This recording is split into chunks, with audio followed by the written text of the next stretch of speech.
ठीक है, okay, done done done.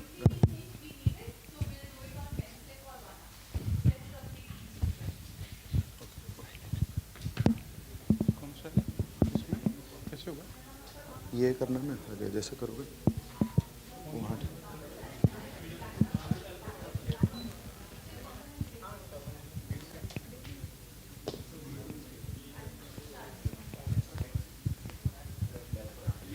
ये point है, this is the point. This is point, this is Next. next and this is Next. शुरू नहीं है। हाँ अभी just बस वो इधर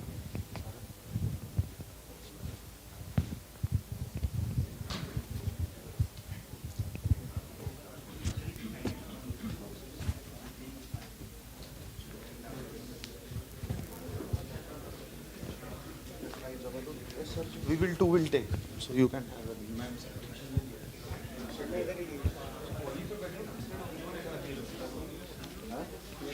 नहीं पूछ लिया तो कंफ्यूजन नहीं होगा। उन्होंने बोला I don't want everybody to say one slide. मैं पीछे खड़े हो जाता हूँ भाई साहब। हाँ you can stand here any time. नहीं, let's do one thing in that case. You complete English, they will complete Varud. I will complete. हाँ नहीं तो ऐसा कर सकते हैं। नहीं सर मैं खड़े हो जाता हूँ। नहीं, no, you. If you are हाँ here, then you you are will ठीक है। say something. अपनी तीन लोग करते हैं, बोल डेटा ध्यान में रहेगा। देख लेना इसमें 90 डिग्री। चलो हेलो मैम बोले तब शुरू करना। अरे तू एक काम कर। So let's start with the presentations. Have you mailed your presentation to the email ID, all of you?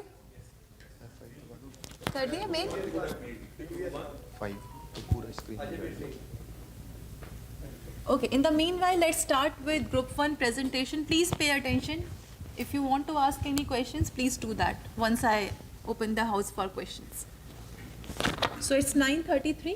Let's conclude in 8 to 10 minutes. Good morning, everyone. We are Group 1. Our basic presentation is on analysis of a compliance that a company do for PNG as per the PNG-RB regulation. We will talk about this. A short brief of our company that we have taken into consideration. Next slide, please. This is a company called Gujarat Gas Limited. They supply PNG connections to houses, and they have to adhere to some compliances. A brief about the company says that it is one of the largest CGD company in India. It works around more than 10 to 15 districts in various states like Gujarat, Maharashtra, Rajasthan, Haryana, Punjab, Madhya Pradesh, and Union Territories of Dadra and Nagar Haveli. Recently, GGL has been awarded with Business Today's Best CEO Award 2020 and in oil and gas category and Business Standard Star PSU Award 2020. These are the various These are the various sectors where they supply the natural gas, transportation in form of CNG, commercial and residential in form of piped natural gas, and to industrial, they have some high pressure lines, and similarly for power generation. Next. This is one of the central government's regulatory board which controls and sees whether these CGD companies are adhering to the compliances that have been set by them. Here you can refer the second paragraph, which says that as per the notification of PNGRB, PNGRB stands for Petroleum and Natural Gas Regulatory Board, that under section GSR, consumer to be provided with connection within 3 months. So we have to, the companies has to adhere that if they register a customer, PNG customer, a domestic house, then within 3 months, they have to supply the natural gas. They have to commission the house. If they fail, there are some penalties, and as well as the authorization given to the company for supplying can be seized also. Our assignment was to analyze 2 geographical areas, naming Ankleshwar and Bharuch. These are the twin cities in Gujarat. The company has been working there for more than 25 years. And we were comparing the last year's data, whether they are adhering to the compliance of 90 days connection, 90 days of providing the natural gas connection. So this was the basic our selection, that the dilemma is whether the gas supply connection has been commissioned within 90 days or not. And further, the company has also a very competitive environment, whether they compare performances of two GAs.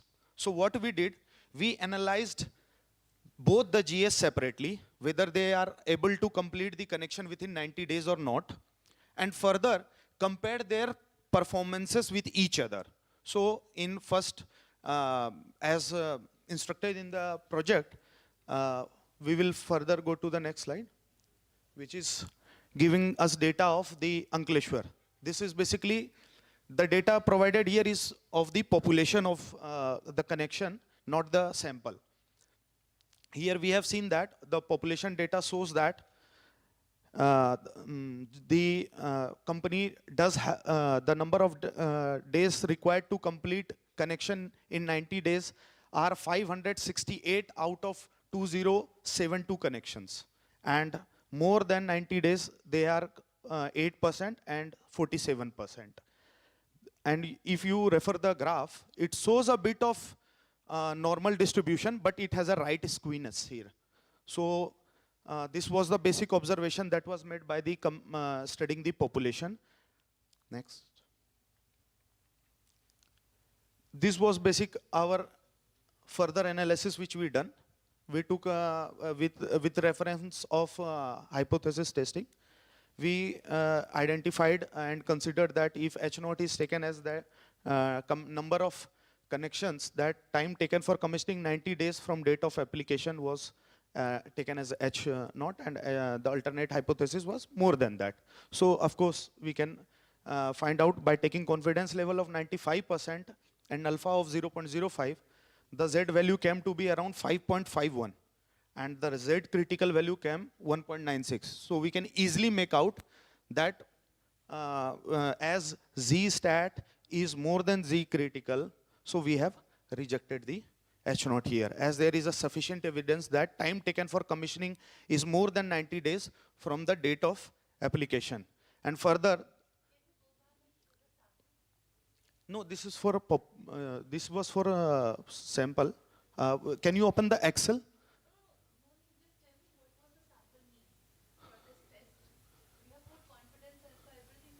Okay, okay, ma'am. Sample size was out of 2072 connections, we have taken 30 as the sample size, and 57.52. 57.52 was our, if I'm wrong, please correct me, because we have to, okay. More than 90, 105 days. Okay. We have not pasted here that, sorry for that. And now I will hand over for the next city, that is Bharuch. The data would be shared by Ajay. 143 days. 143 sample. Hello, good morning. Hello, good morning to all. Good morning, ma'am. So we have analyzed two GAs for Gujarat Gas Limited. One geographical area is Ankleshwar, and next one is Bharuch. So H0 and H, alternative hypothesis is that ki average time taken to commission the gas meters is more than 90 days, and H0 is equal to 90 days. So when we analyze this data for three categories, and okay, so this is when we just checked it, it's a normal distribution because it is a mean distribution, and more than 30 we have taken this 30 samples. So This is our population. This is population. Next slide is This is any distribution, right? okay. So ma'am, we have taken again the confidence interval is 95%, and alpha is 0.05 because it's a one-tail test.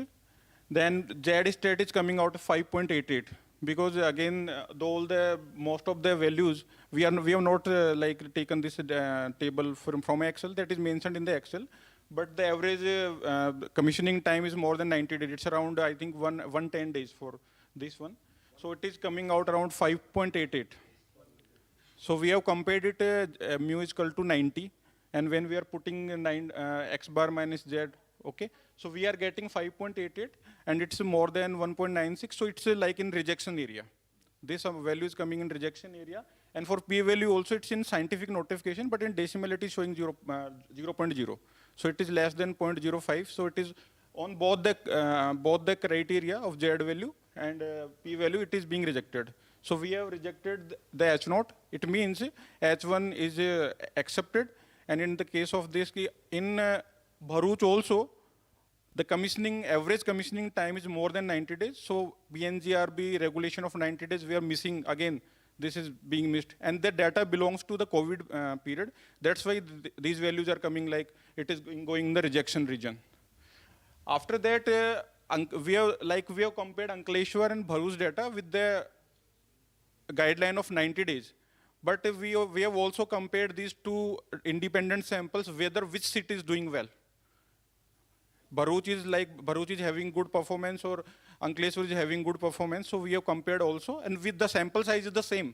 We are using that 30 samples for both the cities. So we have also compared that thing. And this one is, okay, ma'am, these are the data, the stats. Sample data for 30 connection for Ankleshwar and 30 connection for Bharuch. So it was mean coming out around 143. In case of Bharuch, it's 150 in place of 90. We are comparing with 90. So the average mean time and then population sigma is 53 and 56.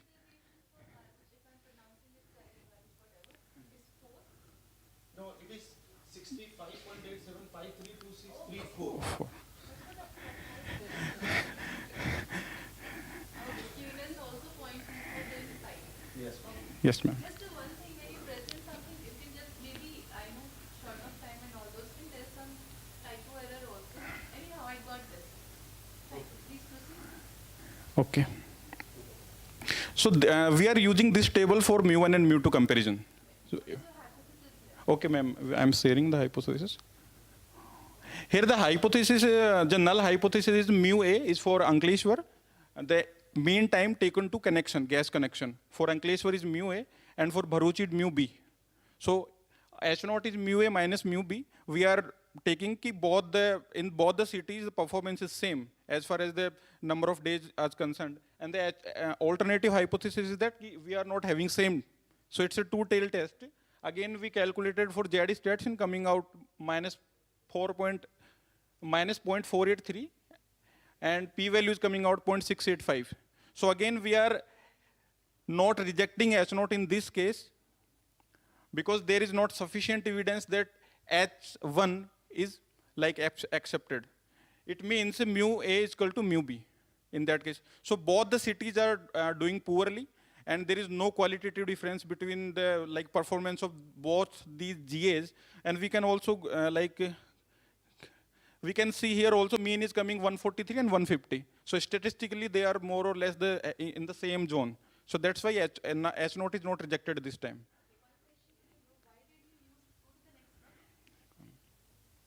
Okay, ma'am.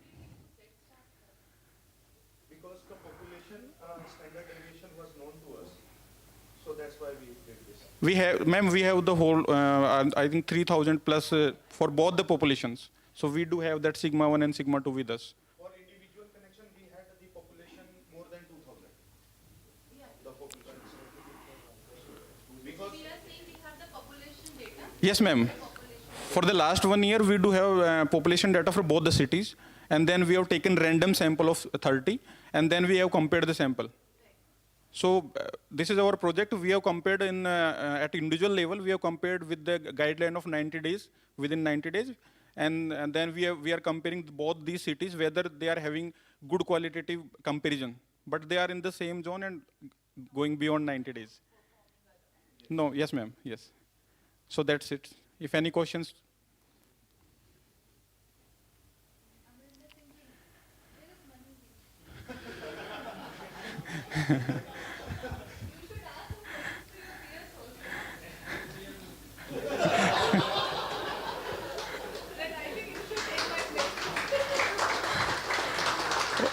Okay, thanks all. So few comments for me.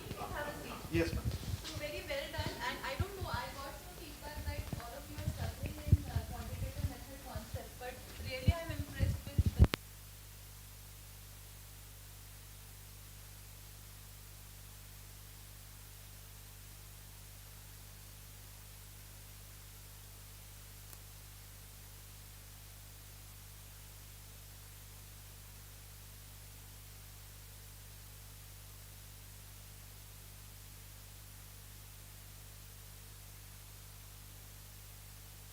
Very good work. Thank you.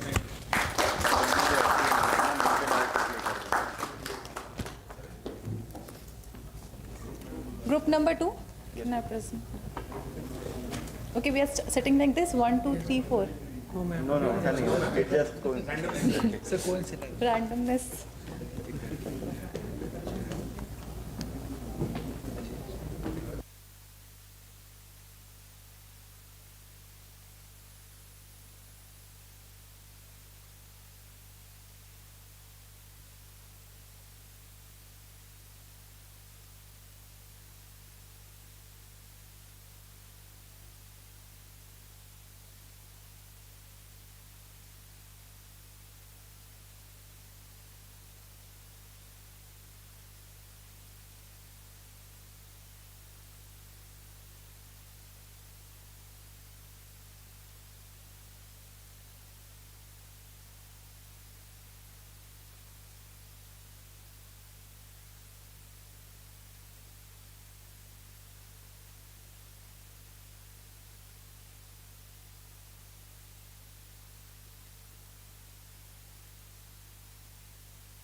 Good morning.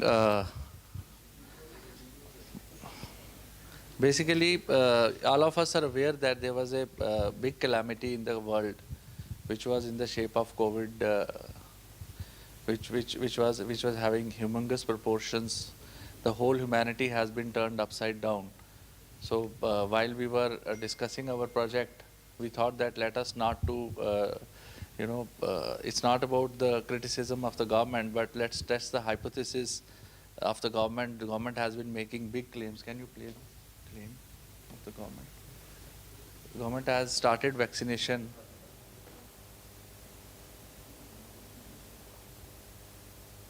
Pro-Indians, the priority group, were to be vaccinated by July, for which 60 crore doses of vaccines were required. But the government has administered about 1/4 of that so far. Well, even if you were to just for a second leave aside the second wave of the pandemic, data shows that the original plan drafted by the government for vaccinating 30 crore Indians, the priority population, was also really not standing on its own. Why was that? I filed this report earlier. The National Vaccine Committee, headed by Dr. V.K. Paul, had set a target. 30 crore Indians were to get the jab by July 2021. The target was set in the month of November last year, when India was recovering from the peak of the first wave and had zero inkling of the second. But The government's own data shows that even if India had not had the second wave and would be progressing to vaccinate vaccination कैसे होगा इसका पूरा खाका दिया है the target to get the entire population covered by December, as promised, looks like mission impossible. Yeah, this is the target which government, took on it to vaccinate all the Indians, whole 130 crore population as per census 2011 by the end of December. So this formed the basis of our this project, and we calculated that how much up to 21st of August, how many Indians have been fully vaccinated and how many are left in the population. And when we compared that data with the, we calculated the mean of the data, mean rate of vaccination which is required to be done by the government in the remaining 133 odd days, which is remaining, and at the rate of the population which has been vaccinated till now is roughly around 13 crores, and remaining population is roughly around 117 crores. So with the remaining days, we calculated the required run rate or the mean rate which the government wants to, vaccinate whole of the Indian by December 2021. And the mean was calculated at around 0.90 crores, that is around 90 lakhs a day. Though the speed has been improved by the government in the last few days, touching even 8.8 million on, I think it was on 20? No, twice it has been done, 24 June and another one in last August also. So, but still we took this on us that let's check the hypothesis. The hypothesis we took on us, we took as our project was that that the government will vaccinate all the Indians within the remaining 133 days. So that was H naught is mu greater than or equal to 90 lakh 60,000, and H alternative was mu less than 90 lakh 60,000. Then we went on to, we took a sample of the last 30 days. What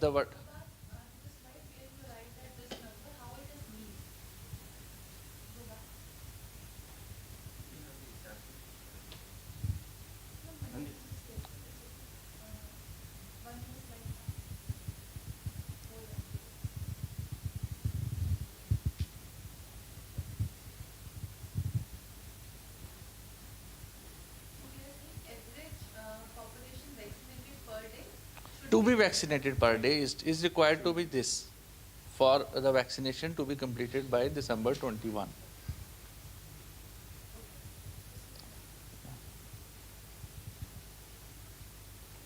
You want to take up? So we calculated, so we did the hypothesis as said by Rakesh sir. And first of all, we had the population, like what we need, the target. So we set it at 90 lakh 60,000. And then we took a sample of the past 30 days, what the vaccination per day is happening. So sample size we took as 30 there. And then we took out the mean of that sample. So we got the mean of what the vaccination is happening at now, right now. And then we did the hypothesis. So the Z-stat which we got is 98.85.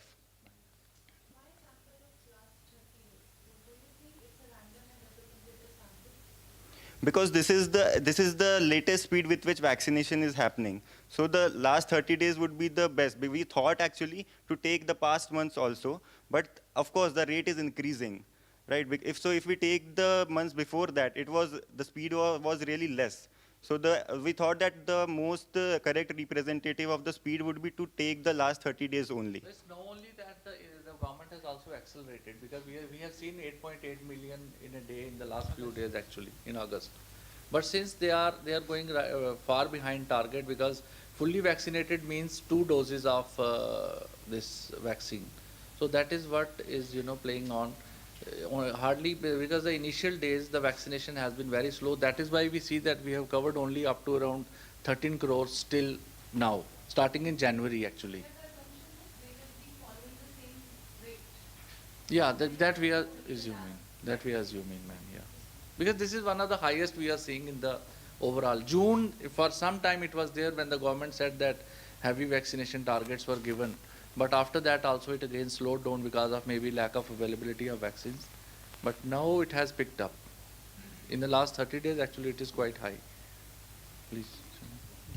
So we calculated now so we tested it with the 3 confidence intervals, like at 90% and 95%. So at all the points we get like Z critical to be 1.65, then 1.96 and 2.57. But what Z stat we are getting is, it is really much higher than that. So basically it's much far than the rejection region also. It falls in the rejection region. So through this we are actually rejecting the claim of the government that they could vaccinate the entire population of India by the December. Because we do not have the right evidence to accept that claim that they will complete the vaccination.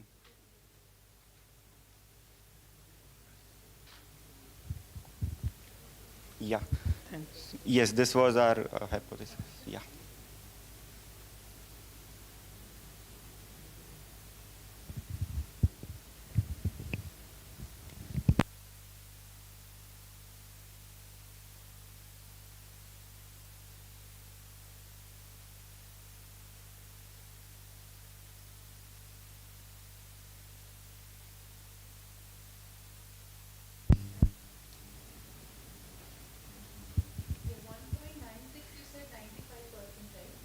Yes.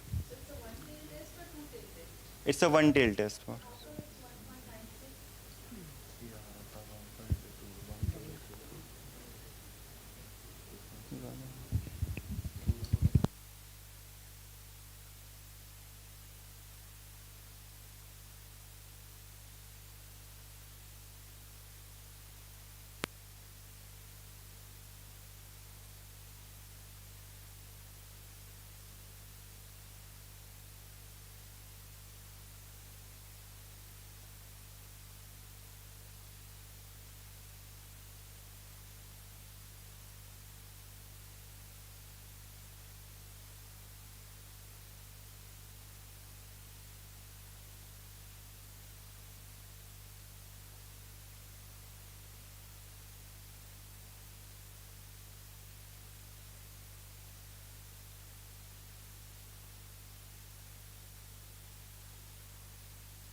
Okay, so very good work. If you want, you have 2 days time. Work on it, try to extend it to 2 population and see if we can generate more insights for decision making, right? And just rectify this thing. Okay.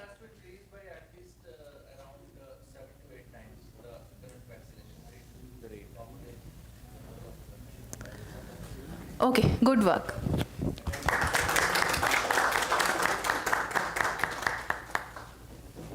So now we can have group 3.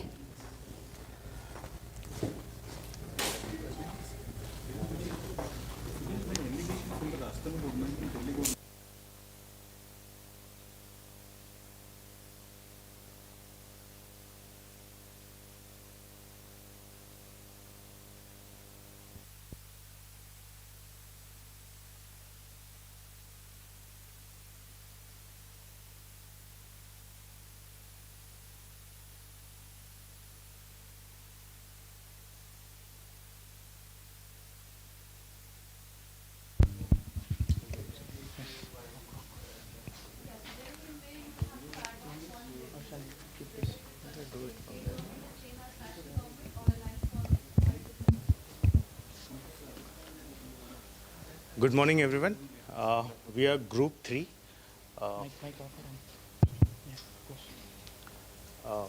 We are trying to analyze a data which has come from a company, ABC Corporation, and yes. Here we are analyzing the satisfaction level of employees in the company on the various parameters. The CEO of the company suddenly comes and says that there is no gender disparity in the organization among the male-female employees when it comes to paying salaries or remuneration. That's a big statement for any company. That need to be evaluated on various parameters. One is like evenly whether male-female candidates are being employed in various departments, whether their job profiles are similar, or whether it's like they have been assigned equal levels of the work profile and jobs. That is more important. That's why we have analyzed the work contribution and the salaries of male and female employees across the organization, and we have taken a sample, like our sample for employee sample is around 1,500 employees in the company. I would request Manuji to, just first we have to we have to analyze whether we are evaluating data across the company department wise, whether the employees, the number of male and female employees are equal or not. That's why we have done descriptive analysis, which Manoji will take us through that. Thank you. So what we have here as a decision dilemma is to find out whether there is any salary variation between genders within the organization. For that, the data is represented here. Can we go to the next slide? So the first step of the data is to identify that before we go to the salary, whether the dispersion of data between your job versus gender, education qualification, average experience, working experiences, and department and gender are equally spread. So we did analysis between male and female spread across these areas, and so saw that in most cases the data is equally similar. Females have a little higher working experience, but everything else in terms of your education qualification or the role they are playing or the department they are. On the top left, what is the y-axis? It is the job role, the percentage experience. Here, how many male and female are working in laboratory? How many percentage? It is the spread of. But then some should have been one, no? Like in healthcare representative. Ma'am, it's like the total numbers. Total numbers spread over different domains, and Yes. this total bars is 100%. Total will be coming to 100%. 100%. This is 1,500. Total is 1,500 employees. But if I add it up, will these all bars sum up to 100%? This is for the total population, and in that we distributed between male and female. There is. So this gives us an idea that our data for which we are considering for the salary dispersion is equally We have to relook distributed. at. If you just sum all the bars, it is more than 100%. We will check that, ma'am. No, it's really, it's nothing. I'm just giving you some feedback so that when you submit it, you can improve on that. Sure. That's it. Sure. So along with this variation, we also went and saw what was the linear dispersion between male and female to see that they are equally variable in sense. So I'll ask Abhishek sir to continue on that. Can you go back to the slide? Average work 10.7 for male, 11.6 for female. Okay. As part of further descriptive analytics, so we did simple linear regression modeling for male and female population. So what we found that the B0 and B1 coefficients were coming to be similar for both male and female populations.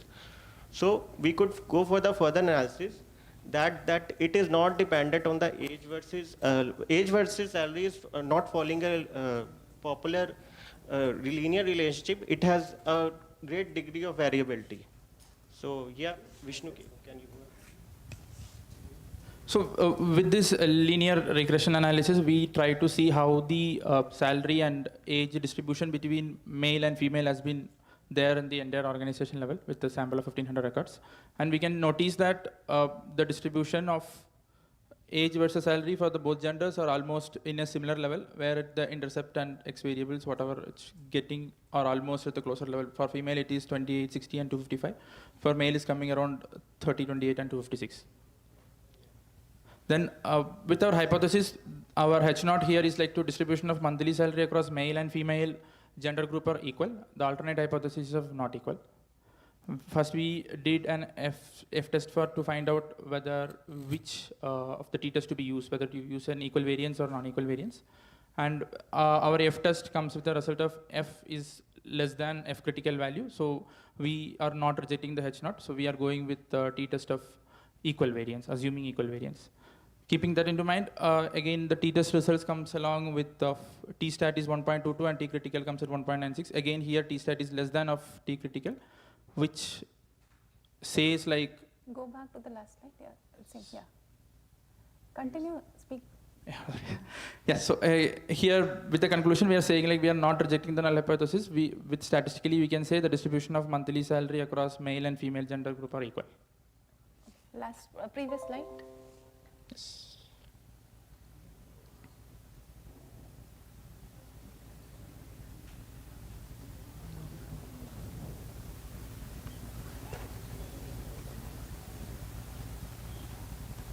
Okay, fine. Okay, can we, what would have been the better hypothesis here? I got this, the flow is fine. What could have been the better hypothesis here? You said one problem that they are, I think males are paid more than females? Yes. So would a one-tail test be better here than a two-tail test, where my HA would be mu of F is less than mu of male?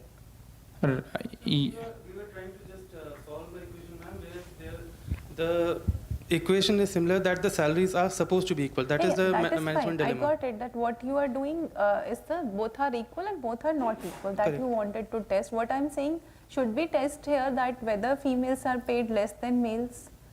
We can do that hypothesis also, yes. So when you are submitting the presentation, you can do that. Okay. One more question, what is the role regression playing? I found that something just disjoint in the presentation. It is just to see that our data is in a way which we can take further. Because the data was something that we found online, we wanted to make sure that this hypothesis is done on a equally variable data. So we wanted to see whether they are dispersed equally in terms of the linear regression. Why salary versus age? What insights do you get from here? It's how the how the employees are spread within the organization. And that too, with the seniority, how the salaries are ranging, because as you grow up in the seniority ladder, then there is a gap between the male and female. Okay.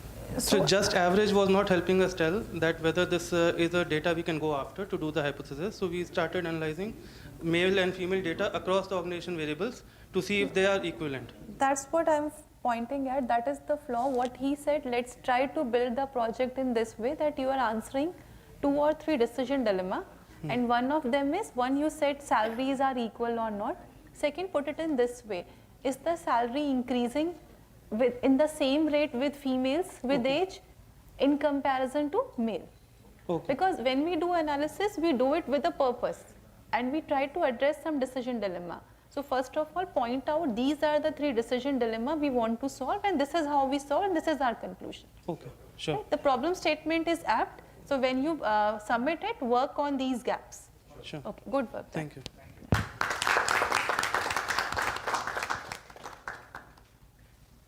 Ma'am, in case of when we are comparing salary, then it should be like at the same qualification and same level. I think. That is what we tried explaining in the descriptive analysis. Is it too much varying with the? So that's what it should. Cannot compare different levels. Or if we have in both the samples more or less same, let's say there are some people at level 1 in both the samples, some are level 2, some, then it is okay. So samples should represent both the populations adequately. Ideal will be the general statement entry level in software, in the software. Different, yeah. Entry level for male and female. That would Or maybe at the top level, both the things, top level, both. at the entry level, I think male and female. I think in entry level they don't discriminate much. When it same, that's what. How many people, how many women are allowed, or they opt for the top positions? That gap starts increasing, 10%, 5%. थोड़ा होता है loss. less होता है even at entry level females are But on what basis do they justify that? Cultural or payment? payment also It's the culture, prevalent culture, unfortunately. More or less same. After that, there is a difference. इसमें hypothesis testing करना पड़ेगा. Yeah, you have to put this. Yeah. Good morning, ma'am. Yeah, good morning. Group Yeah. number 4. Yes, ma'am. Group number 4. So as ma'am, we saw group 3, what they were in a dilemma, and they tried to build a correlation between. You use the same data set, both the groups? Sorry, no. They are different. ma'am. Different They are data. different. I mean, in fact, we didn't know that they are presenting this. Okay. So basically, they have tried to find out, a correlation between the age and the gender. Okay, we have gone a step further. Okay, so CHR of a company is in a dilemma.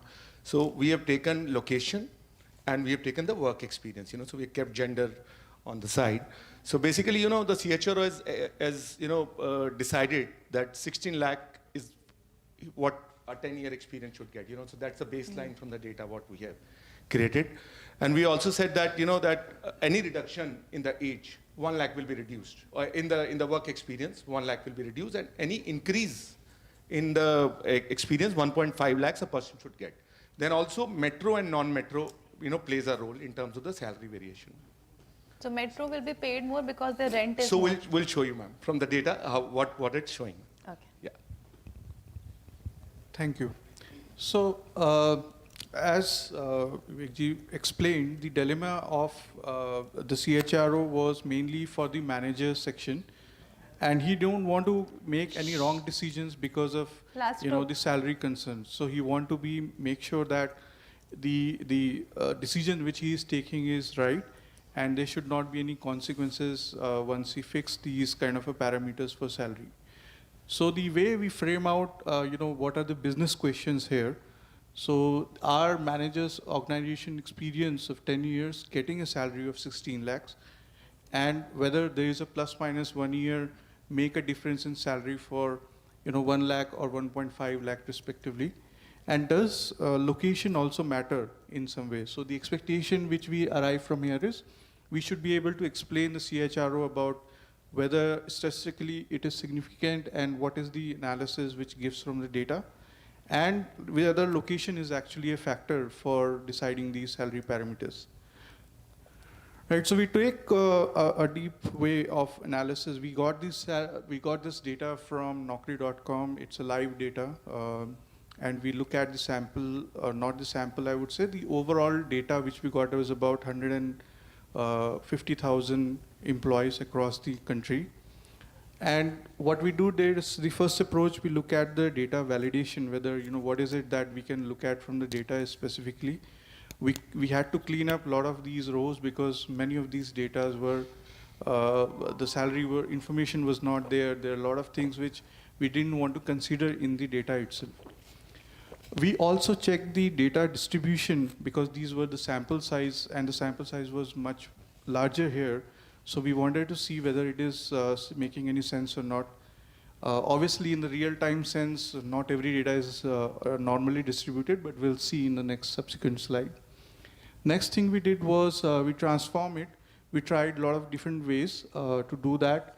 We even tried some of the ways which we found in YouTube, like the log or square or under root, all of these variations. We also did some transformation in the sense of tagging the location, making it like in a column, as well as the experience tagging for the 10 years and the less than 10 years and the more than 10 years.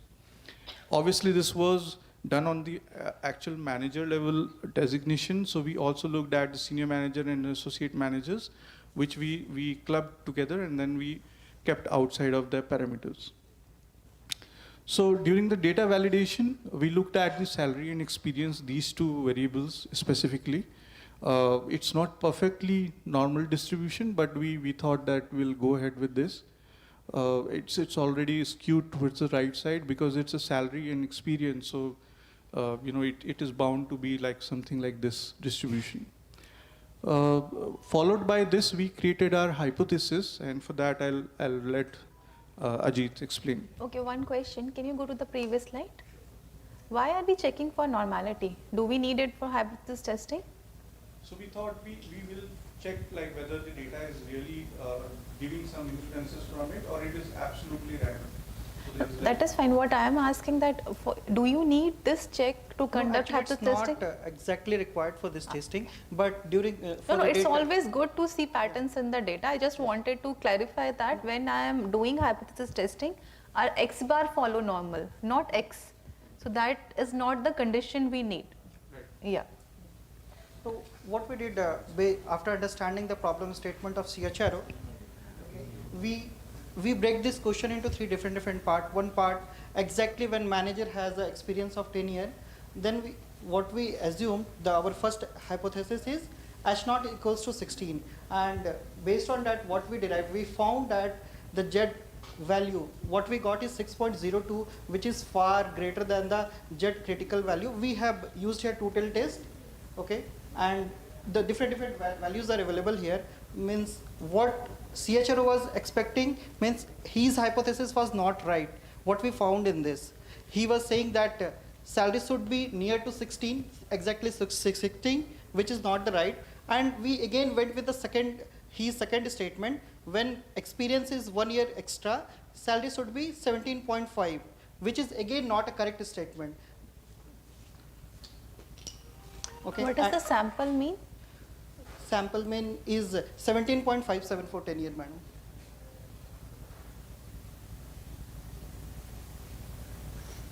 Okay.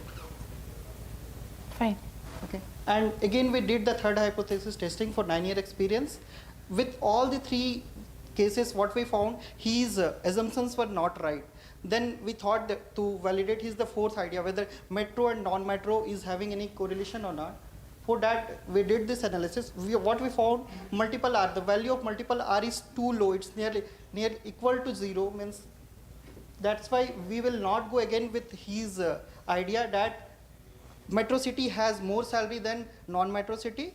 And we found this in entire set of data. Means entire population was 1.5 lakh of data. So we given means what he was assuming that 16 is the mean, means the salary should be given to 10 years of that. That was the not right. But we can't say that this is the problem statement. To answer his question, we again went ahead and we found that the 10 years experience managers salary should be 17.3 lakhs.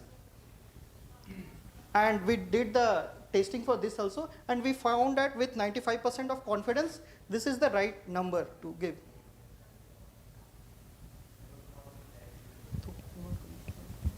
Yeah, so based on whatever our analysis, while we know that there are multiple other variables which we should have selected, because salary is dependent on multiple other areas, we tried that, but then obviously it was beyond our purview because it requires either R or Python to actually write those codes. But based on whatever we did our analysis, we concluded that for a 10 years experience, the salary should be ranging somewhere around 17.3. So the CHRO should have at least minimum this much of amount for a manager level person in the organization. And of course, there is no relation between the location and salary, which we found out. So location should not be a factor while considering these numbers. Can you go back to the slide where you have presented the data, distribution of data?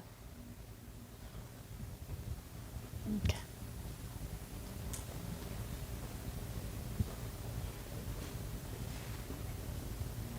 So here in experience, okay, this is years, right? These are number of years. So, so when we are doing this analysis, it is for the same level of employees? Yes. What we have done, we have beamed the data into multiple segments. For 10 years of experience, we around 1100 data points were there for 11 years. No, years of experience, let's say it could be at level 1 or it could be at level 13. Are you getting that? Designation is same, all are manager, madam. We have done that tagging also. Okay, all are managers. Means what we did, how was our, because the data was playing a key role here. When we took the data from the actual source, we spent a lot of time in data validation. We tagged each and every role, senior manager, associate or manager. And then again we tagged to metro, non-metro kind of location. Then we derived this. Okay, so I really like the way decision dilemmas was present, and I don't know whether we discussed in this course or not, there are 3 broad categories of analytics: descriptive, predictive, prescriptive. So I could see in this that they were able to think in terms of decision making, that what exactly to be done and how statistics can aid the decision making. Obviously, with the limited coverage we have in the course, I'm not saying it's a perfect analysis, but yes, the perfect way of converting a decision dilemma to a data mining problem. That was very well presented, so very good work.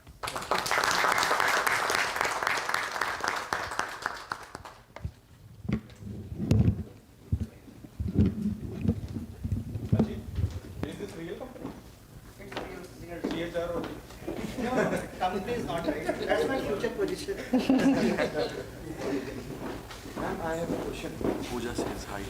She's sitting at home. She wasn't able to come because Okay, so just give my hat to her. Seek your guidance in the experiences that were taken on salary. So we have done the Z test for that, for each year, for experience versus salary for 10, less than 10 years, for 10. One population, right? One population test. Yes. So they have taken the samples. You are saying why have they taken Z test? Very good question, I missed that. Yes. They have written also in that. No, let them answer. Yeah. What's your question? Yeah, please ask. Why you preferred Z test Yes. in calculating when you were showing the graph? It was fulfilling all the basic criteria what was required for jet test. What are the criteria? Madam, our sample size was very big. That is never the criteria. I got lost with the applicability of the problem, that I missed out on this technical question. No, but yes, what they are saying, in fact, whatever we do, we should try to think why are we doing it. So that's, I think, for learning for all of us, because whatever time I'll have, I'll conclude hypothesis testing once again with all of you. But when we are doing one population test, we said either population standard deviation is known, population standard deviation is not known. So now when you are doing z-test, there is only one reason to do it, that population standard deviation is known, which is not known in the reality. But if you have a huge data set and you expect that the same process will move on, then you can do z-test. So, in the PPT you have written that you don't have population standard deviation. Yes. So you are using that test. So that is, you check it, that is written. Population standard deviation from the question it came. No, you have written in your PPT No. that you It's don't a very valid point. The only thing you need to do is, you instead of z-test, just conduct t-test. When you submit your presentation, you should submit as t-test. But what will happen, since you have a large data size, you will end up in z-table. That's But the reason we picked up z-test, because the sample size was crossing the degree of freedom, so we thought. yeah, so maybe you could have answered this way, it was t-test, but since degree of freedom would have become very large, so it converges to z distribution, that's why your results will remain the same. But this clarity would help you. that YZ, YT, right? Okay.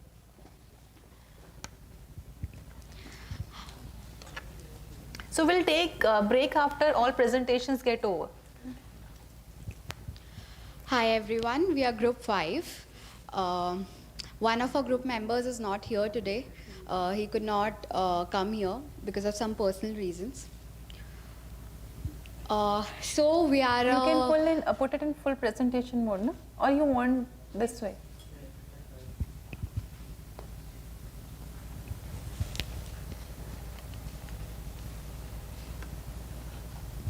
So we are a multinational pharmaceutical company, SASH drug company, and we have a huge range of sanitizers with us. We have plant oil-based sanitizers, we have water and gel-based sanitizers, and we have a lot of other sanitizers as well. Now we want to enter a new market segment, and we want to capture a new consumer segment as well, which is the middle-aged and the older-aged segment. Because we want to capture them because there's a psychology with them that they don't want to use the sanitizer and they just want to stick to traditional methods of washing their hands, which is not always possible in some situations. So our R&D team has rolled out a survey for which we received around 600 responses. To be very specific, there were 608 responses.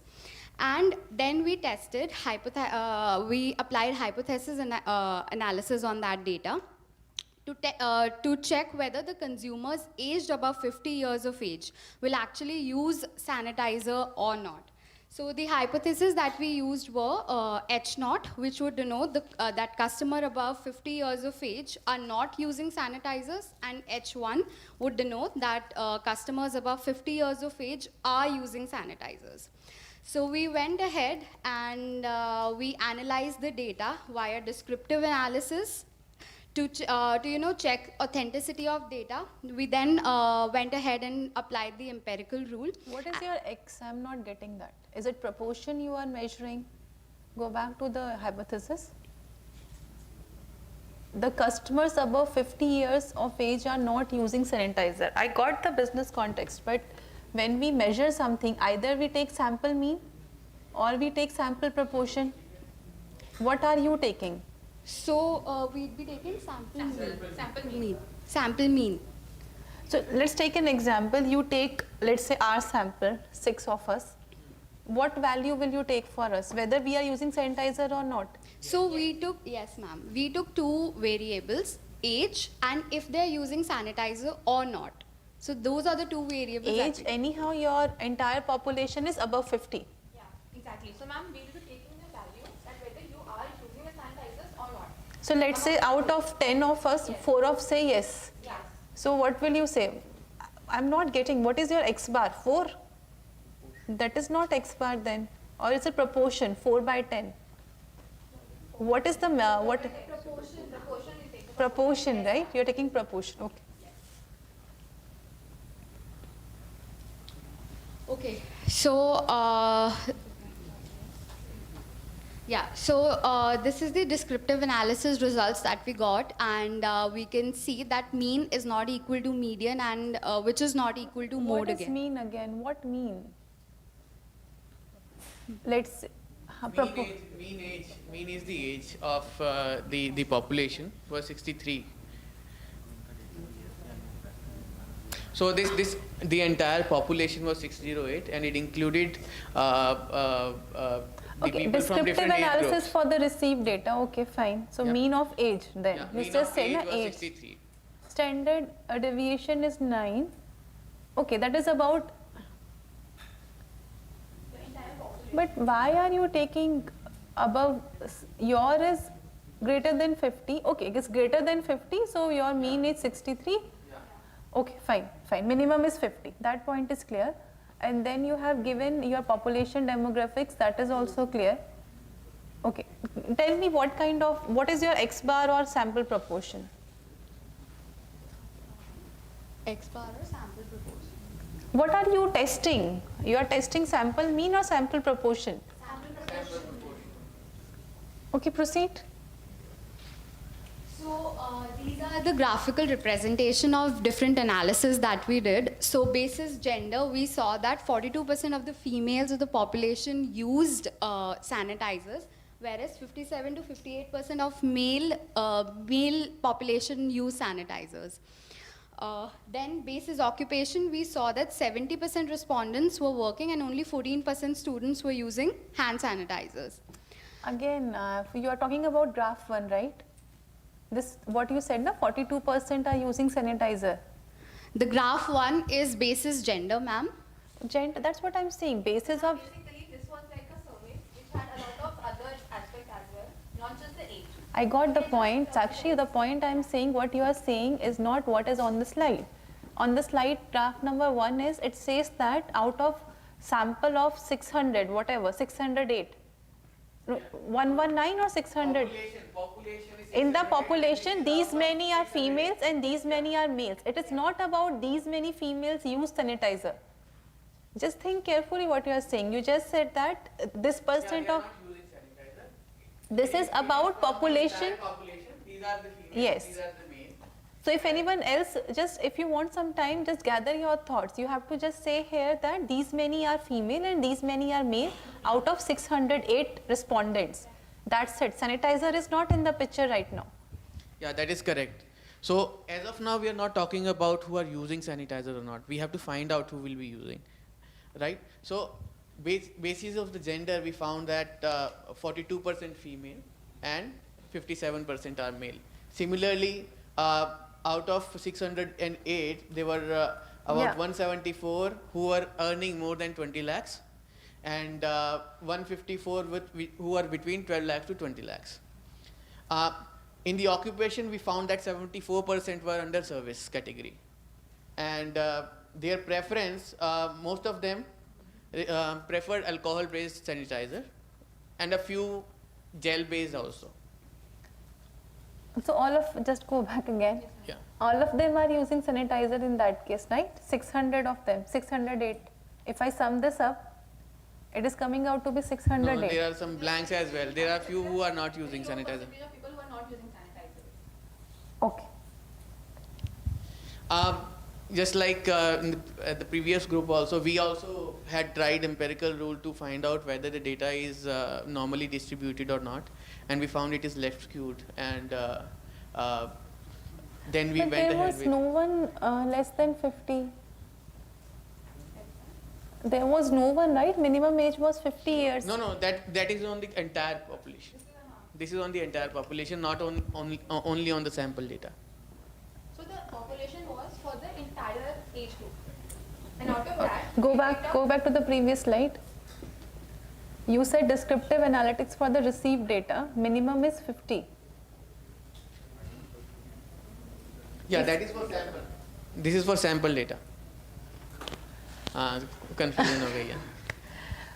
Population is 608, which Yes. is any age group. Correct. Where is those graphs? I think these are the graphs for 608. This is for 608, and the descriptive stats is for sample data. And now go to the next slide.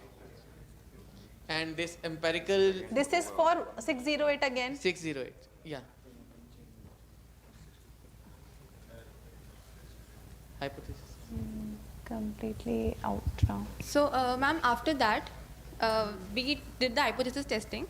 So, in this, since the mean was so basically we took the sample of the entire population, and in this we did not apply the Z test because the standard deviation was not known to us, and that is why we first took the F test.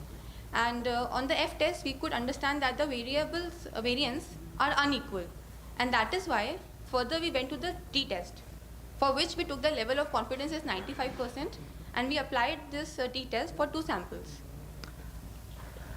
Sakshi, how can, when you are comparing two population, am I right in that? But you have to compare the same aspect. You can't compare apple with oranges. For example, in one variable, your value is 63. In second, it is 0.75. Are you getting where is the gap? I can compare, let's say I am teaching QM in EMBA, I am teaching QM in MBA. I evaluate all of you, I can compare the average performance of EMBA with the average performance of MBA. I can do that. But I cannot compare average performance of EMBA with the proportion of students who submitted their projects in MBA. The basis has to be the same. We are comparing, when you are comparing, it has to be same on some levels. I think let's sit together and formalize it, and then you submit it to, I'll evaluate. It needs, I think there are some conceptual gaps here, right? So if you want, you can take 2 minutes, conclude, or we'll talk about it and then you can just send it to me. Your call. We'll discuss it with you and then we'll submit it. Sure, no problem. Thank you.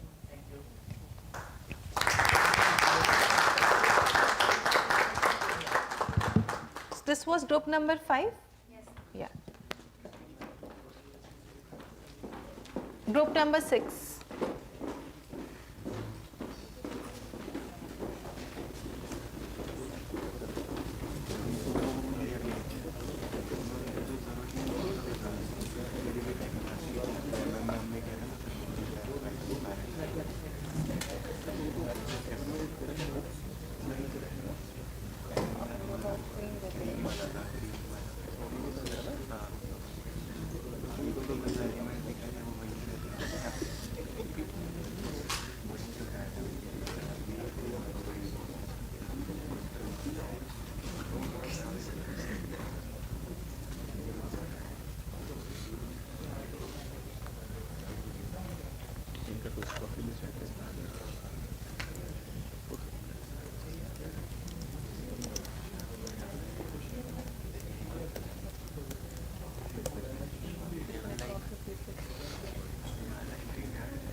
Very good morning, everyone.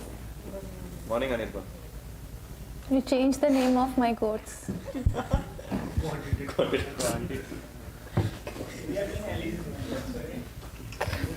Hello. Yeah. A very good morning, everyone. So basically, we try to understand the our country is actually getting behind in terms of education, especially in the grassroots level. So we try to understand exactly what are the pain points which our country is facing in terms of providing proper education, especially in the grassroots level, that is in terms of primary education and in terms of upper primary education. So we have actually got this data from 2011 census, and this is for one of the states. We have identified some of, we have got the data for some of the districts, and since it was from the datavault.com, so I cannot validate that with the census data which is actually available right now. One state, 37 districts. Yeah. And sample is 6 districts. Yeah. So,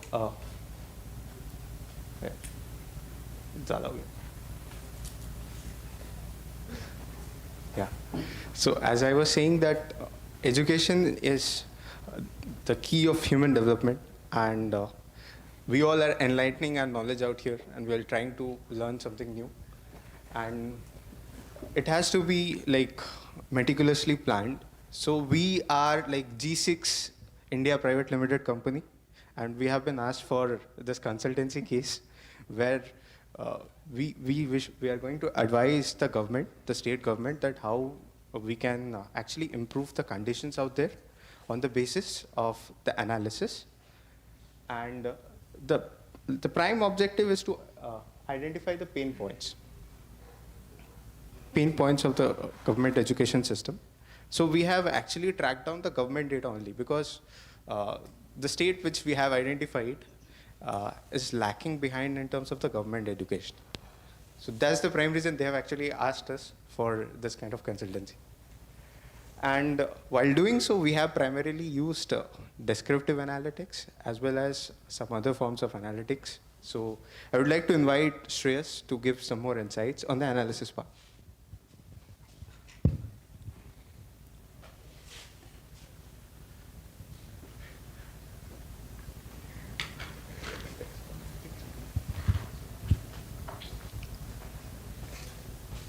we tried to analyze different reasons why there could be inefficiency in education system in India, and in this particular state, we found that the student teacher ratio is very high. That is, I mean, as compared to the national average, that is 39, as compared to the national average of 32, and in some districts the student teacher ratio is even 50. And also we found out that in some schools there are just one teacher teaching to the entire school. So they have the pressure of teaching 5 into 5 subjects, like 5 subjects for 5 classes, so 25 subjects. And also the average number of students on the primary school was lower side. And actually we tried to we also tried to establish a relationship between the student teachers ratio and the average number of students, but the result was surprising. And we also tried to analyze the major question that we are trying to answer here is how this system is there, what is the exact problem, or why there is a low literacy rate among girls. So a few areas that we could see from the data that we have is either, is it because of the infrastructure that is there in the government schools, or are there other reasons? Other reasons being, too many students, too less teachers. Could that be an impact? So that is where we tried a form of linear regression to just understand if that would be the reason. So there are three prime departments which we have actually analyzed. The first one is on the human resources, because the teachers are like they are actually shaping the mission, and if we don't provide enough teachers for the number of students, then it is pretty hard to expect something from them as well. And even the teachers are overly burdened, as he has already mentioned, that one teacher is teaching 5 subjects and in a school. So that was quite surprising. The second thing we tried to analyze was infrastructure. Like what kind of infrastructure the government is providing, why people are not turning up. And the third one is about the administration. Like what's wrong with the administration? These are the prime 3 things which we try to analyze. Thanks, Anirban.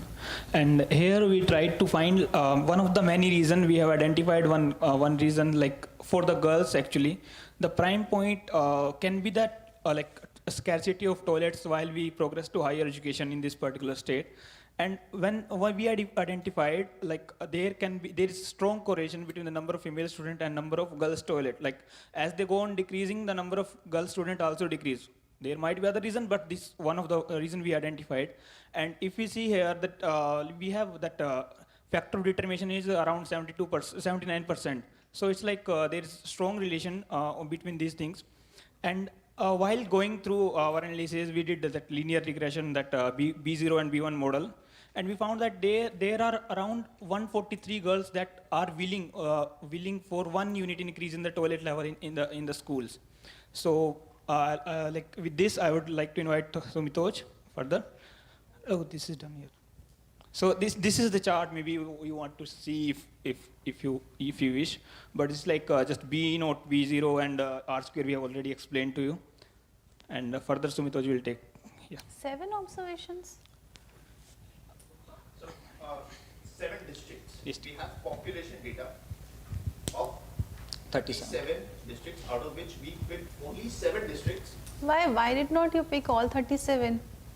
That is population. I mean, so distribution was. No, if you have. There was no normal distribution. Like it was not. No, residuals anyhow I said that we won't be checking because it's a very rigorous concept that you will deal with in upcoming courses. But 7 observation is too less because we need, in order to have central limit theorem to be applicable, or we have to, let's say we are doing ordinary least square methods. In order to have the right estimate, I need a reasonable sample size. So it has to be around 30. Won't that apply on the population? That's what I'm saying. Now, population, if you are saying about this state, the population could be whatever districts we have, maybe not in this state, entire country. You have to have a reasonable number of observation. Yes, ma'am. Ma'am, actually, the total number of districts was something around like 25 to 30. 37. That's the prime reason we have identified 7 samples. No, you have to run it on 30. Then it will be the on goal stream in that case. It will be on the- Yeah. So that what you will say, you have the entire population. You are building on that, but this population can be a sample for the rest of the districts in the country. And there was other data related challenge we actually faced. We have seen in some of the districts, they have given the data 000. Yeah. So somehow Some of the things were going to divide by zero error we were we have getting. mentioned the district names and everything, only the population is there and everything else is zero. I'll just give you some of the, like this is the sample data. This is the complete 37 district data. Didn't want to reveal the name of the state, but No. okay. So this is. You chose the state very carefully. Ma'am, we deleted actually, like randomly. We chose everything and we deleted randomly. This particular state, well, ma'am, there is actually a problem here because we have clearly identified that with 1 unit increase of infrastructure, that is the first thing. Then we are coming up into the teachers ratio as well. Like we have that in our. So the total, the way you were saying, right, the calculation has to be done on the entire state. So yeah, we did do the calculation based on the entire state. We have done all sorts of calculations. This is related to the infrastructure. So we took up the girls' toilet issue. Could that be a reason? We created a correlation. The correlation is strong for 7. So yes, the correlation for the entire state is going to be. And the correlation was something around 0.89. It's a very high positive. There are two things. Every methodology, as I told you, when I'm teaching in executive education program, we cannot talk about how this parameter came. But there is some structure. Only in that case, what regression equation you got stands hold. So with 7 data points, this analysis would have no meaning. We should have an adequate number of sample points to get the B0 and B1. There is a problem of degree of freedom. Right, so anyhow this is not done, you have to change the sample size. We'll share it with the complete data. Yeah. So what you do, in case you want to have a prediction kind of setting, you have 27, right? What you have 37? Yeah, 37, right? So you just take a sample of 30, fit it on that, and for the remaining 7, you can check your prediction. So yeah, we were also trying to check the prediction, but we took the smaller part. No, it has to be around 30. Okay. Make it 25, that is also okay, but not beyond that, because when I told you the assumptions, there are 4 assumptions that should hold for regression model as well, and a good number of degree of freedom, which you need something. Already done the calculation, we'll just include that. Yeah, that you can do. Yeah, because it's already there. Yeah, fine. That's what I said. It's not a final evaluation from my end. I'm just giving you feedback, work on it and then submit. Okay. So along with that, I mean, we couldn't say for sure, but yeah, we were able to create that correlation, and along with that, another relation that we saw was so on the student-teacher ratio, which we already mentioned in the slides. Where is that analysis? There were many things discussed in the beginning of the slide, and I could see only one analysis. So have you made it part of your presentation or not? it's a part of the whole the project, the document. Right now, would you like to show analysis? Is it on your slides? The Not things on the you talked slides right about? now. Because we can't add everything on the side, so No, it's not about everything. That is whatever statements you said, you could have one page, one slide presentation. That won't be so difficult. Anyhow, work on it, and then when you submit, I'll go through that. It's not presenting.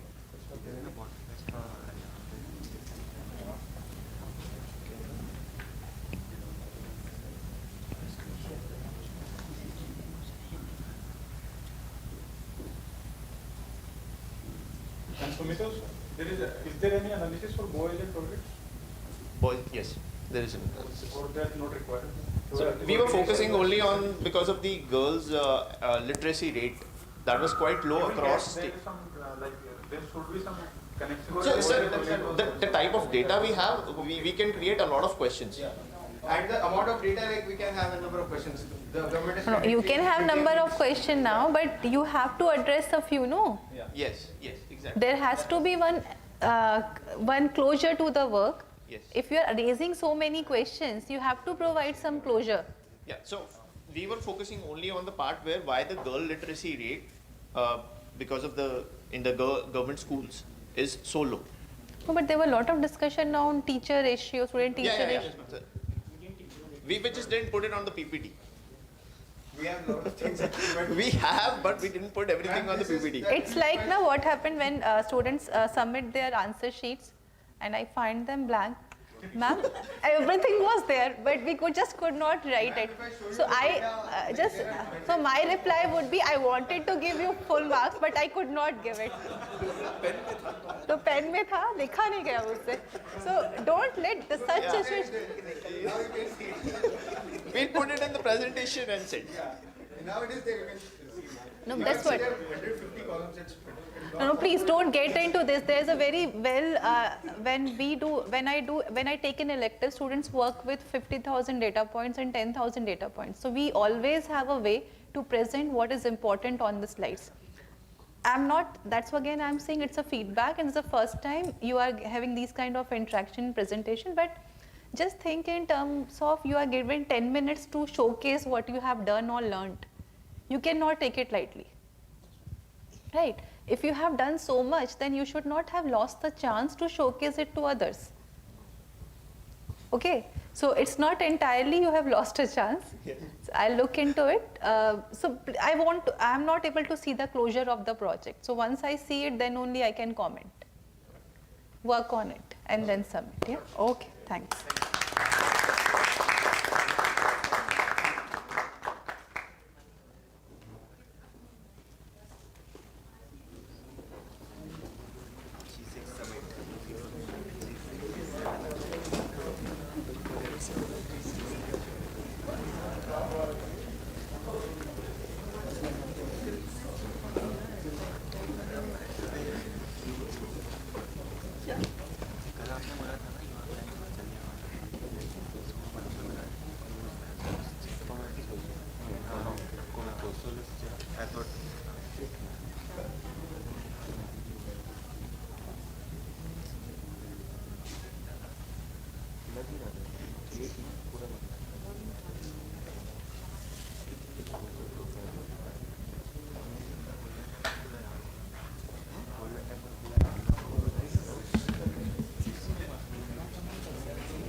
Class is still going on.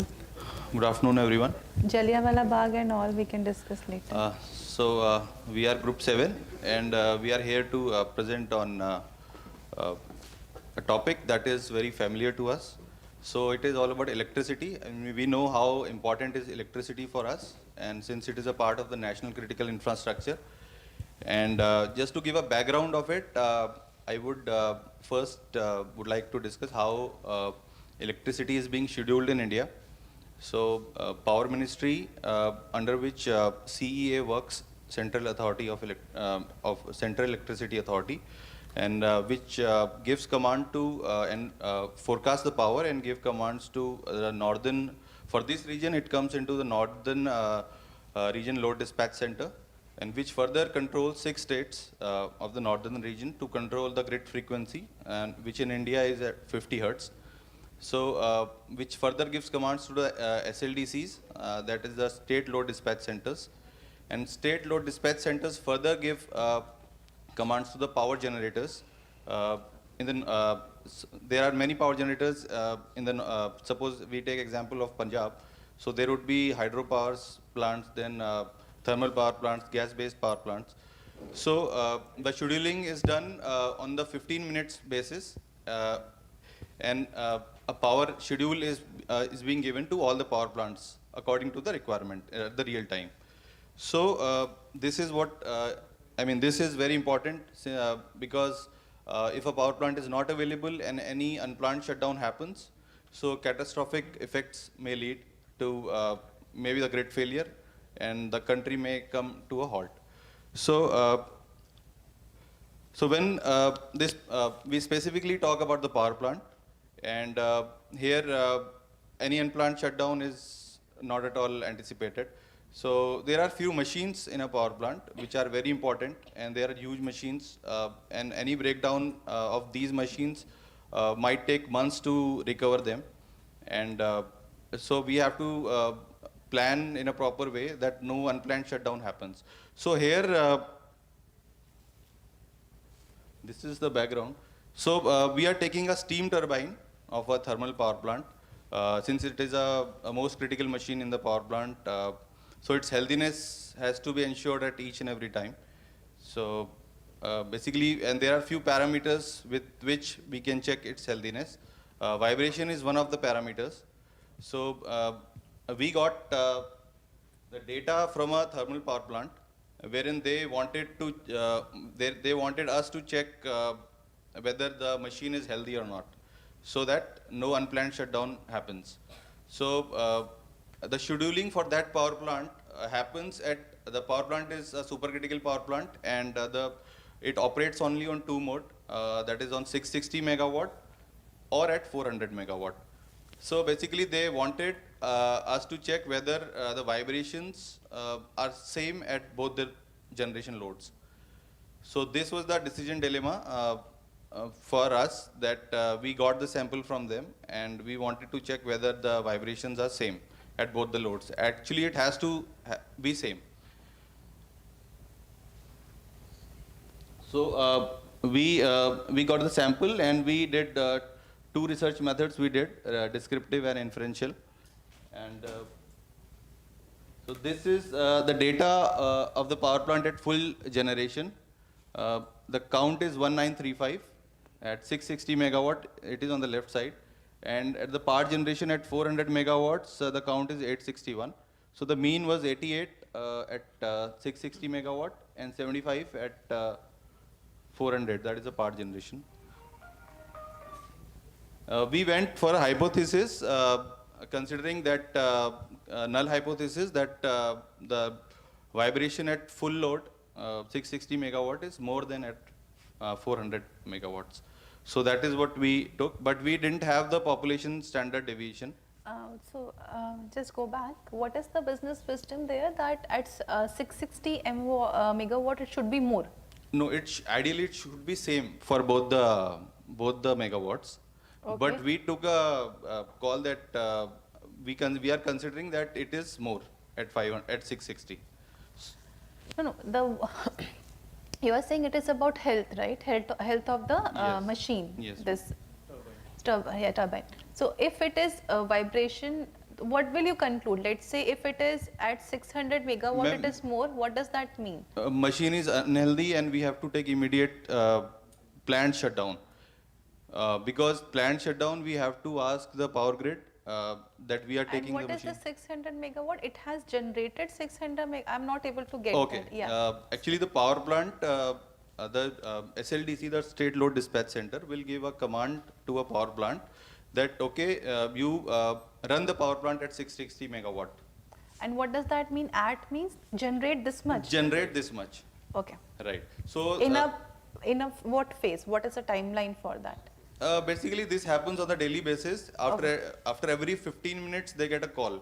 So basically, if I'm a power plant, I have to declare my capacity that I'm capable enough to generate 660 megawatt. Till, upper bound is 660. Upper bound is 660. That is the limit. Okay. So it is on their discretion that, and their merit. Basically, it all depends on the prices, because there may be 6 power plants under that state, right? So whosoever is generating the power at less cost will be beneficial for me as a SLDC, okay. And I will only give command to that particular power plant whom I am considering, okay, this is costing less to me.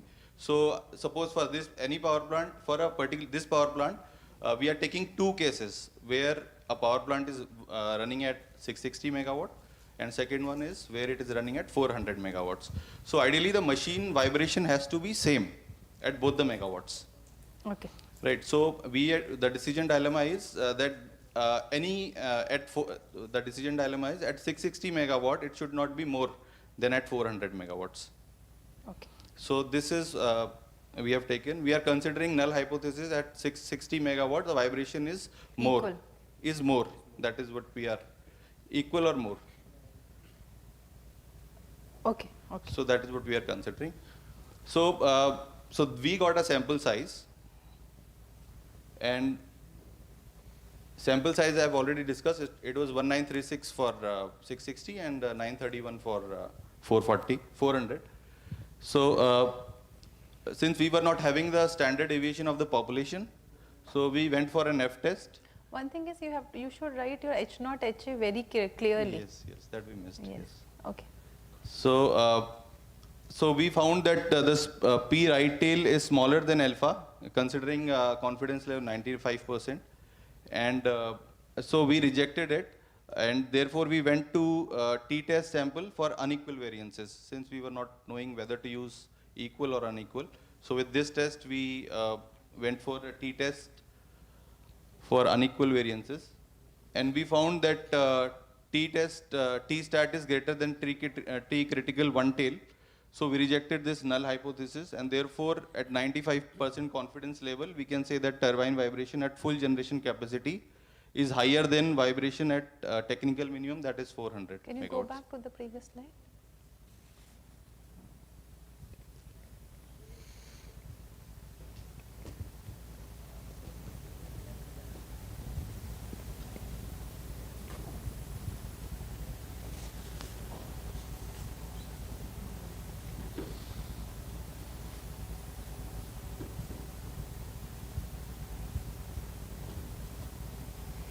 Your T stat is greater than T critical, right? So you will reject H naught.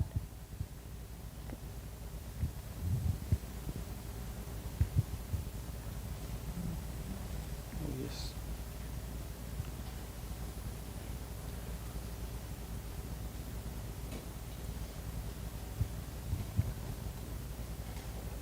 Yes, we could have, yes.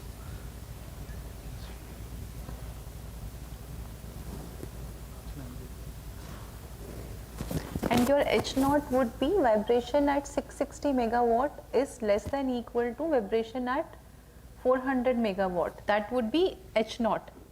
HA would be vibration at 660 MW is greater than vibration at this. You are getting that difference in sample. So you will check that in whether it has statistical significance or not. So if it falls into rejection region, you reject H naught. Otherwise, you do not reject H naught. So this needs to be sorted out. Fine. What Actually, the- yes, we missed that hypothesis, mentioning hypothesis also. Mentioning also, and then what you are saying is also incorrect. H naught is less than equal. Less than equal, right. HA is greater. So that's why rejection region would be to the right of mean. And if you get that difference to be very high, then only you reject H naught. So your P value is 0. So P is less than alpha, you reject H naught. Yes, ma'am. Okay. Are you We'll do getting it. that? Yes, you're getting. Yes. So you have to work on that. Okay, go to the last slide.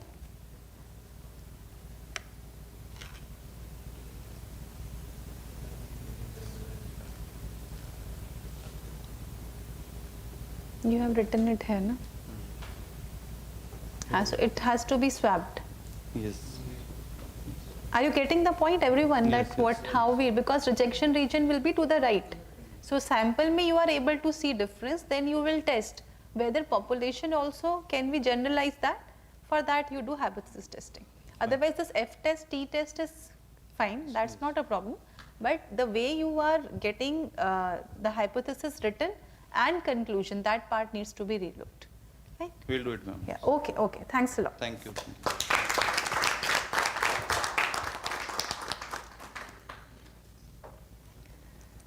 Yeah, for the power sector, this is a very critical problem. Failure rate. No, because Yeah. this is a problem of national importance, because whenever the load falls a particular level, the grid can fail. I think they must be doing, like ideally they should be using this for preventive maintenance. That when the vibration starts exceeding the anomaly behavior, it has to be controlled. So overall, the project's work was very good. I could see a lot of efforts by all the group and a lot of application. Obviously, some groups maybe did it better than others, but wherever there were lags, please try to identify and correct. So don't think this is the final chance to get evaluated. I'll relook at your submission and then evaluate. If any group wants to discuss with me, we will discuss now, maybe now, or we can have a Zoom call. So let's take a break, 15 minutes, and we will have approximately 1 hour left. We'll see how to utilize that 1 hour later. Okay, thanks.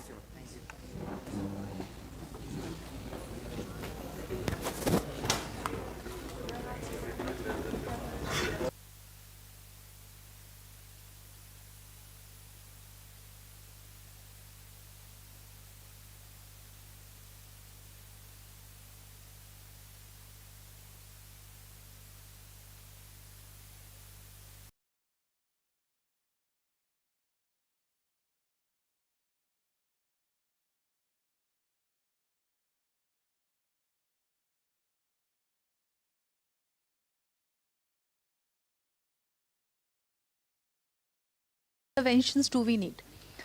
So if I just summarize the course, we started with descriptive statistics. We talked about measures of central tendency. We talked about measures of variation. We talked about a little bit on skewness. Then we started talking about probability. So I said that if you have to bridge the gap from descriptive to inferential, right, you need some framework, and probability provides that framework. That when you see that, what are the chances of that outcome to happen? Okay.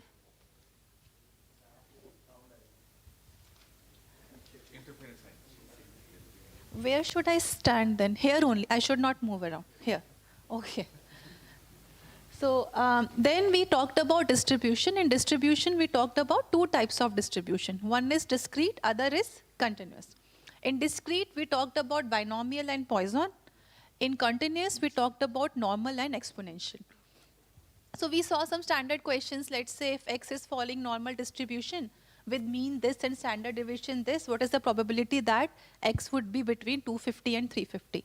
These kind of questions we saw. After normal distribution, we talked about central limit theorem. And from there, we start talking about inferential statistics. So let's quickly talk about central limit theorem.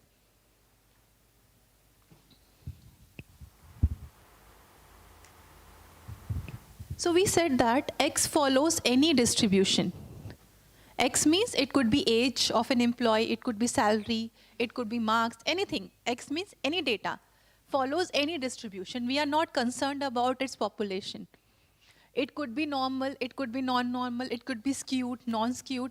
What we said that central limit theorem states that whatever it is, X bar will follow normal distribution where its mean would be population mean. Mean to hoga na. If we don't know about distribution, we will have mean.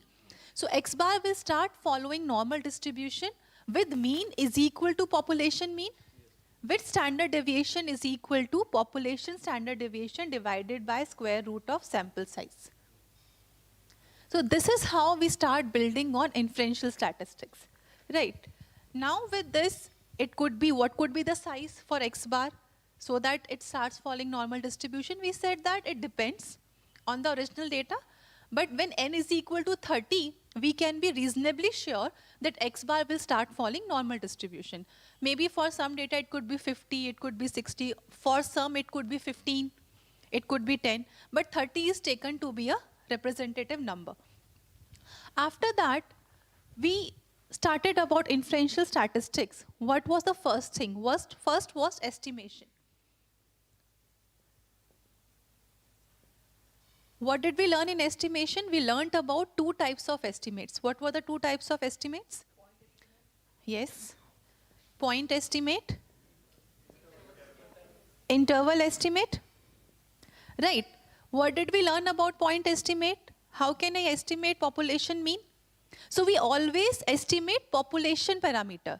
या तो population mean estimate करेंगे या population proportion estimate करेंगे. How do we estimate population mean? We draw a sample and take its mean. We say sample mean is an estimation of population mean. How do we estimate population proportion? Take a sample. For example, you want to know how many people will use a particular brand A in the population. What will you do? You will draw a sample. From the sample, you will ask the question, will you buy this brand? Based on yes or no, let's say out of the sample of 30, 15 say yes. So your sample proportion will become 15 by 30. Yes, 0.5. So this was point estimate. So we talked about two kinds of estimate. If you want to estimate population mean, go for X bar. If you want to estimate population proportion, go for sample proportion. Right? Now what was the reason? What was the gap here, or what was the limitation here that we go to interval estimates?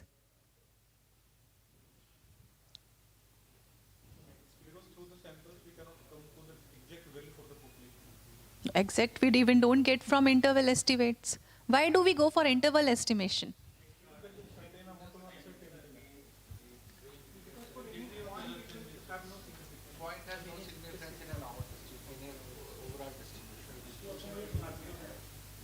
Yes, we want to have some kind of margin of error or accuracy associated with my estimate. Instead of saying that average age of this batch is 28, I would say there's a 95% chance that average age of the EMBA batch is 28 to 35. Right? So what we say, how do we construct interval estimate? We take the point estimate, let's say X bar,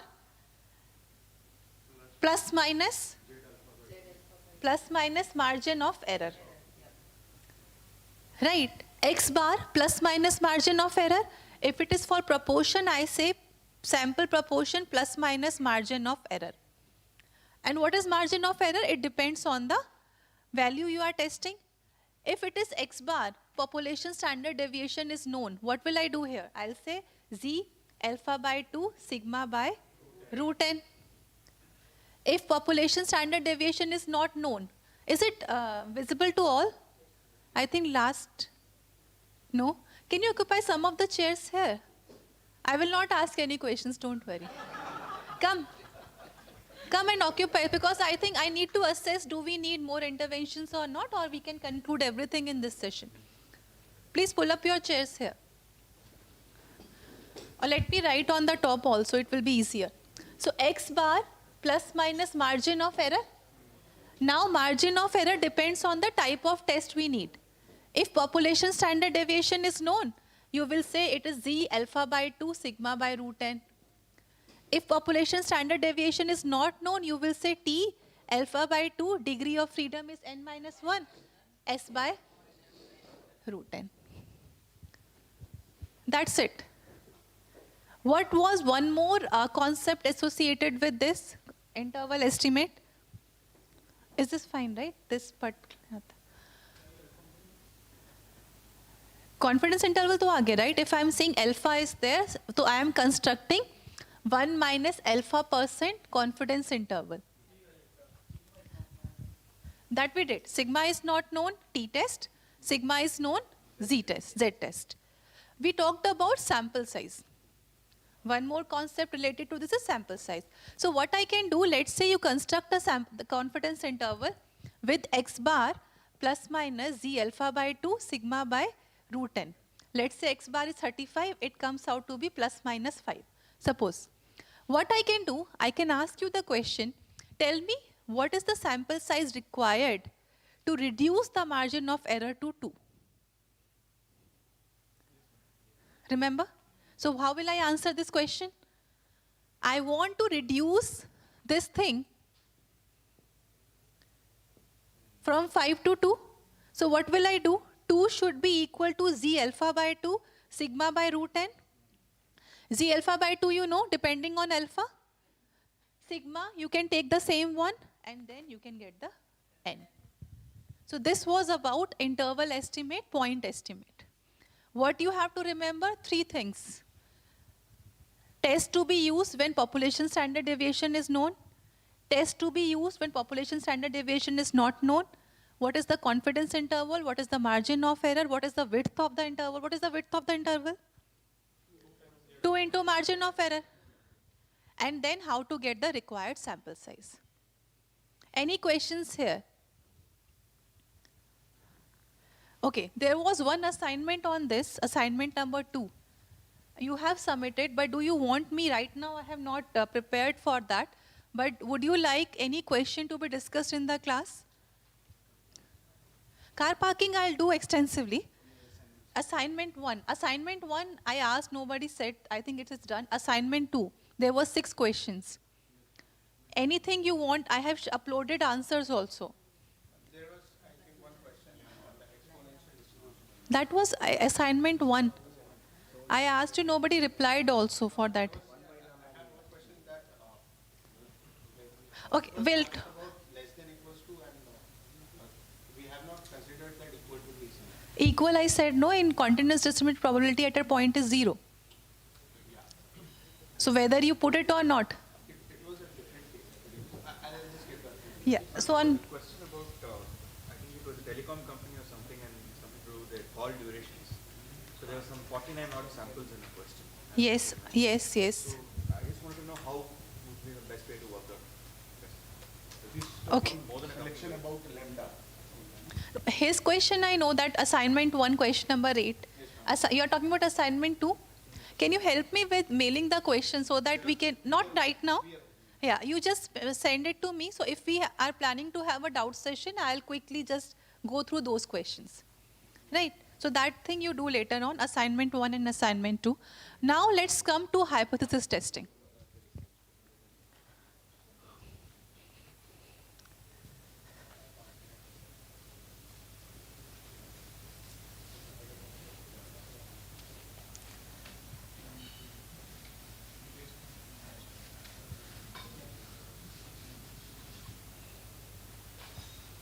Okay, so now let's talk about hypothesis testing. You let me know which question number, assignment 1, which question number, assignment 2. Let's talk about hypothesis testing. What we said that this is also a sort of inferential statistics. I can infer something about the population parameters. It could be mean, it could be proportion. So we talked about a number of hypotheses, but if you try to think coherently, all of them are following one step to second step, third step. So let's summarize all of them together. First of all, we'll talk about one population. What I could see from the project, I think most of you have got it right, but let's summarize it. What is one population? I'm talking about only one variable. I'm talking about age of only EMBA student. I'm talking about marks of only MBA student, right? So what kind of hypothesis I can have? We always have H0 and HA. H0 we say null hypothesis, means no difference. No difference hypothesis, so equality always go with null hypothesis. There we can have 3 types of hypothesis. Let's say I'm talking about mu. Average age of EMB student, mu is 30, and HA could be mu is not equal to 30. It's a two-tailed test, right? Other thing could be same one population, I'll say mu is less than equal to 30 and mu is greater than 30. Other way could be mu is greater than 30 and mu is less than 30. Let's talk about this and then we'll talk about these two. Equality, and when you have this at this point, you should be clear that you are heading towards two-tailed test. What is the meaning of two-tailed test? It always helps to draw a graph and just highlight some area. The rejection region can fall in either of the two tails. Right. Now, how do we conduct the test? We have framed the hypothesis. Once we frame the hypothesis, our rejection area is clear. How is it clear? First, it is in two tails. Secondly, with my alpha, I will fix the area also. If my alpha is, the significance is alpha, what will happen? This area is alpha by 2, this area is alpha by 2. Right? What do we do next?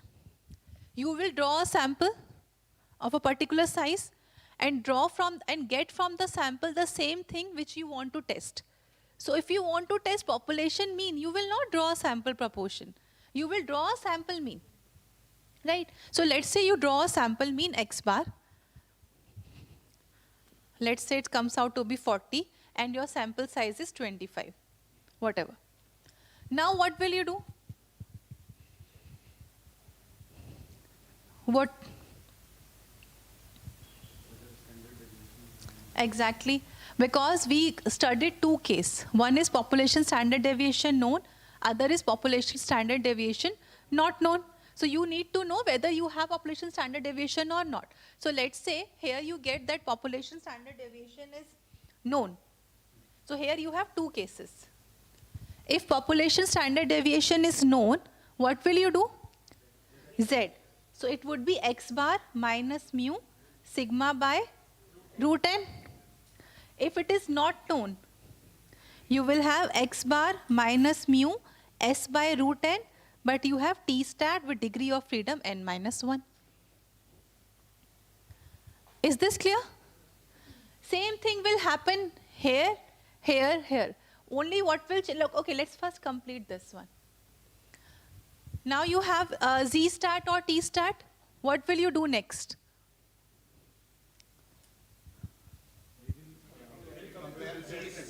There are two ways. Either go to the table and for the particular alpha value get the z critical. So one thing is, if you get z critical, you will have minus zc here. If it is if your calculated z stat lies here, reject h naught, otherwise do not reject h naught. So either here or here.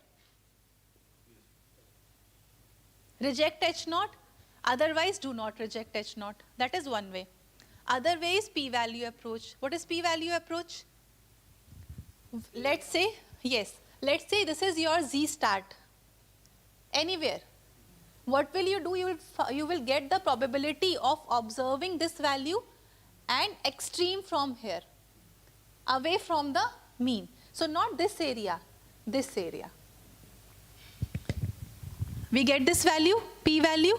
You compare p with here. If you are taking this region, so the way I would like to put it is multiply this region, let's say A, into 2. You will get p-value, compare p with alpha.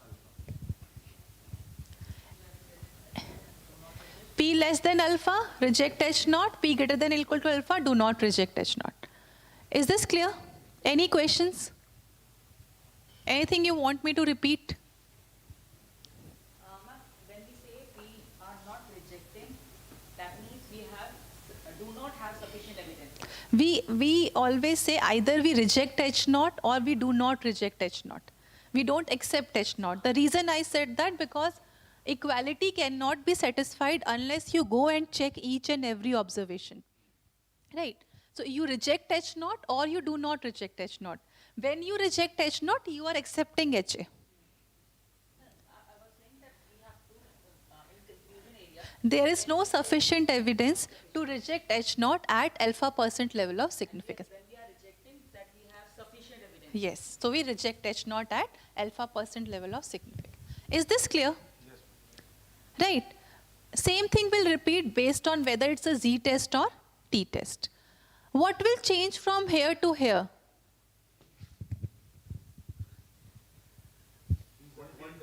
Everything will be same depending upon your HA. So that's why I'm saying once you do that, get this straight away.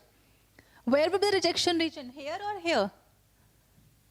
You are rejecting H naught, means you are supporting HA. When will you support HA? Jitna zyada it will be far away from the mean, more evidence you will have to reject H naught. Right? Similarly here, only thing is, let's say your Z stat comes out here. This entire will become your p-value now. No need to multiply it by 2. So conceptually, it's very, very simple. But don't get confused. Understand from one way and stick to that. Is this clear? It is about one population. We talked about one population mean when population standard deviation is known. We talked about one population mean when population standard deviation is not known. We talked about population proportion as well. Only stat value will change. Yes. We always compare P with alpha. Because my P value is this value only. That's why I'm saying P, we don't multiply P with 2. P is this value multiplied by 2. And then we get P value. So you always compare P with alpha. But P value यहाँ पे कैसे आएगी? Once you multiply it with by 2, here straight away this is your P value. Okay? That is the only point in which you may get stuck. Hana? Right. Now, what we did next, we talked about two populations.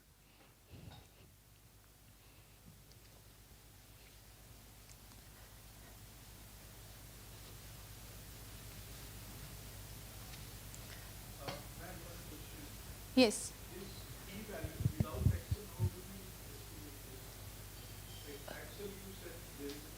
You have to do it with Excel. Yes. Because sometimes we can estimate it with table, but I don't want you to go that way. You have to use Excel. Okay? Now let's talk about two population. It is not different, same thing. But what will change in null? Instead of comparing your population mean to a number, you compare it with some other population mean. That's it. So instead of saying mu1 is equal to 5, I will say mu1 is equal to mu2. Both are unknown now. That is the only difference. So here H0, HA. So I'm not going into right tail, left tail. You can extend in the same way. Now what will we do here? First of all, once you get it, make this tree, make this chart. Rejection region here, rejection region here. If it is at alpha, alpha by 2 is this area, alpha by 2 is this area. Right? What we will do, if it is population mean, you will draw an analogous measure from the sample. So I will have x1 bar, x2 bar, n1 and n2. We need to have this. There is no other way. We have this. Now what should we do? There are 3 cases we discussed. First, both population variances are known. Second, not known but assumed to be equal. Third, not known but cannot be assumed to be equal. So what we do here, depending on these 3 cases, both are known, Z. Both are unknown but equal, t-test with different degree of freedom and so on.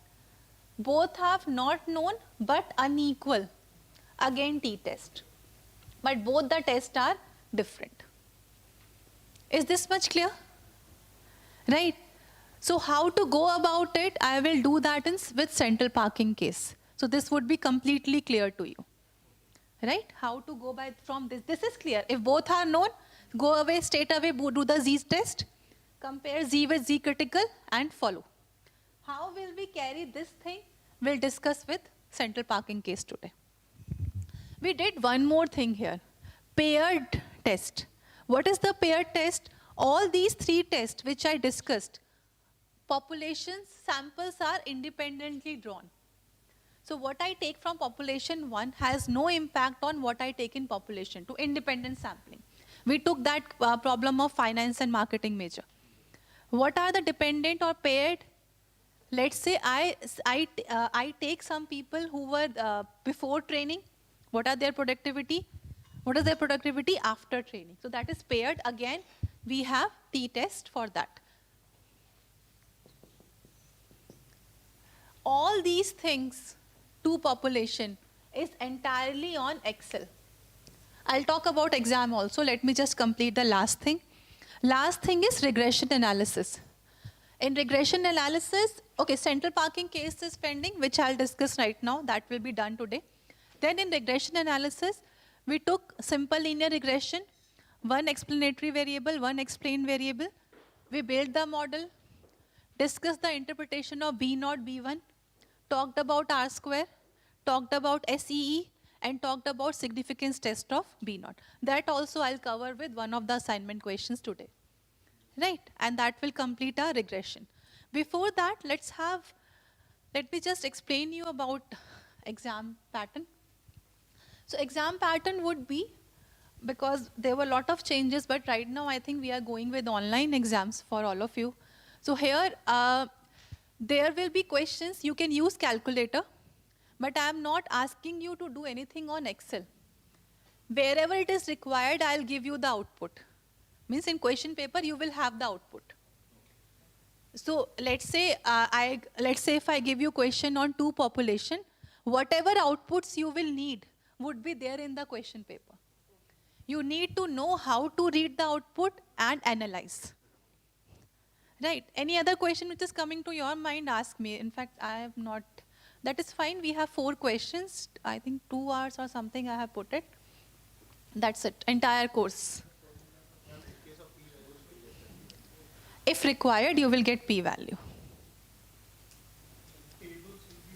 Tables also, okay, good question. In tables, I will add the tables in the question paper itself. Use those tables only. Because I will use that to match. Same tables, there's nothing, but don't, in case there's a slight difference, use the tables which I attached with the question paper. That you will get to know. Anything, tell me about the process. So typically it will be obviously applied. For example, those formula were very difficult, right? 2 populations. So I don't expect you to remember how to calculate SP, how to that complex degree of freedom. You will get the output and analyze. But let's say if it is simple, something like 1 population test, then you can very well remember it and do it. Are you getting that? From 2 population, I am not expecting any manual computation. But let's say if you have to conduct 1 population hypothesis testing, you can very well do it manually. You will have the tables. If I want p-value analysis, I'll give you p-value. But since now it is online, I might ask you to use Excel for p-value. It depends, because now you can use Excel also. But for 2 population, need not worry, you will have the outputs. No, not just the answers, steps, proper steps. And what are, I don't want English, I don't want globe, ki aise karna, aise, just simple. What is H0, what is HA? Like you can just say here, H0, mu finance is 50,000. HA, mu finance is less than equal to 50,000. Let's say there are 5 steps to hypothesis testing. If you go through the book the way I have also done, state H0, HA, give the value of Z stat, give the value of Z critical, write down your conclusion. Why equality तो लिख सकते हैं? हाँ, that is fine. X bar लिख दो, X bar equal to you can write. Yeah, simple sample mean is equal to this. Population mean लिख दीजिए. Just write population mean is equal to this, population mean is not equal to this. But don't expect कि आप sample mean लिख रहे हैं and I'll give you marks. Because some things are very critical for concept building. In that I cannot give any exceptions there. Because it is always a test about population, so you have to write it as a population mean. Right? So just if conceptually you are clear, the exam would be a cakewalk. But if you are conceptually, you feel ये क्या हो रहा है, then it will be difficult. So whatever we cover in the class, that would be part of the exam. Right? So I think that's it. There's nothing else. If Excel required, now it's online, you can very well use it. But for 2 population, I will not ask.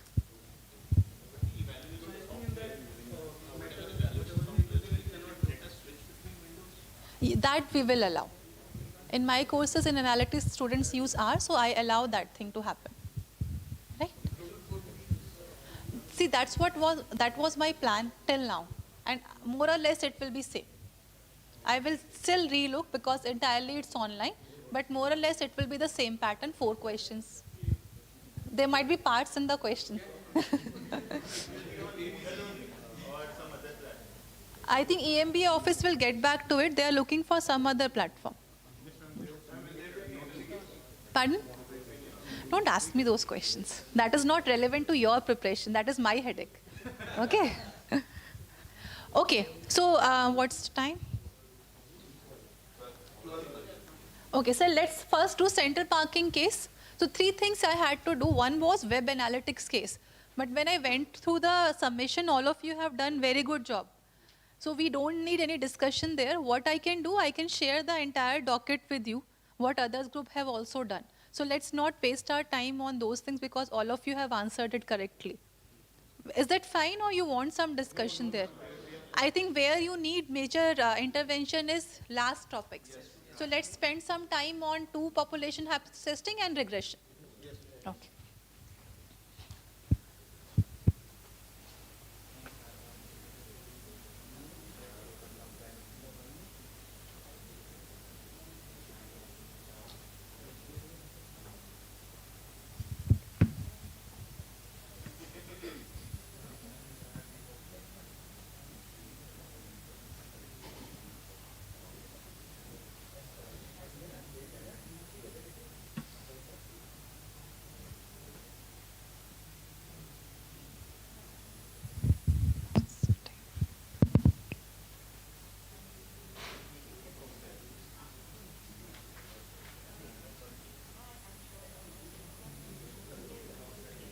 Okay, so let's quickly go through it. Explore the data for weekday and weekend. What inferences can you make on descriptive status? That must be simple.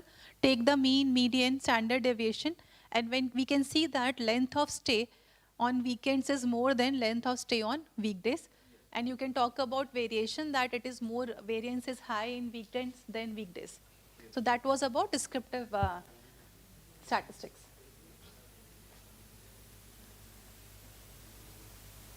Test whether the length of stay for weekends and weekday follow normal distribution. How did you do that?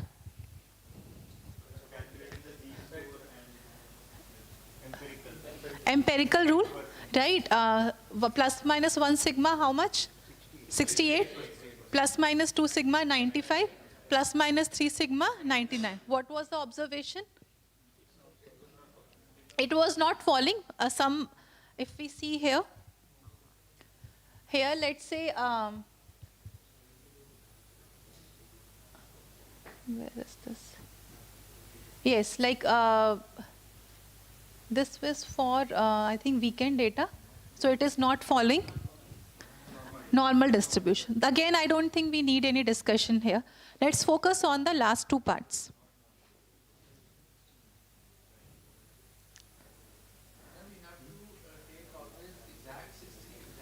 Not exact, but let's say 67 something or 16.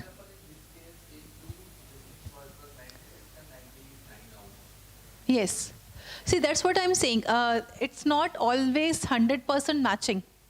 But again, whether this is, again, the question is whether this deviation is statistically significant for it not to be normally distributed, we have hypothesis test again. This is one intervention of descriptive statistic. There is a variation, we will report that. But can I take it to be approximately normally distributed or not? Then we have statistical hypothesis testing for that also. Yeah, so you will say it is not based on empirical law, empirical rule. It is not following. Not following. Yes, not following normal distribution.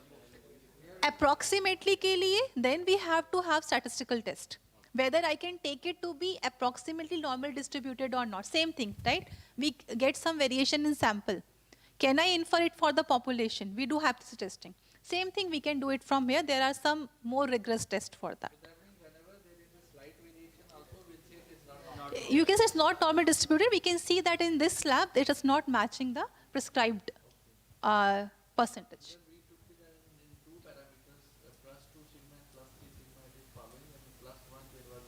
No, ideally we will say it's not following normal distribution. Whether we can take it to be approximately normal, that is different question. Huh.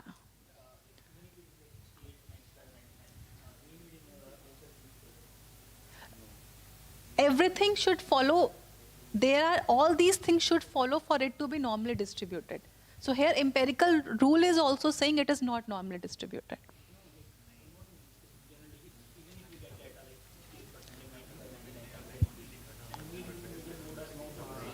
Then again, it's not normally distributed.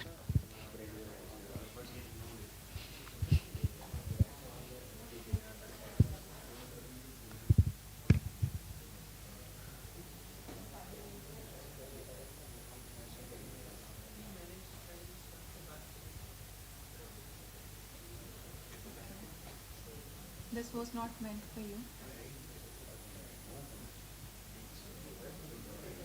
Okay. Question number 3. CPS charges for weekend are more than weekdays. One of the reasons for this is during weekend the customer stays longer and that leads to non-availability of parking lots. Is there an evidence to support that the customers stay for longer period during weekends compared to weekdays? Right. So let's see how we will attempt this question. So what will be my first step? You have to write hypothesis here.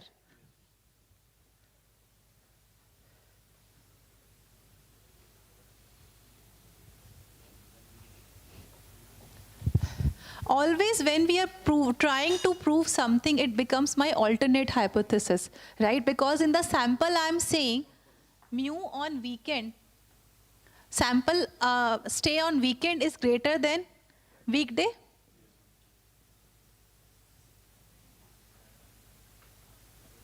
Weekend, weekday, that becomes my alternate hypothesis.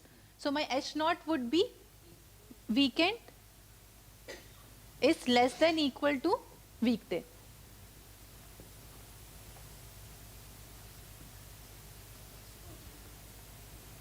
Is this clear? Your sample is telling you that mean length stay of weekend is greater than mean length stay of weekday. Can I put it in population? That becomes my alternate hypothesis. And whatever is not there becomes your H0. Right? What will you do next? You will draw a sample and calculate X mean for weekend, X mean for weekday, and do the analysis. We can very well do it manually, but now let's focus how do we do with Excel. Yes? Yeah, that's what I'm saying. We'll do that, but right now we have the data with us. We'll work on the data.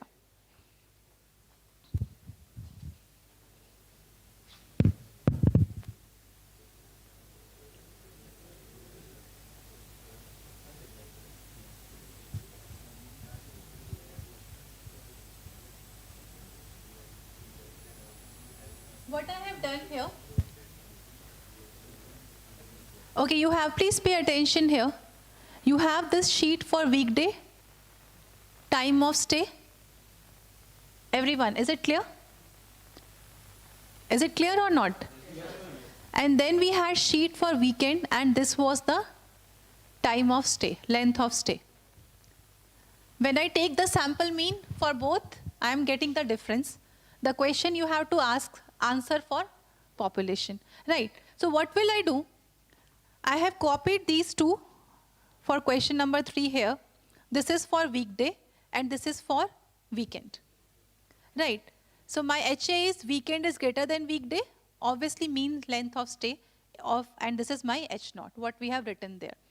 When I say sample mean is coming out to be 135 for weekday, 153 for this. So after this, I am clear it's a 2 population mean test, right? Is it independent or paired? Independent? It's not paired, no? Same vehicle ko we are not monitoring on a weekday and a weekend. It's an independent population, 2 population test. Now what should you think next? What more you need to know? There are 3 cases under this case. One is population standard deviation known for both. Is it here? known, unknown, equal, unknown, unequal. So now you have to probe this branch. What will you do first?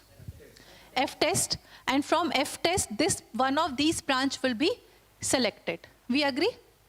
Right. So what I'll do here,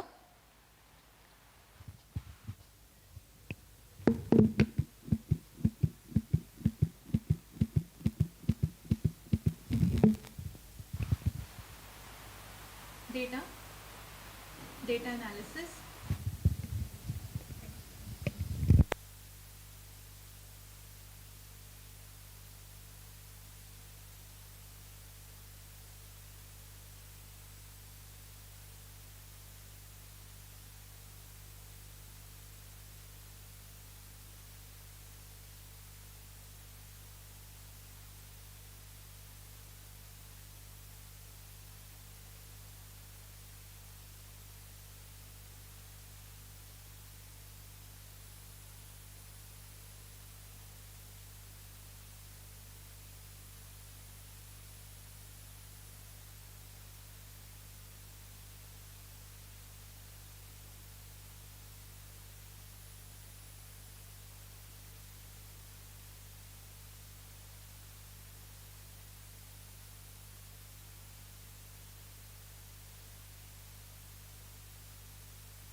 Okay, we compare P with alpha.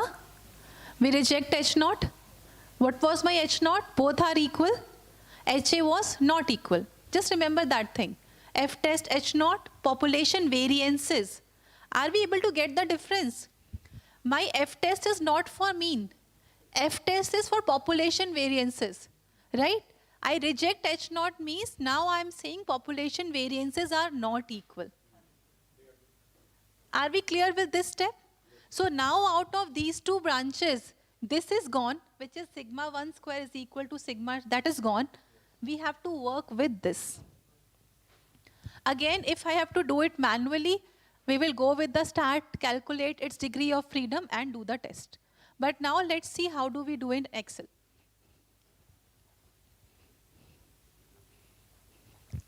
Okay, what we do here, we again go to this data.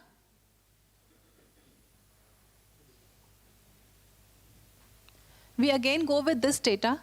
I go to data, data analysis. Now we have a series of tests here, pair to sample, sample assuming equal variance, sample assuming unequal variances. What will you do? Unequal variances, we click on OK.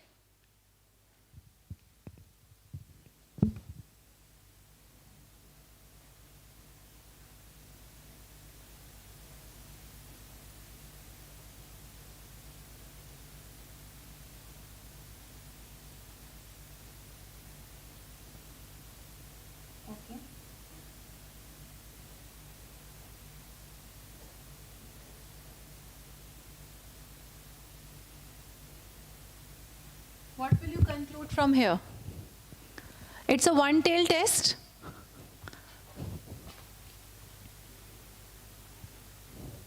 It's a one-tail test. For one-tail test, this is p-value. Is p less than alpha? Reject H naught. What is your H naught? Where was my H naught? This was my H naught. So you will write that at 5% level of significance, we conclude that the length, average length of stay during weekend is greater than average length of stay during weekday. Is the entire process clear? Had it been other way around, if you had not rejected H naught for F test, you would have done the test with equal variances. Yes. Yes, yes. What we did here, see, this value, what you get from here, it's a one-tail test.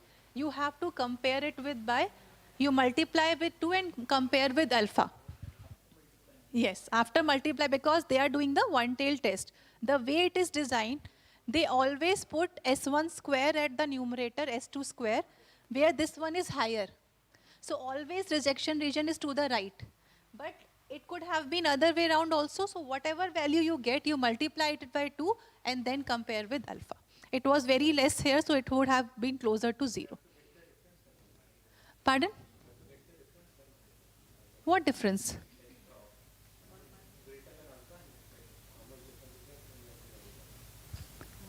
No.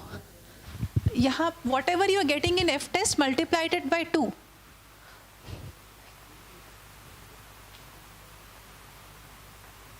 You get this value, no?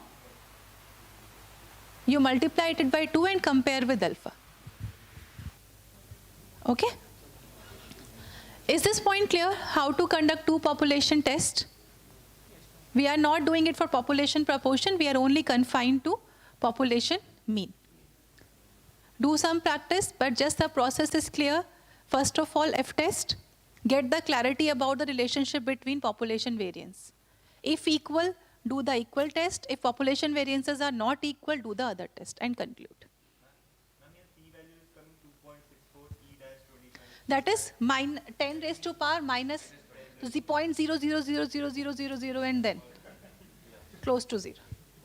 Fine? Is this clear? Okay. Then we come to regression. I gave one assignment. Have we submitted that?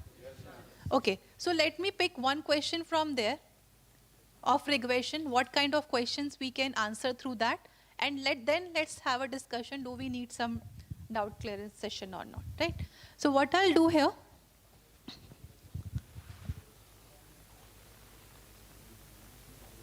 Okay, there was question number 4 also. Okay. What was the question number 4?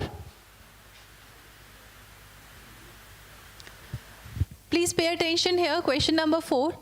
If we divide the day into 3 time periods, 10 to 2, 2 to 6, and 6 to 10, the same question, is the average length of stay differing or not?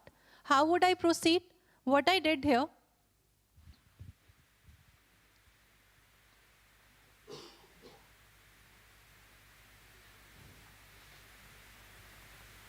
I made this variable column k as slot.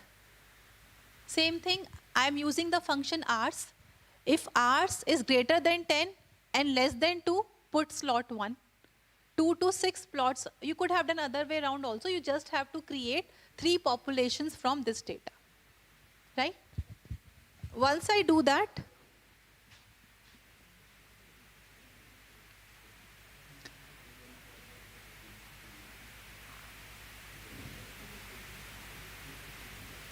so what I have done here, this is the length of stay in slot 1. This is is there any question? Is it clear? Yes, ma'am. Okay. This is the length of stay for slot 1. This is for slot 2. This is for slot 3. So what will you do? You will have 3 hypothesis testing. Slot 1, slot 2, slot 1, slot 3, slot 2, slot 3, same thing. So for example, I did for slot 1 and slot 2, I am getting reject H0, which means the population variances are not equal. So I did the test accordingly. When I did the t-test also, I am getting reject H0. What does that mean? Mean length of stay in slot 1 is not equal to mean length of stay in slot 2. Are we clear with this? Any questions, please feel free to ask me. Yes? Same thing. Any doubt? Tell me. Huh. It will be definitely another unequal variance, then there will be also the reject. No, not necessary. Not necessary. They are 2 different tests. Now, F test is comparing about population variances. T test is comparing about population mean. This becomes input to this test. Are we getting that? Tell me, where's the gap?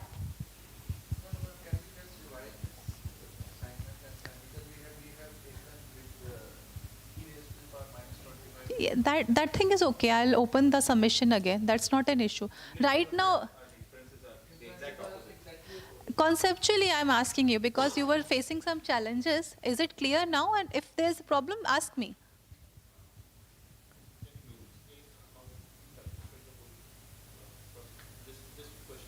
Okay. This much is clear. How do I get slot 1, slot 2, slot 3 or not? Right. So now what will I do? In my first question, I will compare slot 1 with slot 2. Right? So this is my first population, column A. This is my second population, column B. Right. What will be my H naught here?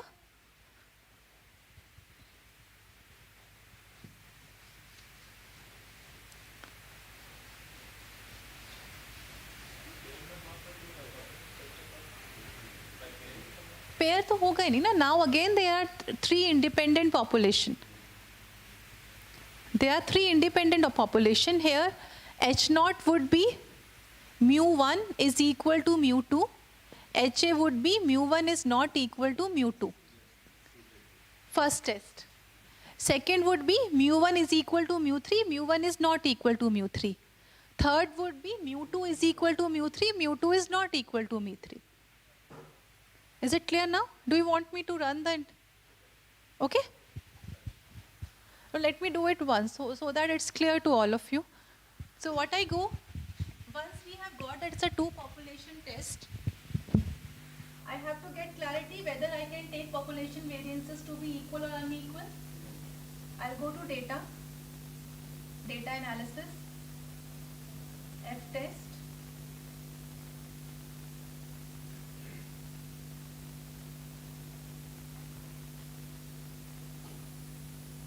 It has taken B2 to this fine and D2 to this fine. No, this is wrong. Yes. Slot 1, let's take from this. I'll take it as a label now.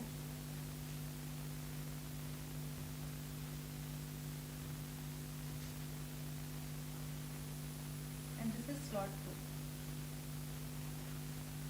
2. Right? First one is labels. I said labels. Okay. What do I get here? P value. Very small. Close to 0. Even if you multiply it by 2, less than alpha, I reject H naught. What does that mean? Let him try.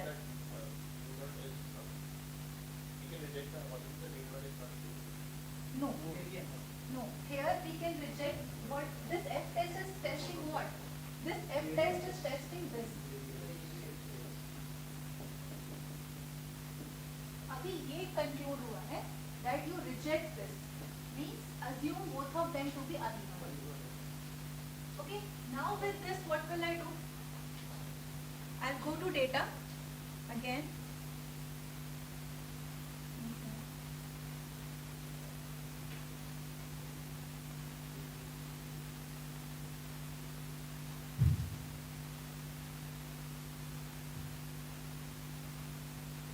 Data, data analysis, t-test, yes, this, okay.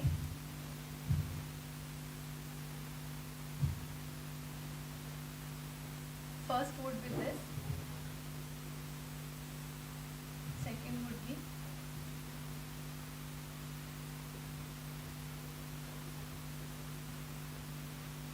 labels, okay.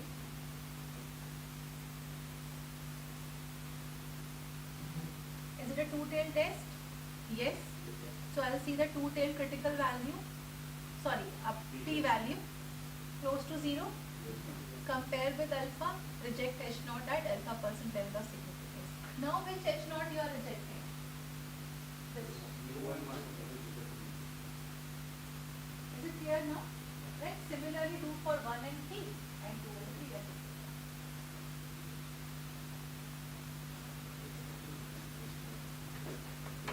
Fine?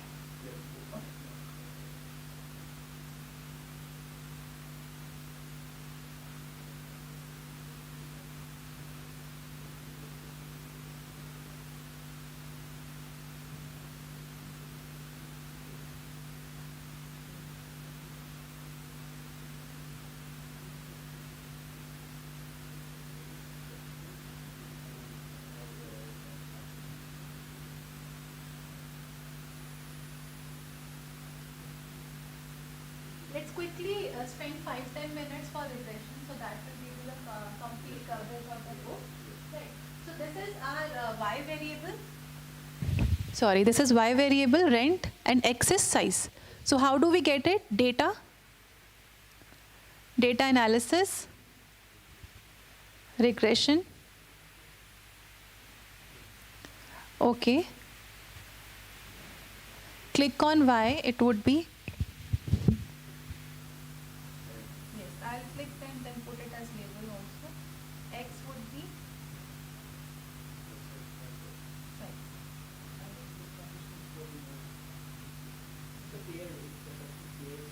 Yes. B. Right.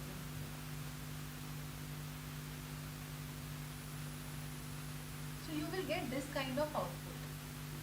Let's quickly answer this. There is a limited information we can get from this. Let's get it, and this will complete our course coverage. Give me the prediction equation for this model. Write down. So we will write that predicted rent is equal to 992.99 plus 0.493 into area in square feet. Any questions here? Fine. So what is the interpretation of B0? What is the interpretation of B1?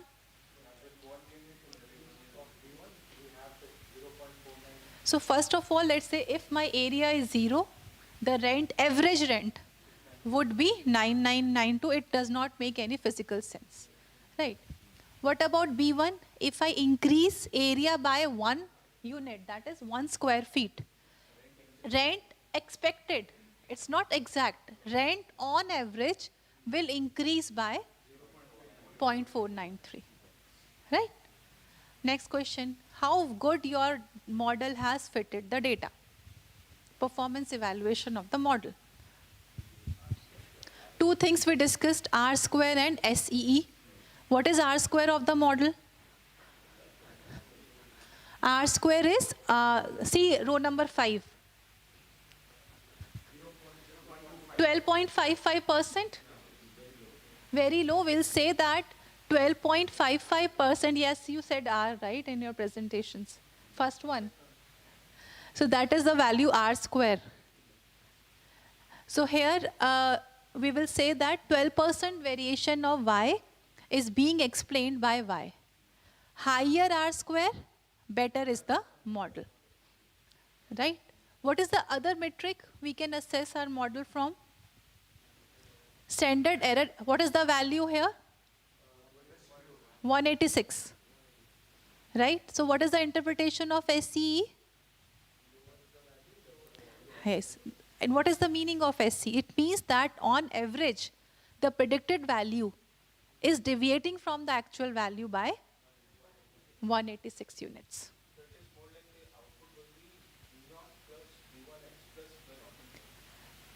Estimate of this is this. Yeah.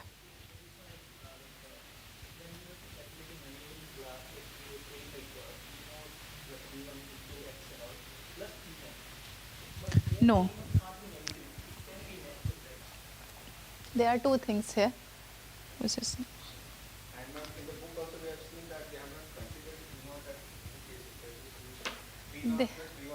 there are two things here.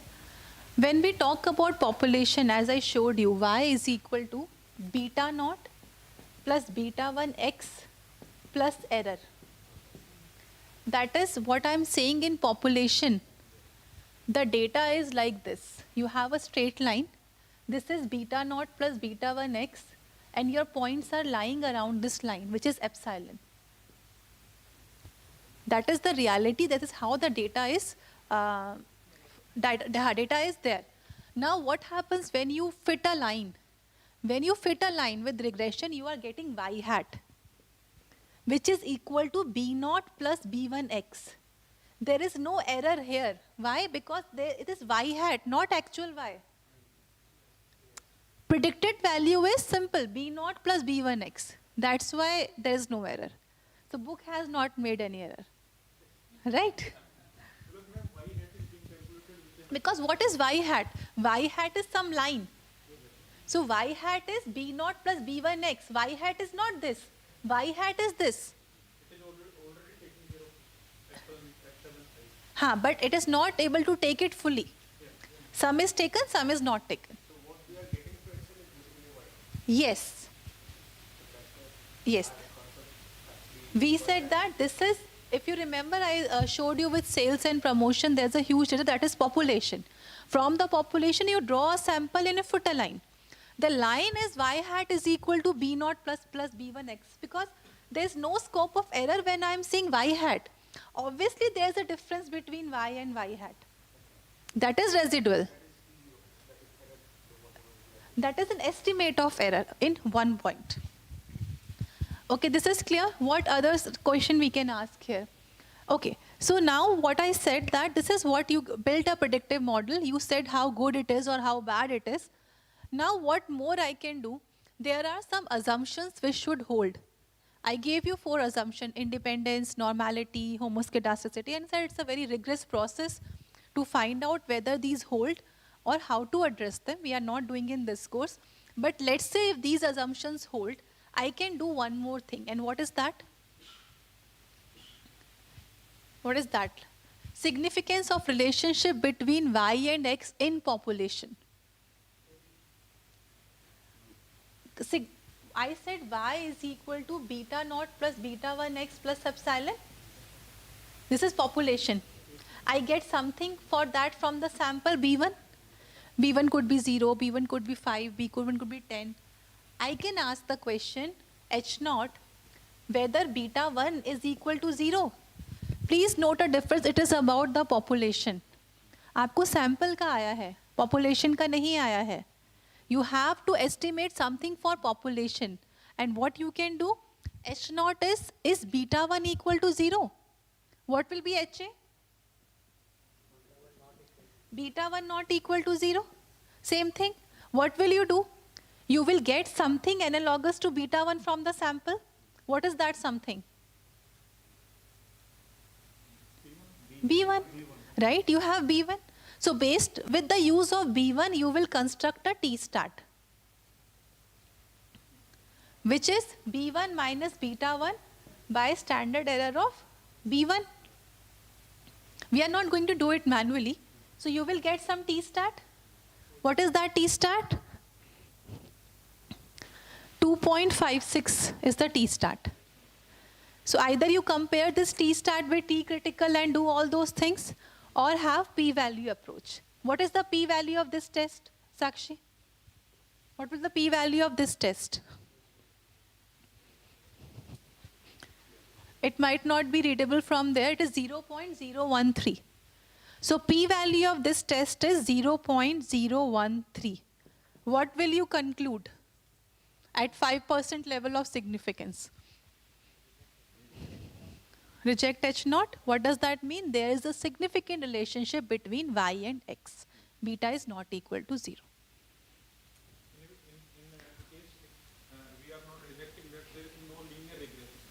Yeah, so beta is about linear regression only. So when we talk about assumption testing, we'll say whether it's a linear or not, it's quadratic, polynomial. We do all those transformation. Here, if beta 1 is equal to 0 means there is no significant relationship between y and x.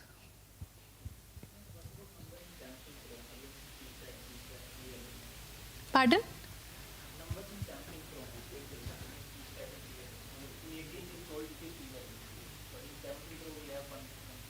I'm not getting, sorry, what is a... Just above the PA, when there is another one. Like what is that? What that signifies?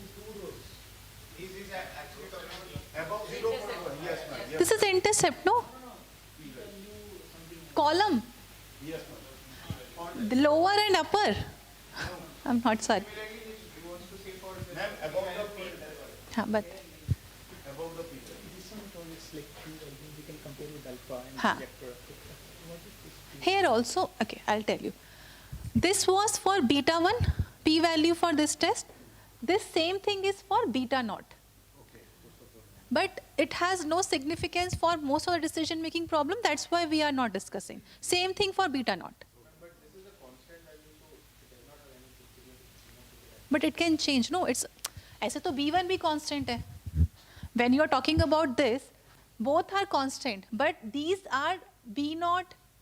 Okay, let's think this way. In terms of like V1, if the size is very high, so it makes a significant like difference. No. That's why I have this there. No, Like no. if we have like 10. There are two things we are mixing here. We have, this is what we want to estimate, which is always unknown to us. With our techniques, we get something like this, y hat is equal to B naught plus B1x. Both of them are random, because as and when I change the sample, my values will change. So that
of करना अच्छा on करके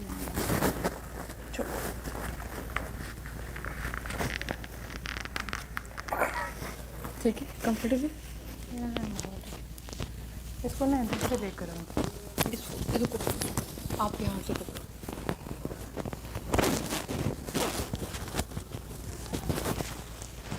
यहाँ पर क्योंकि आपका ऐसे भी हो रहा है और थोड़ा सा तार निकाल ले ठीक है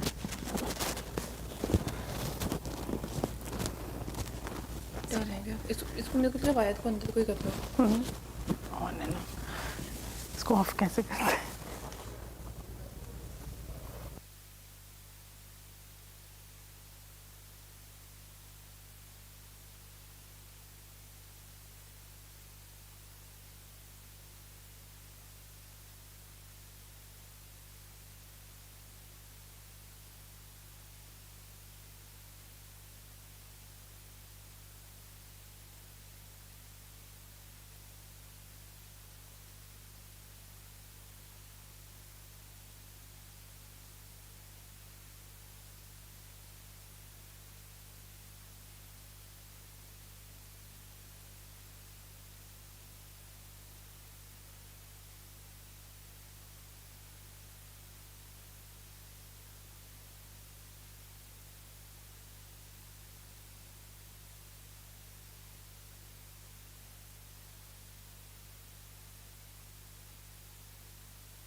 Hello?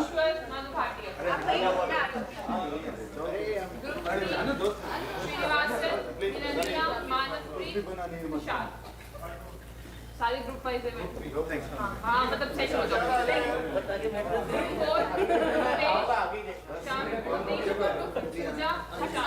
मैं एक बार कैंपस जा रहा हूँ स्कैन करके भेज दो ना। मैम फिर वो मूव नहीं करेंगे पता नहीं आप क्या करते हो, वो do whatever you want to do.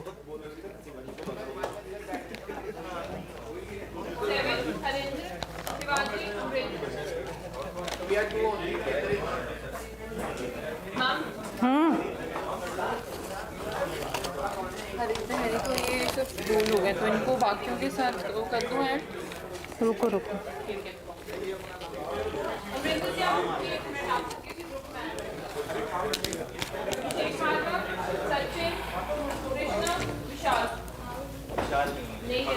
Tape होगा।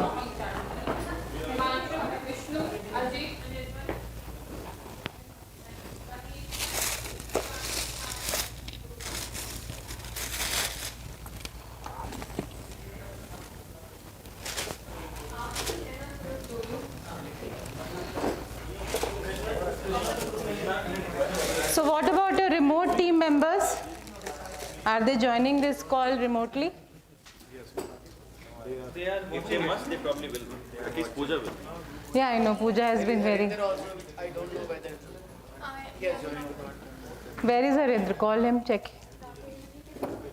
Directly look into the camera and say Pooja joined and she's So is she there? Yeah, she's always Just watching. check. She's omnipresent. Yeah, we really miss her.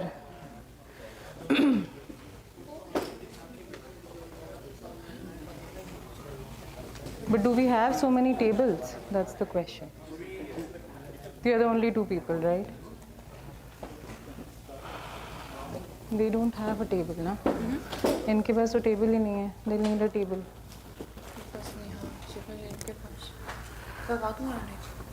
So let them join some group then. Okay. So for whatever deliberations that will happen in group, you can choose the group that you want to join. You both. If we're sitting here, we can join this group only. Are you okay with these team members who are coming in now? Most of section join कर रहे हैं. We have 3 members. कर रहे हो? Please join करो. जल्दी करो. Harendra is joining. Harendra is joining. Okay. So this group has 3. We have one more. Arman is on the way. Who? Gautam sir. Acha. Vivek ji is coming. Okay. I checked. There was only. Where is the list?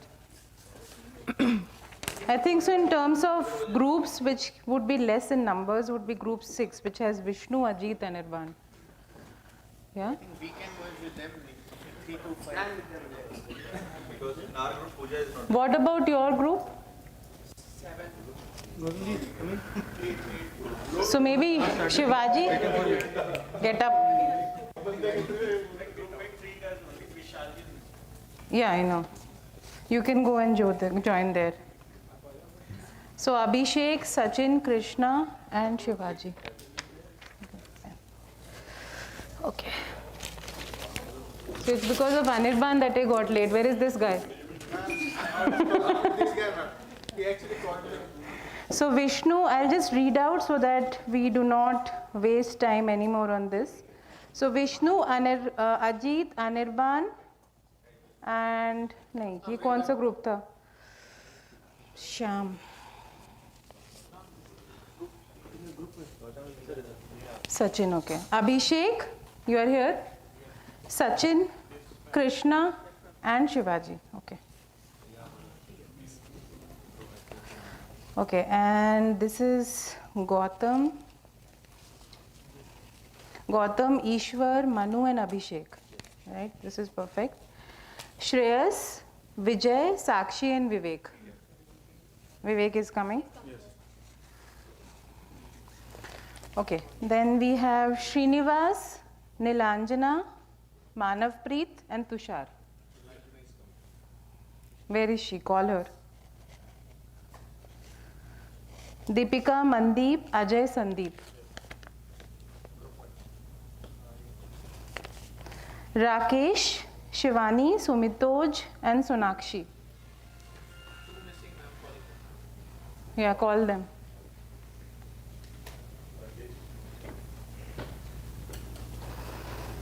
Yes, they are.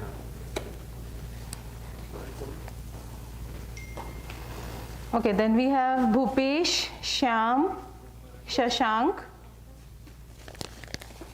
Bhupesh, Shyam, Shashank, and Amrinder.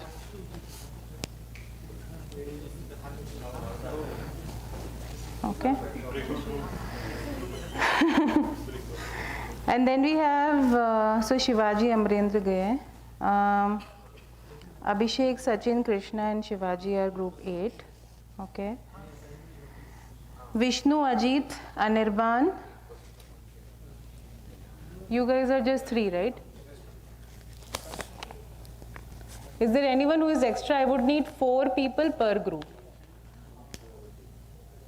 Then one person can join their group.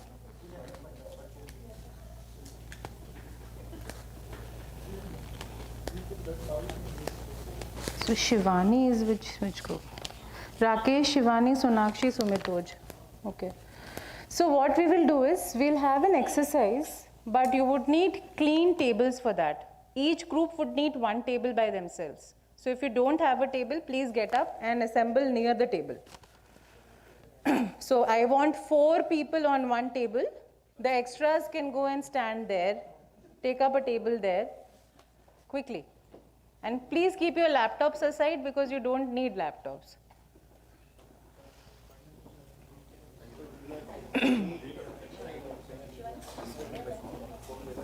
Where is your group member? Call him. We have called him. He is coming in a minute. Okay. Fine.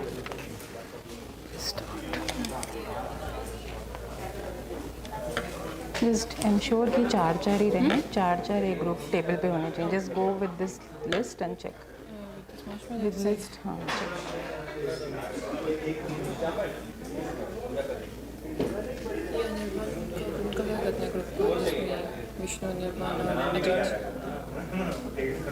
4 होने चाहिए ना हर group में.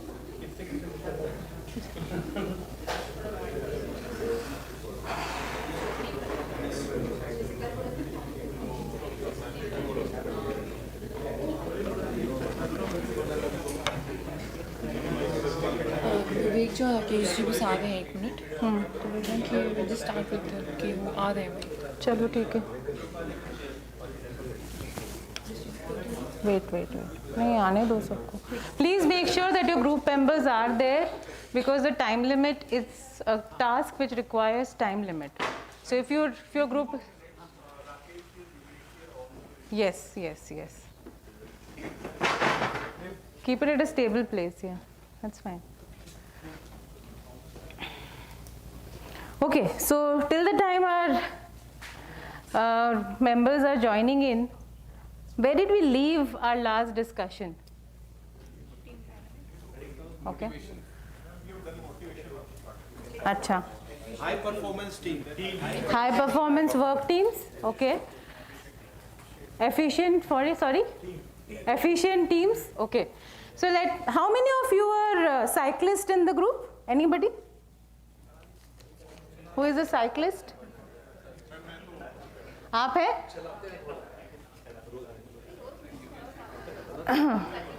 So how many of you think that Ajay? इसको on कर. How many of you follow Tour de France or any such cycling tournaments? You follow? Anybody from that group? No one?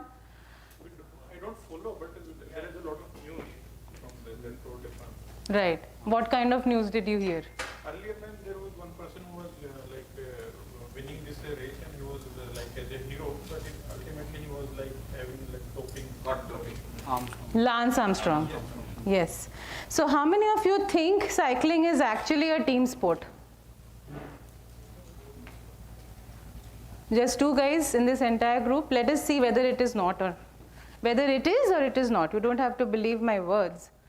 But let's just see, because let's set the tone for our class. which very rightly Vijayji has pointed out about high performance work teams.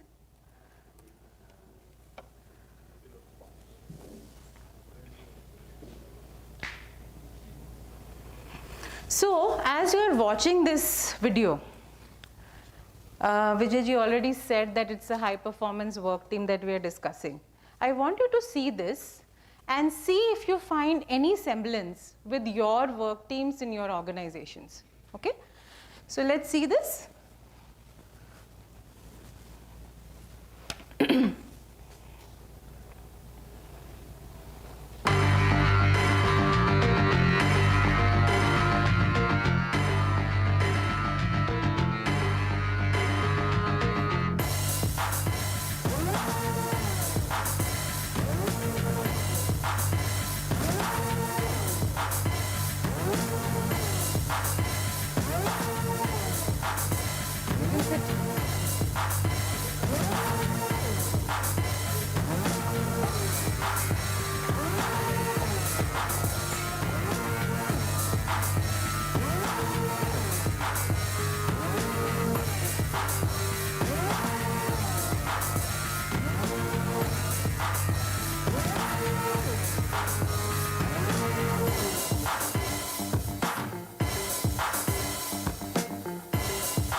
Okay, so is there a change in your understanding about whether cycling is a team sport or not?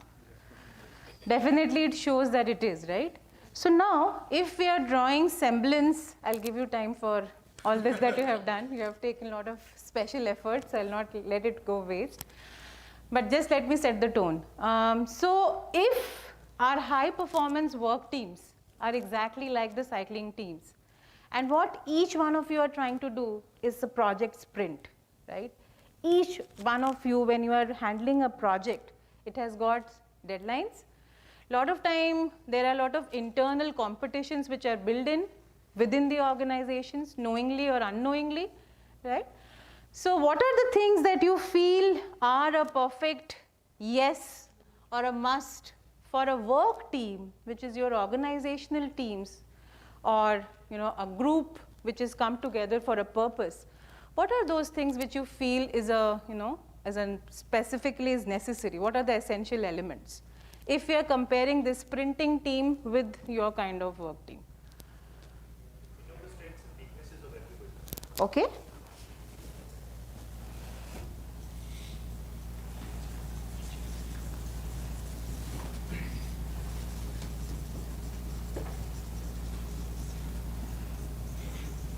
What else? Willingness to be team players.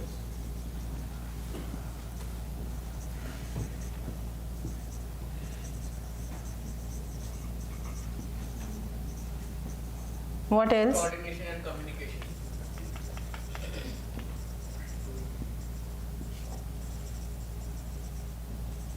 What else? Team goal above individual. Okay, excellent.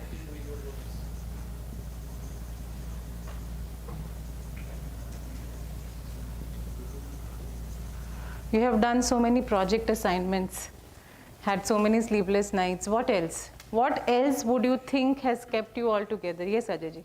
The team dynamics should be from trust, because not everybody Excellent. can lead every time. Absolutely. Sometimes one person can lead and other is follow, and other time other person can lead and other. Mutual respect. Okay, so Deepika is saying that even when we are talking of trust, something which sits as a base is whether you respect, whether you have respect for each other or not. Okay, what else? To empathize with each other's pain points and problems. Okay.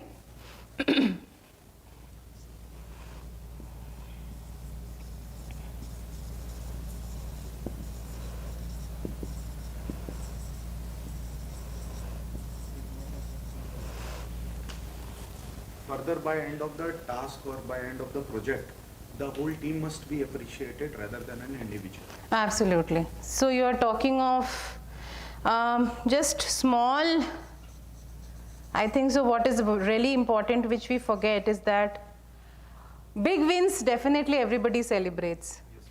But even small wins, when it's a sprint, every time each player is expanding the energy and trying to reach there, making sure that the last person who is coming reaches the crossing line, which means even small wins matter, yeah. Support in the case of adversity. Okay. So when you're talking of empathy, you're also talking of a lot of supportive behaviors, which, and I think so something that Manu said that, team goals above individual goals. So those supportive behaviors is also something that you would want. Yes, Sandeep? Okay, so each person has to given some time to recharge and refuel. How many times do we really do that in our project teams? That मैं थोड़ा सा काम कर लेता हूँ, तू थोड़ा rest ले ले, फिर you can then join back.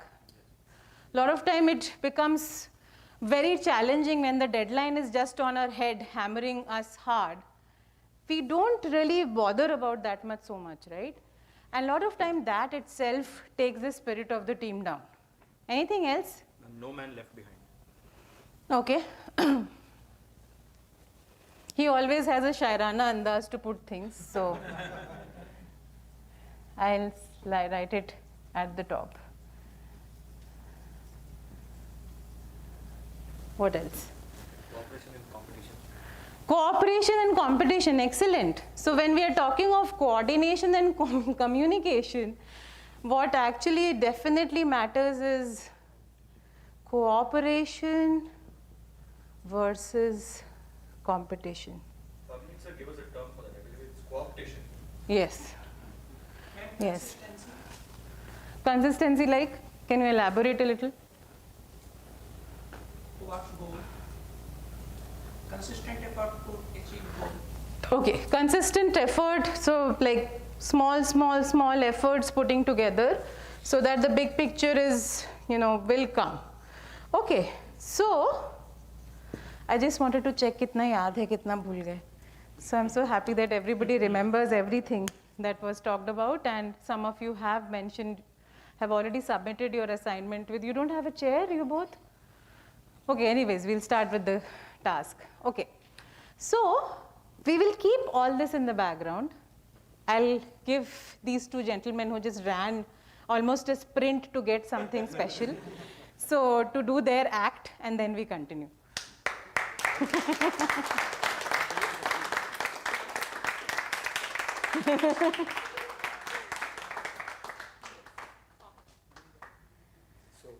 hello, am I audible? Yes, sir. Yes, sir.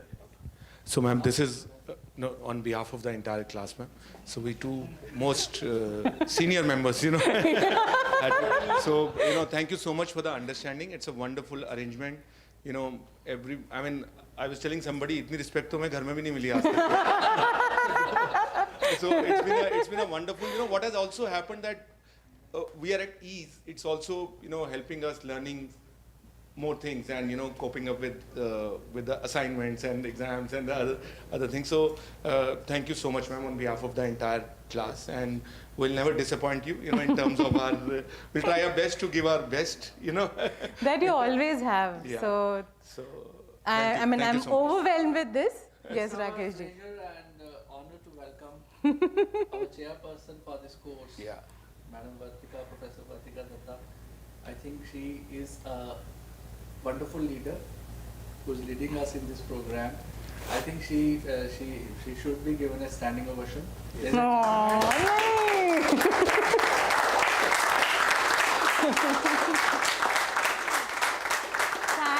Thank you so much. आप ज़्यादा देर मत खड़े रहिए इसको पकड़ के. Thank you.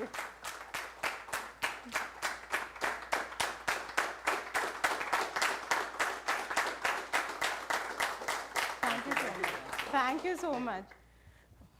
Steffi, keep it properly.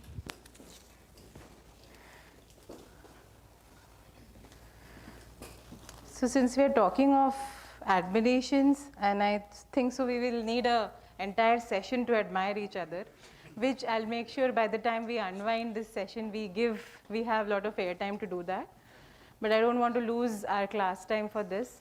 But genuinely, dil se really, thanks a lot for being such a wonderful audience. In the sense, wonderful students rather. Wonderful participants, not only online, even offline. It's such a pleasure to interact with all of you.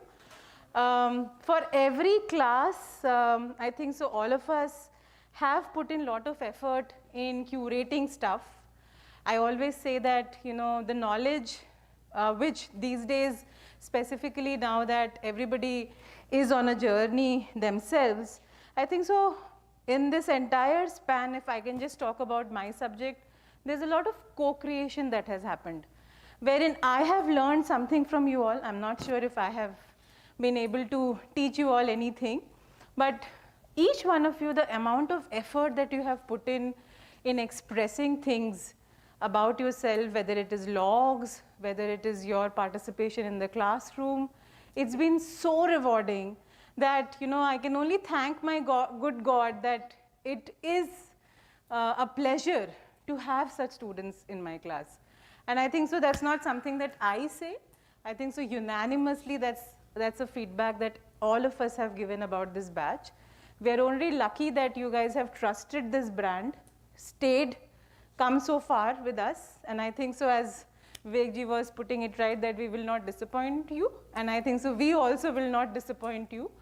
From time to time, there might be hiccups because yours is the first batch, and like a first child, as a parent, I think so we are always very, very worried about our first child.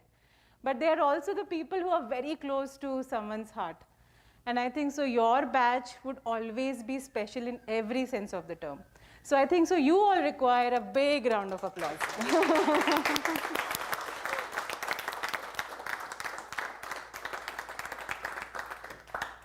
Okay. So shall we start our work then? Yes. Good. So what we will do today, for at least the 2 sessions that we have today, we'll keep all this as pointers. And I want all of you to reflect on your own groups when you work. How much of it are you actually following all this? How much of it you can follow? So all the concepts that are there, which are all, you know, I can go on and on with this concept because this subject is having 20 sessions that I generally teach, and I'm kind of clubbing everything in 2 sessions. So what I have thought is that we will have a lot of exercises which are experiential, but after each exercise, I want you to reflect as a group, where do you stand? And that's a learning that I want you to take out for these 2 sessions that you are with me today. Is that okay? Perfect. So we will start with the first challenge. How many of you have done a marshmallow challenge earlier? Anybody in the group who has done it? Might have, don't recall. It might have been part of some soft skill training. Heard about it. Heard about it? I was just scared about Amrinder and Manu. Because these are the two guys who have almost, I mean, thankfully, really, I mean, both of them have brought in so many wonderful practices from their own organizations every time we would talk about a concept. It has only made the classroom deliberations very richer. So anyways, so what's the task? The task is that each team will get an envelope. I will tell you what is there in the envelope. The envelope has 20 spaghetti sheets.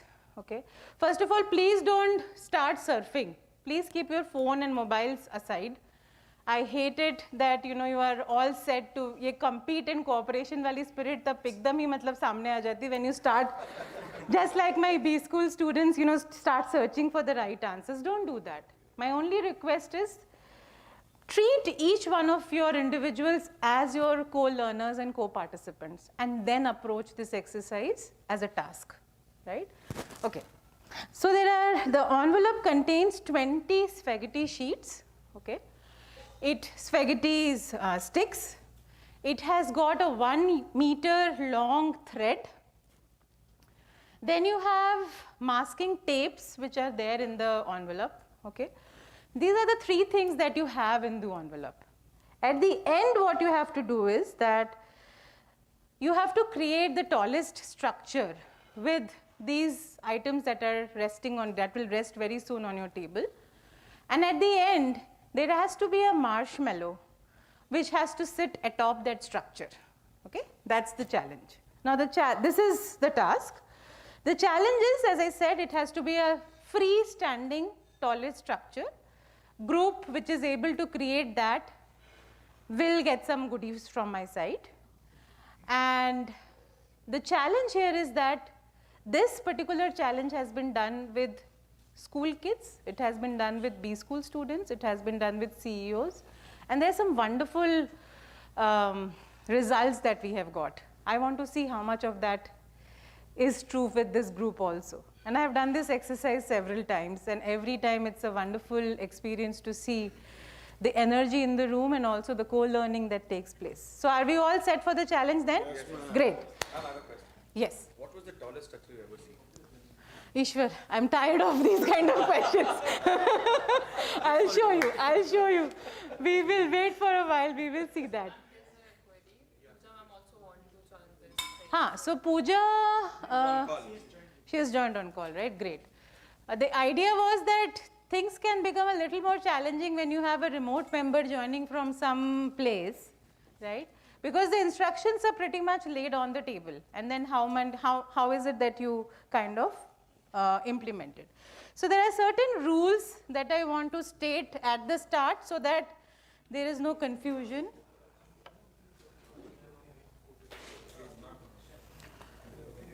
Where is the slide? Okay. Okay. I'll give you time.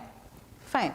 So we have, when the timer starts, you will get exactly 18 minutes. Nothing less, nothing more than that. But before that, there are certain ground rules which I want that you all should see so that you don't commit any mistake. And you will need to clear out your tables so that you have enough time, enough space to work. So I'll give you that time, don't worry. I'll start the timer, tabhi start karungi, don't worry. I'll not cheat. Okay. Fine. So the first thing that's important is that, as I said, this is what exactly you would get.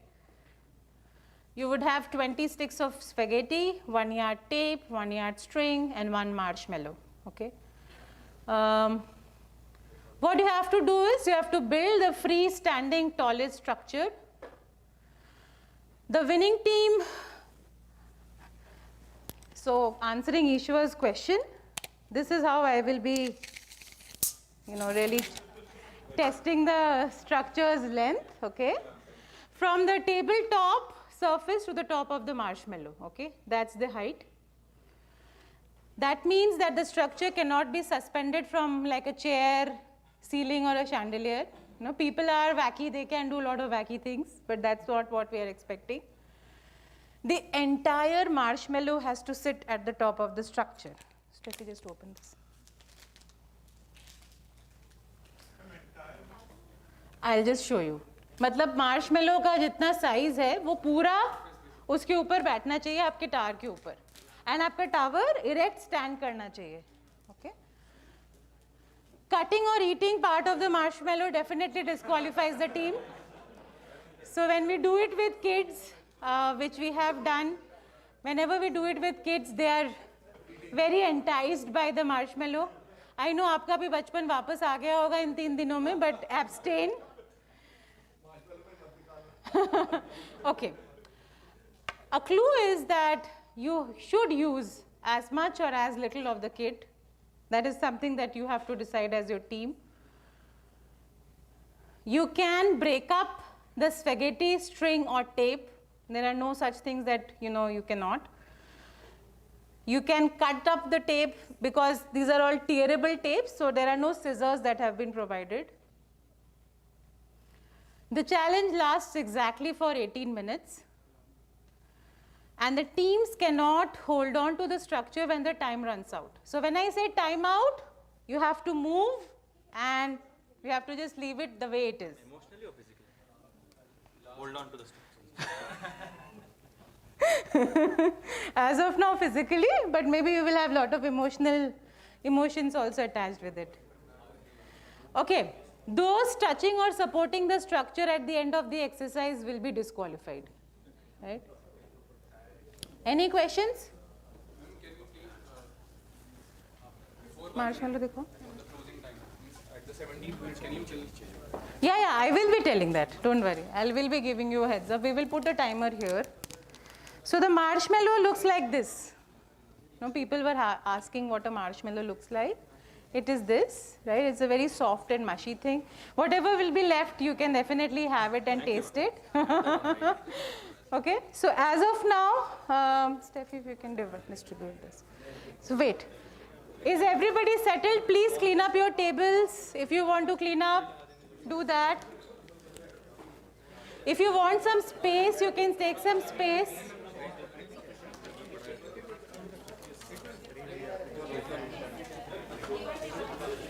This much is enough for you? That's okay. पहले लोग settle हो जाएं सब लोग, तो सबको एक एक दे देना और मार्शमेलो.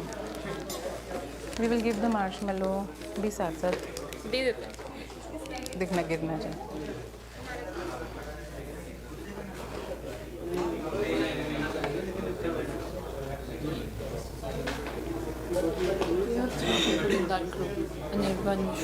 हाँ, क्या हो गया? कोई बात नहीं. उनका कोई रिमोट टीम मेंबर को बोलो ऑनलाइन रखें वो लोग.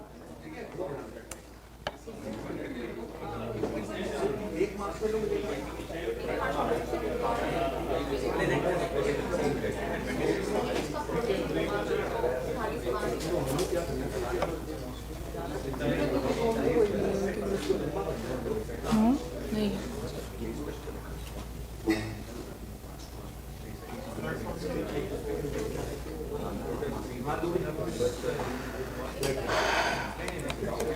चलो बांट दो सब.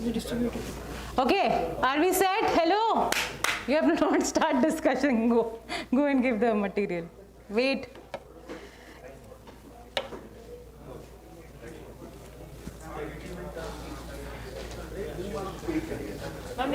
Quickly.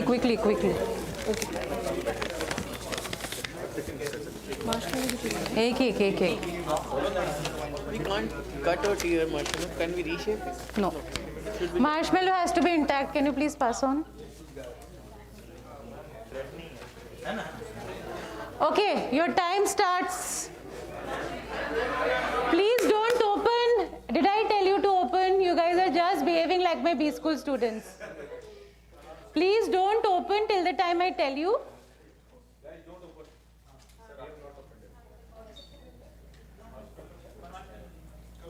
Everybody has got the material? Yes, ma'am. All the teams, can I hear a yes from everybody? Yes. We have not got the marshmallow. Marshmallow? Great. सबका हो गया? Okay. So I'll start the time. Your time starts now. तो चल ही नहीं रहा है.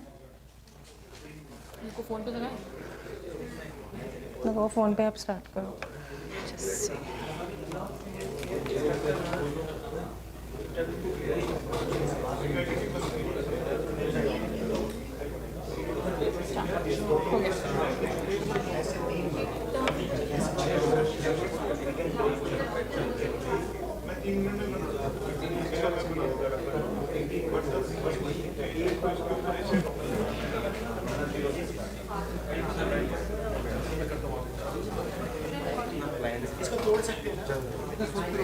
Yes, you can todu 5, modu 5, whatever you want to do. इसको ऐसे ये लगा सकते हैं क्या? Pierce कर फंसा सकते हैं उसको pierce कर सकते At the last, not now. Not now. At the last. हैं pierce कर सकते हैं बस ठीक. So please make sure that the marshmallow sits at the top at the end. You don't touch or do anything with the marshmallow. You don't have to pierce or do anything with the marshmallow now. You just have to create the tallest structure and your marshmallow has to sit on top of that. Can I also join? Yeah, join them.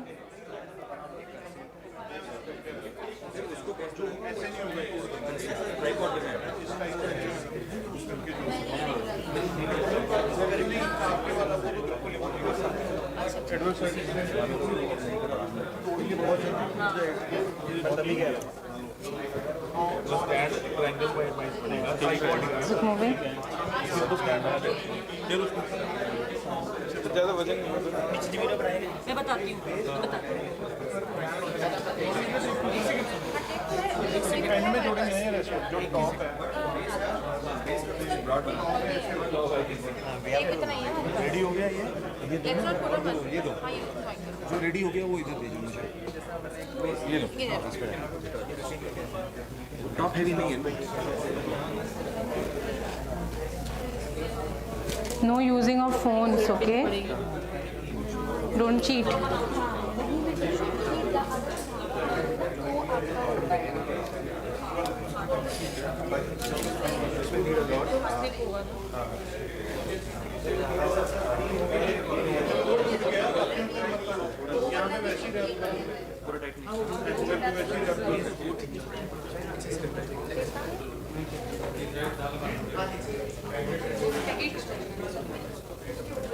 इसके बाद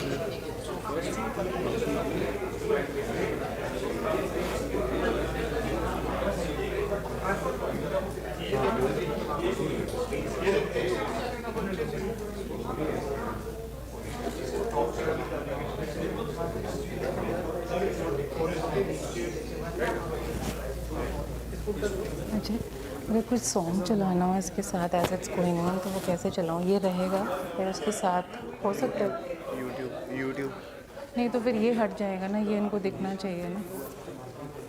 देख एक बार ज़रा set कर दो.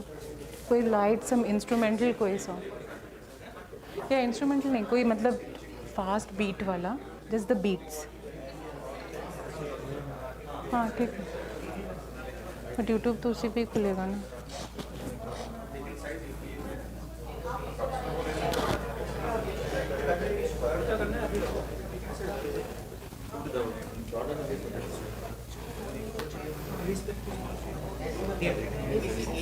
तो 6 को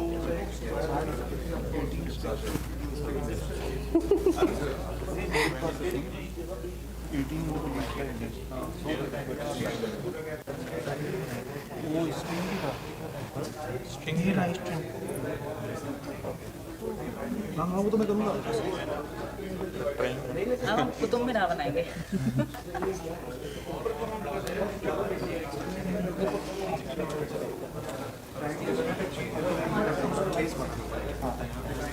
Look, if you are a business owner, then please don't make the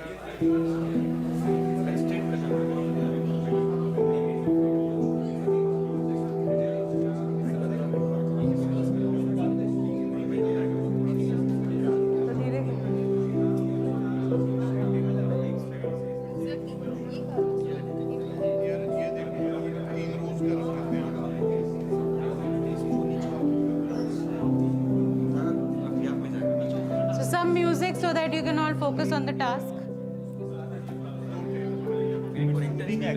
Intense music, yeah, that's what I told him. And Ajay is giving you meditative music.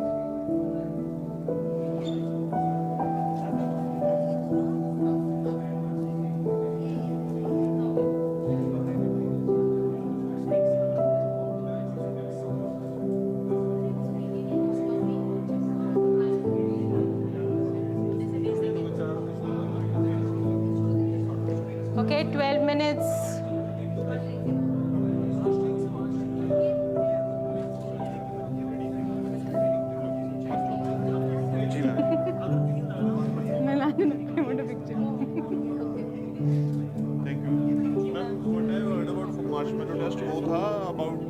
अभी अभी ये खेलो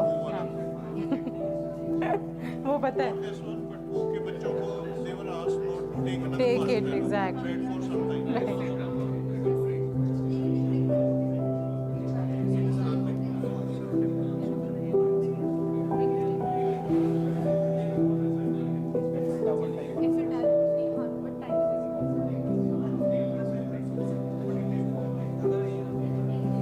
थोड़ा फोकस कर करके ना थोड़े ग्रुप पे फोकस कर करके ले लीजिए.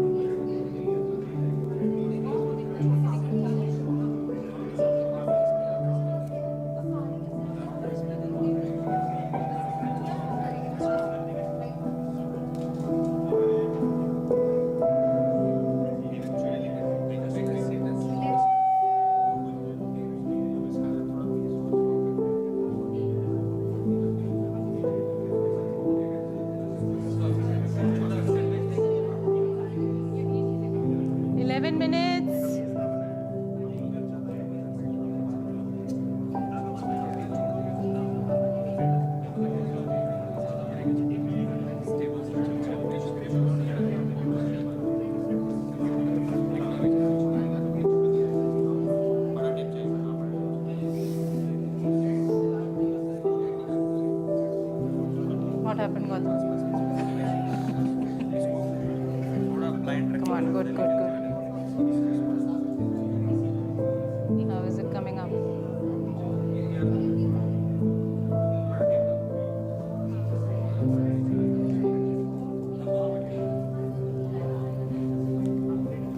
टेढ़ा भी हो जाएगा, कोई प्रॉब्लम नहीं है.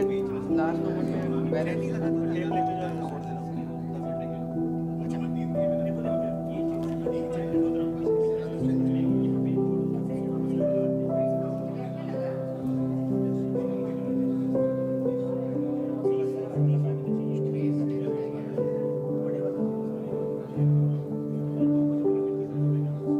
Krishna, what are you trying to do? Tie them. Okay.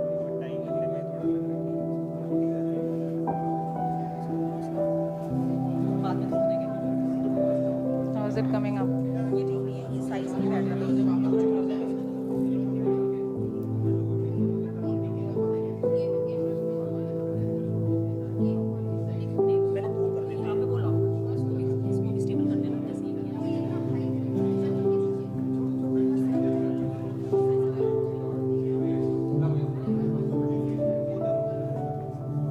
Nine minutes, 9:20, 9:19.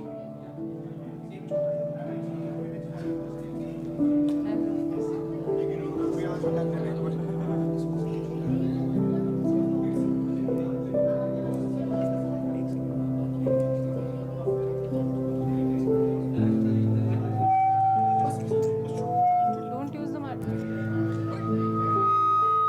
When I'll tell you, then put it.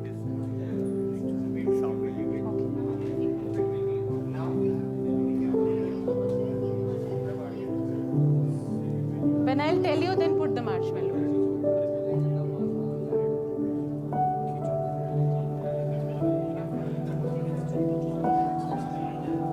As of now, please work on the structures. When I tell you, you put the marshmallow when the time ends.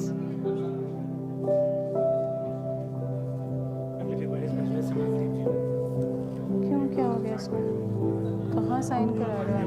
पहले ये था, मैंने इसमें code डाल रखा था कि इसमें अकॉर्डिंग टू हमारा एग्जिस्टिंग एग्रीमेंट है उसकी रेट ही है, बट एग्रीमेंट है ही नहीं है. वो तो हमें ही नहीं बोला, पता नहीं क्या लेके बैठ गए हो. था ही नहीं agreement.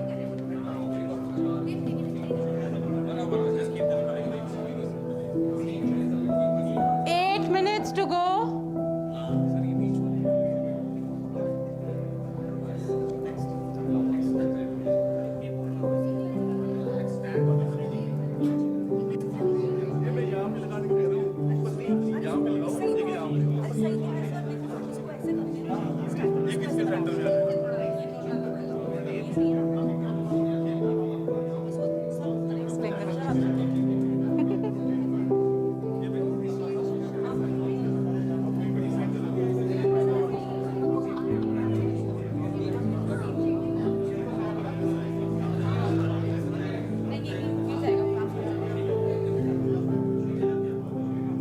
The marshmallow has to sit atop. You cannot prick. It has to sit atop.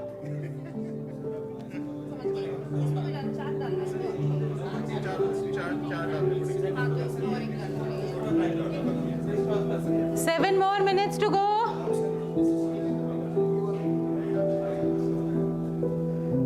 Please remember, marshmallow has to sit atop the structure, okay?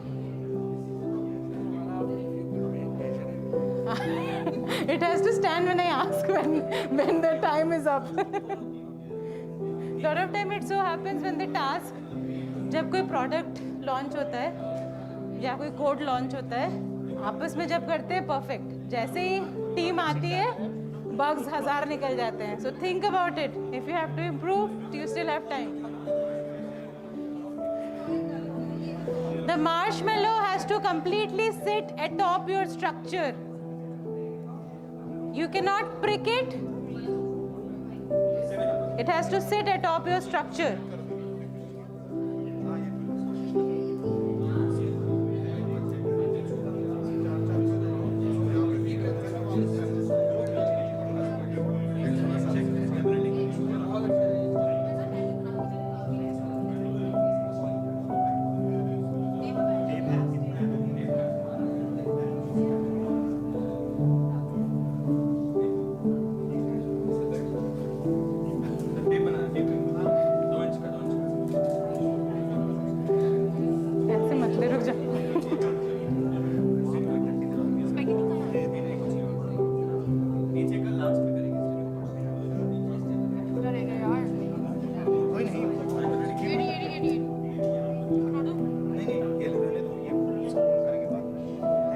Is it not tearing with hand? Yeah, it has to be like this.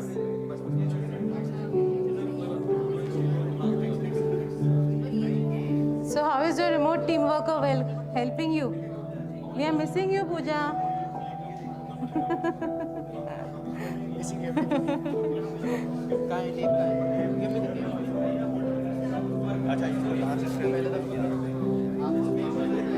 Okay, it's 4:45 on the timer.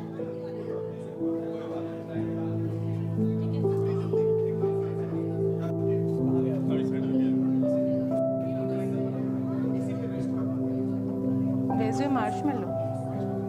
Oh, achha.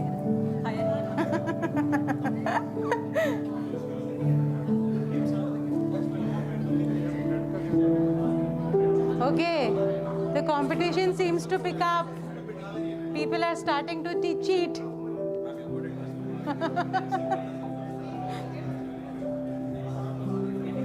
So how is it coming up? Good. Make sure that it has to sit at top, huh? You cannot prick it.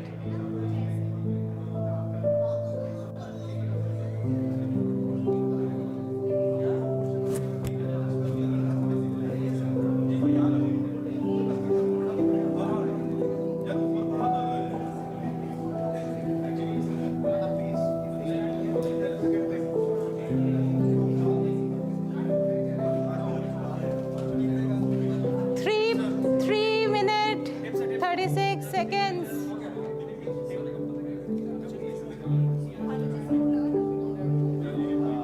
So your structure has to stand tall and the marshmallow has to sit atop.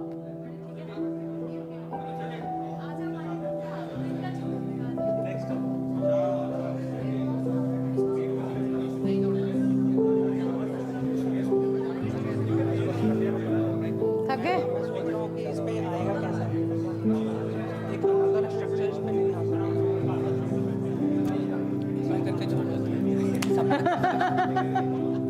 मैं तो तब से देख रही हूँ.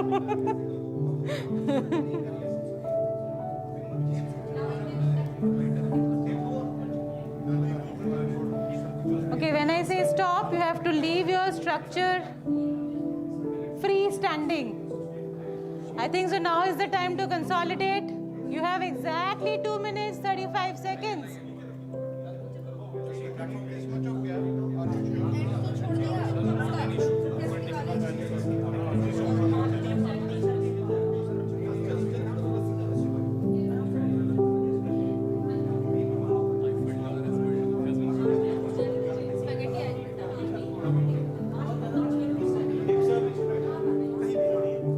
Ajay, just capture the pictures now. They are almost on the verge to leave it alone. So, 2 minutes exactly, guys. Now is the time to check the tenacity. Now is the time to do a test trial. Don't put it when I tell you, you put.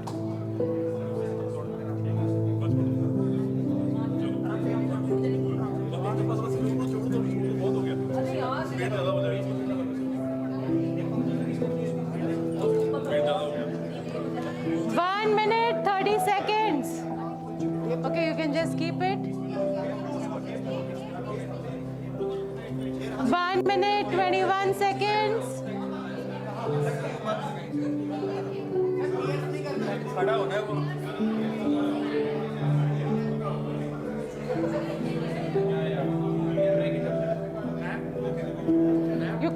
You can't prick it.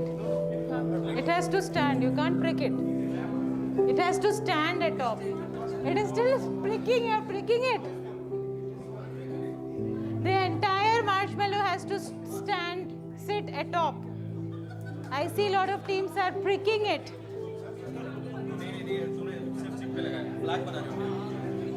Your marshmallow has to rest on it. You cannot prick it. Last 34 seconds. Last 30 seconds.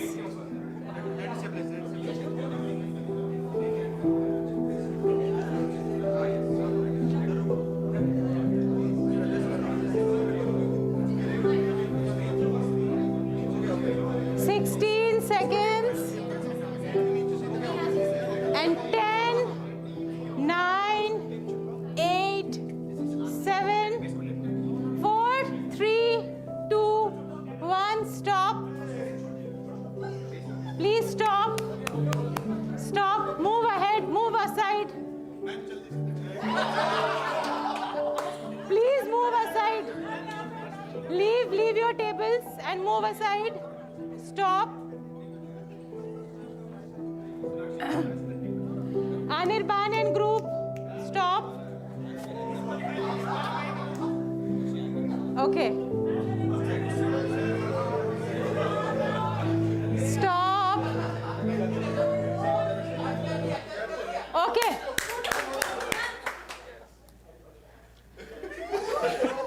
Okay. So which ones are standing tall first of all? Let's go there. Leave it. Okay. So are you stick?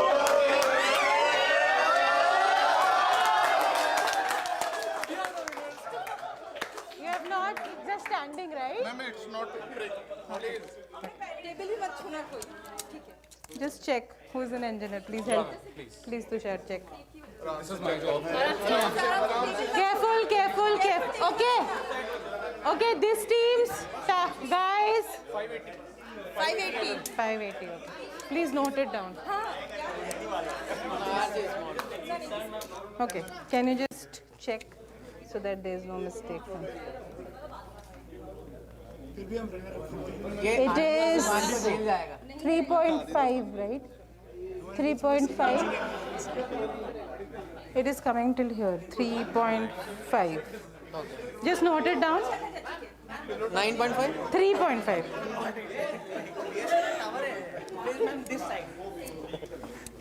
You have not done anything, no hanky-panky job, right? Free from all external pressure. Okay. And this side.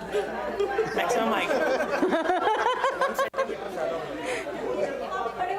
Check कर लो मैं just stretch कर रही हूँ just check. Ma'am, what is the height? I'm just checking that. Just check. While measuring, if it falls, no problem. 20. It is 8.5. 8.5 centimeters. Yeah. Ma'am, no, this is Yeah. inch. We are Inch, yeah. measuring in centimeters. हमारे वाला was 58 and this is 40 plus 40, 48. 48. Just check. 48. 19. 49 you can take. 49. Okay. Right. 49. 49. 49. Hello. 49 centimeters. 49 centimeter, 58 centimeter. Yes. Okay. बस हो गया आपका तो नहीं खड़ा हुआ ना छोड़ दीजिए. Okay. Okay. This is also not done.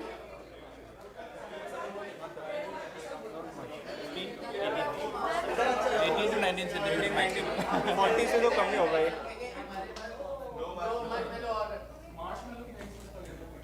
Okay. It's like a leaning tower of pizza.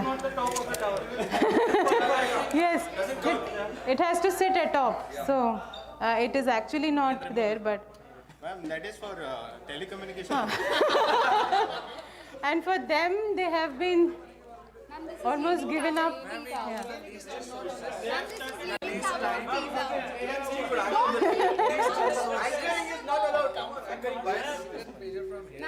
I'll just take it from here because otherwise it's not standing tall, right? The idea was it has to stand tall. That's because only trees जो झुकते हैं वो छोड़ते हैं.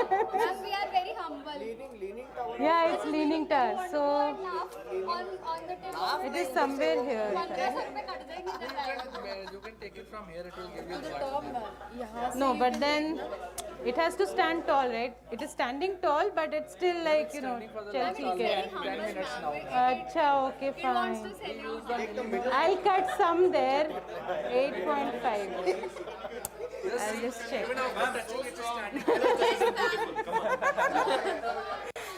This is disqualified. This is disqualified.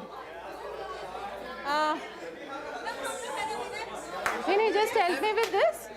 The other wait, Babu. It is this much for the other team. Ma'am, Which this is would be 38. 38. 38. Or you can take 39 centimeters. नहीं 38.5 यहाँ पर था. 38.5. Okay, so yours was 58. okay, guys. Can we just have some silence now? 58. Something 49. Theirs is 38 with whatever leaning that it has taken.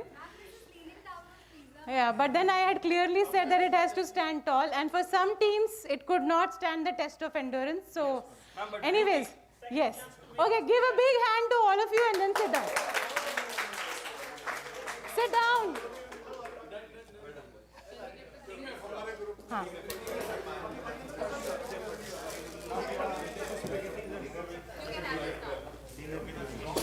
Okay. Yes, you can have the marshmallows. And you have a lot of extra here, but I just want the winning team to come here once. I have a small gift for them.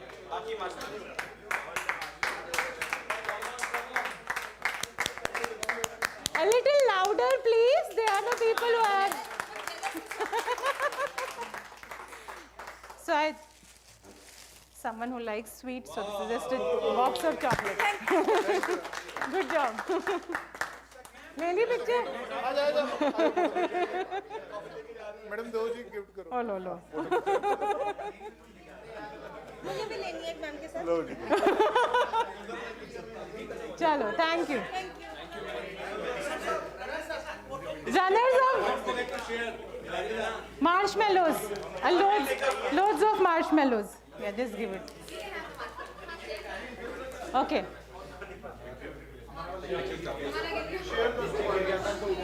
Okay, you guys are just like my students. B school students, no better than them. Okay. You can come and sit somewhere so that you have a table and everything. I'm sorry to put you there, but you can sit, come. Okay.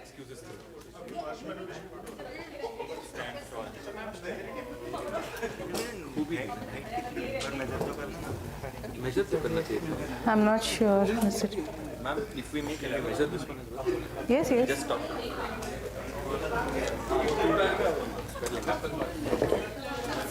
Okay.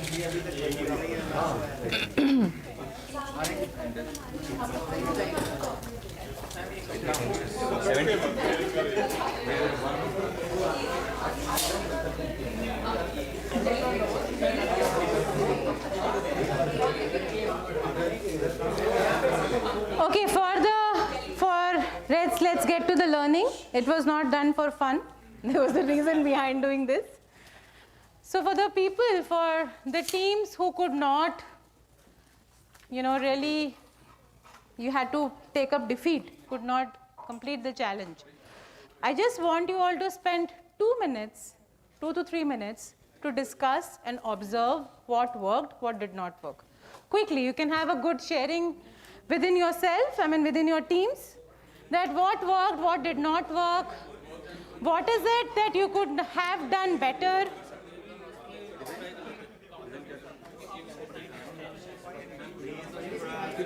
So your team members have all scattered? Okay.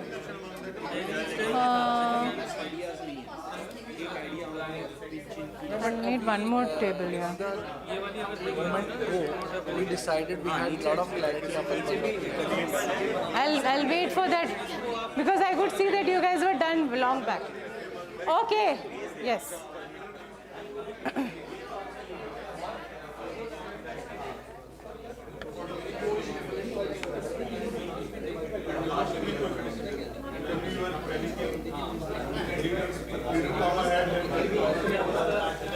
Okay, some questions that I want you all to discuss. Right? These are some leading questions. I already just said that what exactly you have to discuss. Just some guiding questions there for you to reflect on this exercise that we did. And Sonakshi, if you can, Sumitoj and Sonakshi, if you can get your chairs here so that Rakesh and Shivani can, you all can just, or maybe you can take that last group if you can, so that all of you are together.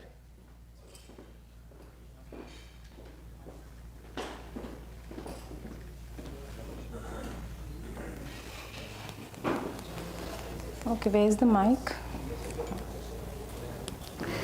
So let me just first ask the teams who could not complete it. Did you discuss? The discussions are done? So this group had all the 4 energetic young men who were trying to create something which did not. Okay, so let us ask what worked fine for them, what did not work. So we just came to a conclusion now that our structure is really, so we right now found that structure is fine, but we didn't focus on the base, like even if we are seeing at the end. So we make on building up the end part, but we forgot to strengthen the base actually. So what is the learning that you are, what is the, big lesson that you are learning? So the MPO side of it is basically that we all listen to each other, but not at the very right time. So when we were brainstorming in the first few seconds, we were all in agreement. But as the execution started, Manu sir did tell us to secure the base, and we got too busy doing something else. So we kind of ignored that bit, and he also kind of let it go to help us with what we were doing. So that is where we kind of lost the plot. So why is it, Manu, that you let them be whatever they were doing when you were the first one who had actually pointed out that the base is strong? So let me first conclude what Abhishek is trying to bring to the table. What Abhishek is telling is that the goal was, what was the end goal that each team was trying to achieve? To build the tallest freestanding structure, right? Most of you had forgotten about that freestanding structure. What everybody was initially trying to focus on, the tall structure, right? So which means when we are talking of end goals, when we are talking of objective setting, when we are talking of team goals on top of that, just see how things just spill over. There are so many spillover effects that happen. Abhishek was just giving a sense of that. And Manu, the question to you is that, as Ishwar said, that you were the first one who said that stretch on the fact that it has to have a strong base. But then, as a manager, why did you step back and you let the other people just take the lead? What was going in your head? Yeah, I was also very convinced that this is the right design. And for me also, the focus was height. So we knew we'll come back to probably base once it is done, but we ran out of time. So we thought we'll do it at the end, but that Okay. was. So any lesson from what Manu is trying to tell us, Ajay and group? Don't let me act like a matron now. Any quick learning from what Manu is telling? What did you hear? What he was telling? Kya?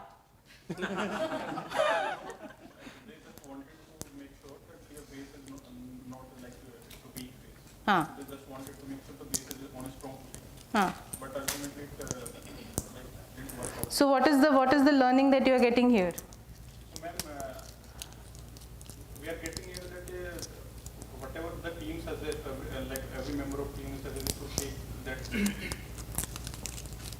Even we tried at all structure, but as per our design is okay, but our structure itself that is just brought down to its own weight. Otherwise, it's what So what is it that you are picking up from all these things that each group is telling? Yeah. Well, for us, what worked was right from the word go, we had clarity of purpose, number one. We just planned for a minute that what we are going to do, how we are going to achieve, keeping that in the mind, how we are going to reach there. So once we had absolute clarity what we have to do, then we there was division of labor. We said one of us will do this, other one will do this, and one of us will just supervise how the things are going. That at any stage, if there is a mistake or we are going here or there, or our structure is, going to collapse with the self weight, which happened in one of the cases. Don't go that far that we are not able to achieve the end. And you can very well see it's still standing tall. I mean, there was a lot of coordination, no conflict was there. Okay. I think so. Another point that. And that was we at the word go, we decided that we'll do it with the minimum resources. Okay. Whatever is at our disposal. Okay. We'll use the minimum resources with whatever maximum height we can achieve with those resources. Okay. So that was your strategy that you were trying to, achieve. Maximum height with the minimum resources. Right. Something what Manu's group is trying to tell us. So what Manu was trying to say, there was a very strong foundation also. Yes. I think so. What is really important is that lot of time, at least from this table, what I can understand, two things that they are clearly bringing to the table and just crystallizing it, going forward with the concepts of teams is that while we all focus on the end goal, but the objectives with which we would achieve that end goal is also very important, right? Second, I think so most important thing that you would have seen that course correction, going back again and seeing that what worked, what did not work. Mid-time course correction is very important. If you were hearing out, I did say now is the time to consolidate, now is the time to do a test run. Most of the teams who were very busy just juggling, they had even missed that instruction, right? So which means when we are talking of goals, it also becomes very important that we course correct and break that big goal into small, achievable, exactly the SMART framework, specific, measurable, attainable, realistic and time-bound goals, right? Something that people who could not really deliver, maybe that's something that did not work on these aspects. What about this group? You all tried a lot. It was almost like a projectile motion that was happening from your group. What happened? What did not work? Yeah. Thanks for the encouraging words. if you want to use. As Rakesh sir has already told, we were just opposite to the team. Division of labor was not done. So initially somebody was handling the mask tape and later on, okay. Later on we were not aware with whom the tape actually is. For a long time I saw Vivek ji was using his teeth to tear. I was like, we can actually tear it by hand. That's why it is a tearable tape. So another thing what happens is that lot of time when you are given an important lesson to what he just mentioned is that lot of time, if you see, there are three things that matters the most when we are talking of working in teams, when we are trying to build team spirit. And you can reflect from your own teams with which you work. There are three things that happens here which can go wrong. One is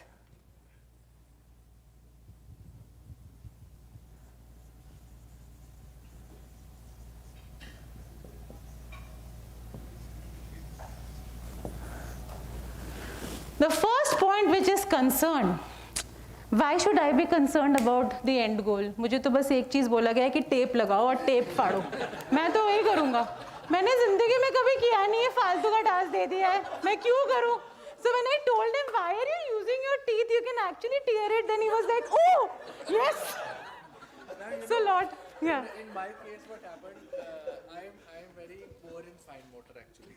Okay. So in the first instance, Okay, this is an important point, guys. Yeah. Yeah, I am very poor in fine motor. So at the first instance itself, I told them, I'll just tell you what to do and I'll not touch this because these things are, they require fine motor skills actually. So if I touch it, there will be some breakage or I will not be able to, very micro level working. So it's better that I just, we decided that this is all. I'll say that I'll just keep on telling you, do the course correction. Okay, a very important point that Rakesh ji is saying, and that's exactly what has been seen in whenever this task is concerned. There is an entire website called marshmallowchallenge.com. Once you go back to your rooms today, check that.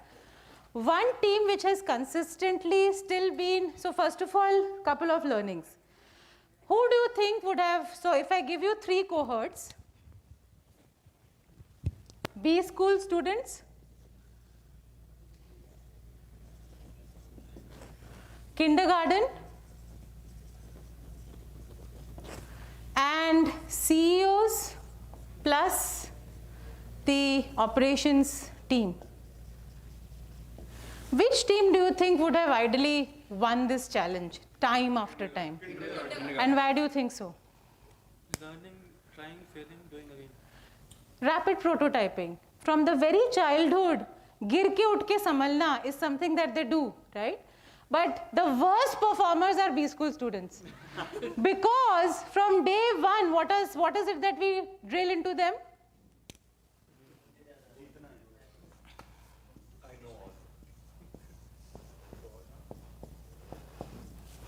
Terms like this, mnemonics like this, planning, organizing, budgeting, scheduling, blah, blah, blah, blah, blah, blah, blah, blah, blah.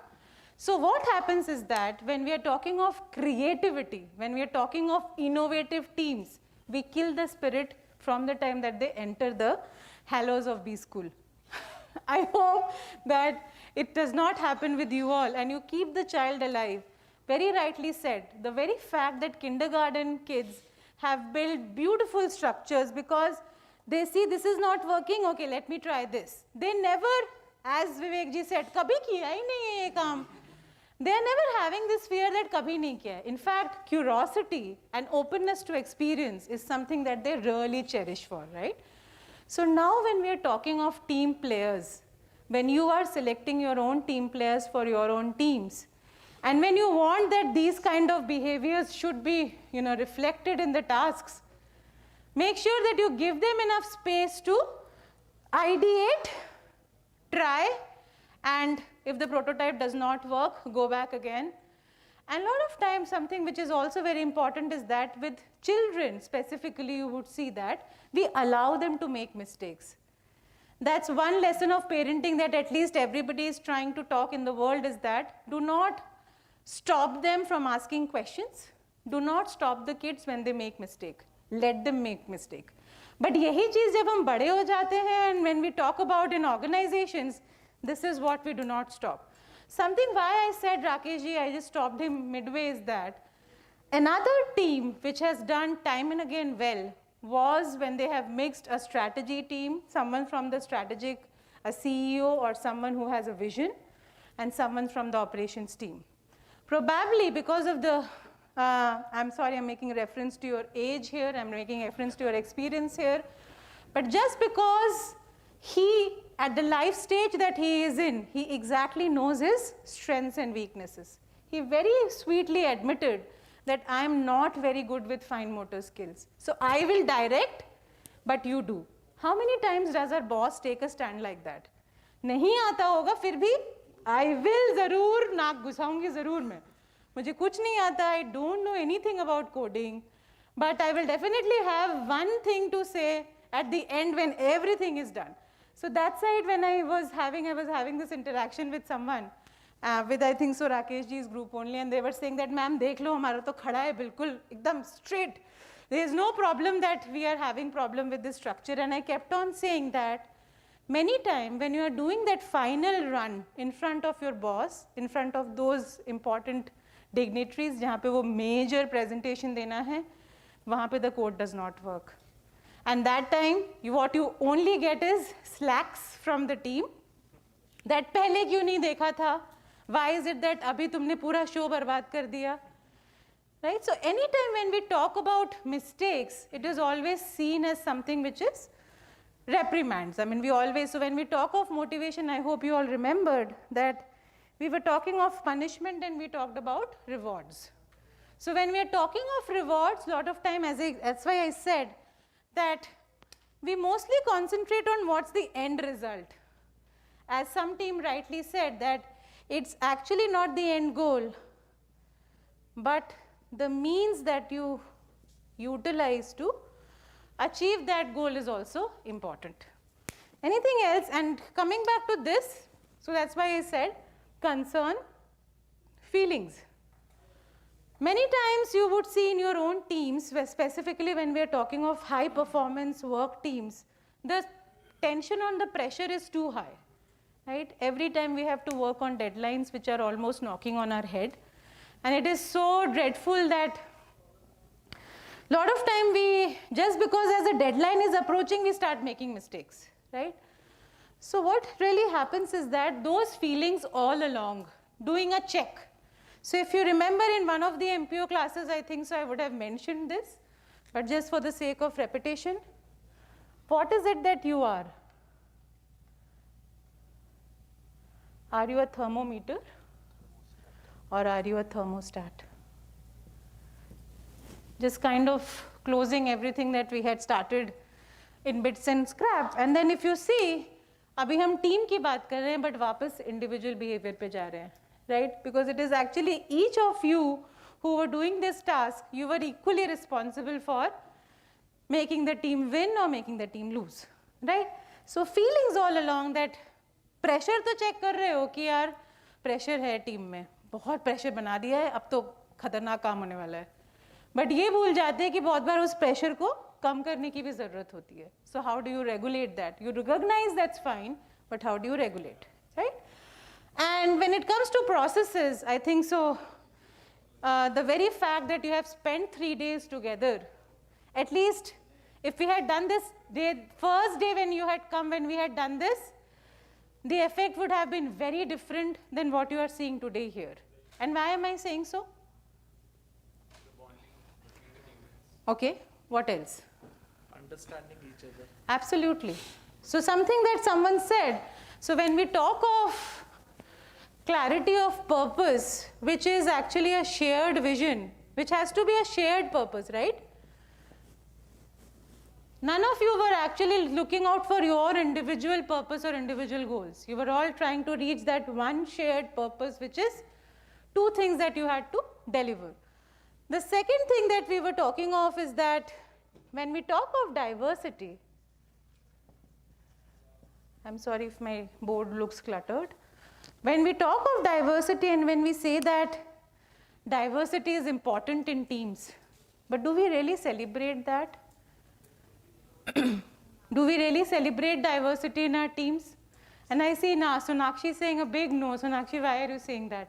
Because I have experienced this, ma'am. When there's a diversity, I mean, sometimes it's acceptable, but other times certain people have very blockheaded opinions in their mind, and they do not really accept that, some other person, maybe a girl, I just talk about being a girl in a very sales-led team, and there are many men there, they think that this girl cannot do a lot of things because men would go out there and do good sales. This girl would not be able to help them out and match them. So it is, I've experienced it, it does not really happen. Okay, so this is one voice which is very strongly coming out from the gender perspective, which we all know does exist. So we can talk for hours on that. But I also see there are many seasoned managers who are there in this group. What do you do right so that this kind of diversity is celebrated in your teams, if you can, vouch for that fact that yes, at least we make sure that this kind of diversity is there. So first of all, let me just clarify certain things on diversity. एक तो है demographic diversity जो दिख रही है. What is that? That is actually surface level. We can all see that we are all very different, we are all very diverse. Nobody is, disagreeing to that fact. But problem आती है जहाँ पे हम बात करते हैं deep level diversity के. Something what Sonakshi is saying, right? At that time when you're talking of diversity in teams, the very fact that the team dynamics itself really start worrying is that although we talk about diversity, because इसके साथ एक और word जो साथ में चलता है, which is inclusion.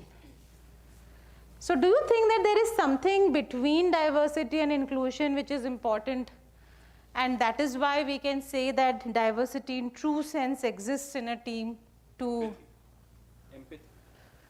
Okay. Okay, empathy, acceptance, empower. I'll just note them down.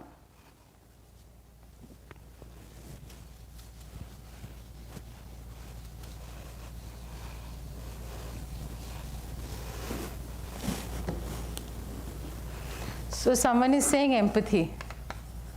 Someone is saying empower. Someone is saying acceptance. Anything else? Sensitization.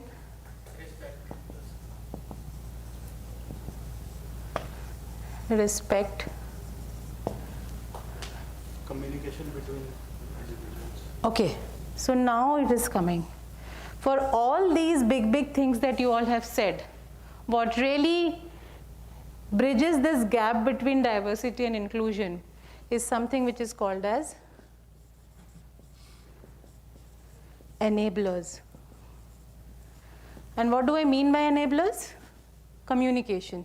That is, the channels of communication are so open that if I don't like anything about anyone, I have the right to express it, right? So which means when we talk of psychological safety, कि एक team जितनी बार भी कोई भी fail हो रहा है उसको डर नहीं है, बट फिर भी वो बोल सकता है, बेबाक बोल सकता है, which means communication is important. What else is important?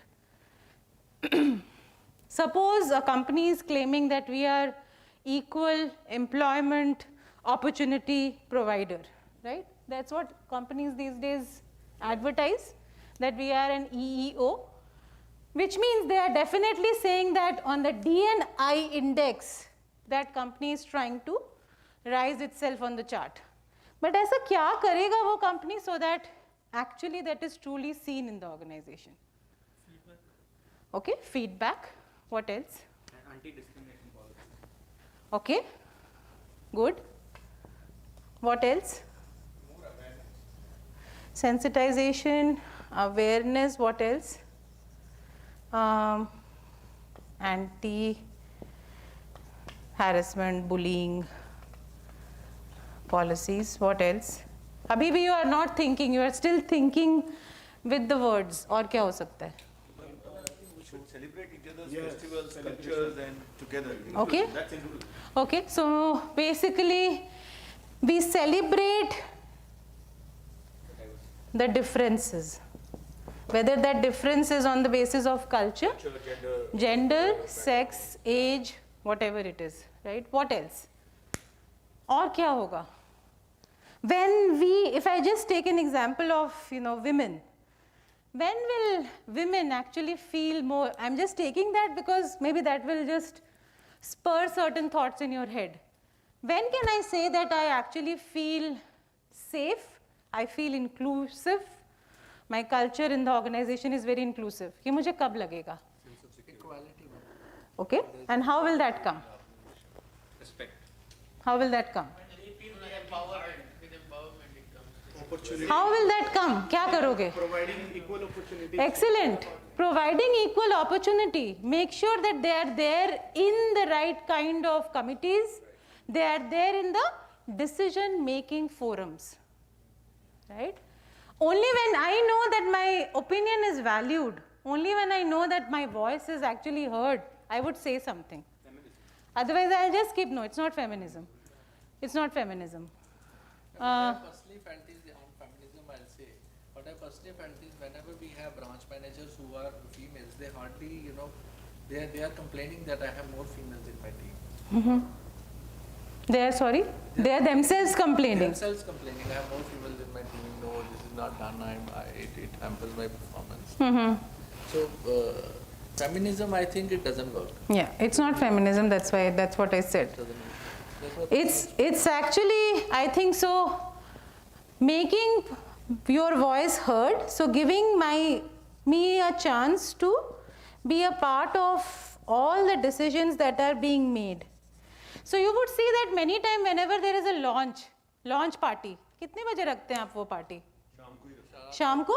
कितनी बार सोचते हैं कि if I am a female, I am equally responsible for the launch and the success party of that product. But party कब रख रहे हैं? 7:30 बजे, 8 बजे, right? Right? This is how it happens. Female is unable to make to that party. She is considered to be one who's not mingling with the Absolutely.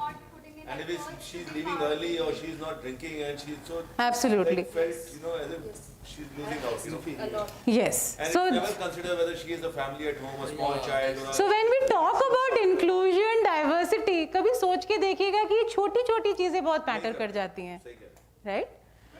Yes. Company management or overall the company leadership has to come forward. Absolutely. So the people who are in middle management or at lower level, they are at free will. Whatever they think, nobody is there to stop them. Right. So in my organization, it is very strict. Anybody can raise a claim like I am being discriminated on the basis of this attribute. So the claim will be there. There are certain internal committees. Women presence is very good there. They will investigate, and if you are on the wrong side of all these policies, so it becomes very difficult to defend yourself. Ultimately, one time they can give the waiver. Second time there is disciplinary action. So this process is, the system is such an intricate Right. system that nobody can scot free out of that. Absolutely. So what, without getting into harassment, and because I know when there are equal number of participants who are from, representing different genders, there can be a lot of other issues that can come up. But what you are saying is definitely right. I'll take the first point that you said, which is leadership. I'll just give you a simple example. So when I was in my previous organization at Goa Institute of Management, so we were all staying on campus. जब on campus रहो तब तो फिर ऐसा हो जाता है कि you don't have शीशे के घर में रहते हैं. Everything that's happening around, everybody knows. Who comes to my house, who leaves, where do I go, what is the maid saying, what is the brand of detergent that I use, everything, right? So that was like a talking. There are some females and some males who really like doing that. So भूल जाते हैं उस बात को थोड़ी देर के लिए. So what happened is that there were at least 3 female professors who were actually just of my, they were both assistant professors, but there was one professor who was actually a senior professor. And she was staying alone. She was raising a child alone. And so before that, we would always have the faculty council meeting at 5:30. That's when the faculty council meeting will start. And that is a time when we discuss, brainstorm, lot of time, all the policies and procedures related to how the academics are conducted. So when this female raised a point to the entire, marking it to everybody, that I have a child, so we would see that her name was Diksha. She would come while our meeting is going on, she would take a chair, sit there with a drawing book and paint. But a lot of time in meetings, what happens is that there are a lot of charged up emotions that happen, right? So what was happening is that for 3 consecutive meetings, this child was there sitting and observing. And this child was also making notions about this uncle and this auntie. So she used to draw up very beautiful paintings. Later on, I'm just telling you this because this is just experienced firsthand. After almost 1 month passed, and we used to have 3, after every month we would have 3 faculty councils. After 1 month passed, her mother just turned the sheets of the drawing book. And what she saw was, she had made a beautiful painting and then again scratched everything down. Then she would turn to 3 pages. She had made a lot of these explosions, and she would depict whatever is happening in the meeting. One such painting I still remember, and as I'm saying, I'm getting goosebumps. One such painting where she has made the entire table, some uncle aunties that she knows, she has also pointed out as, V, B, D karke. And then she's making a lot of these clouds, a lot of these explosions that she has shown. And then that was the time that she realized that this small thing that she was trying to do to kind of attend all the meetings on time had such a strong impact on the child, right? So I'm not saying that just because I am a female and she was a female and I agree to that, even as males, and since there are majority of you who are males in the room, the whole idea of parenting, I think so as a father, you also have a lot of responsibility to raise strong kids. A daughter I can only vouch for the fact that when Rakeshji was saying that she's a good leader, I can only say that probably this is something that I can do. That's solely because my father has given me wings to fly. And that's only because of my father as much as my mother. But I think so my father, just because she said that, beta tu galat kar, main hoon. Tu bindas reh, whatever you want to do, you do. Even if nobody accepts you, I am there to accept you. Just for a father to say that, it's such a big thing for a girl. So I think so, it's my request for all the men. Yes, Rakeshji. My wife, she's an entrepreneur. She runs a chain of preschools in Joshua. So what happens is I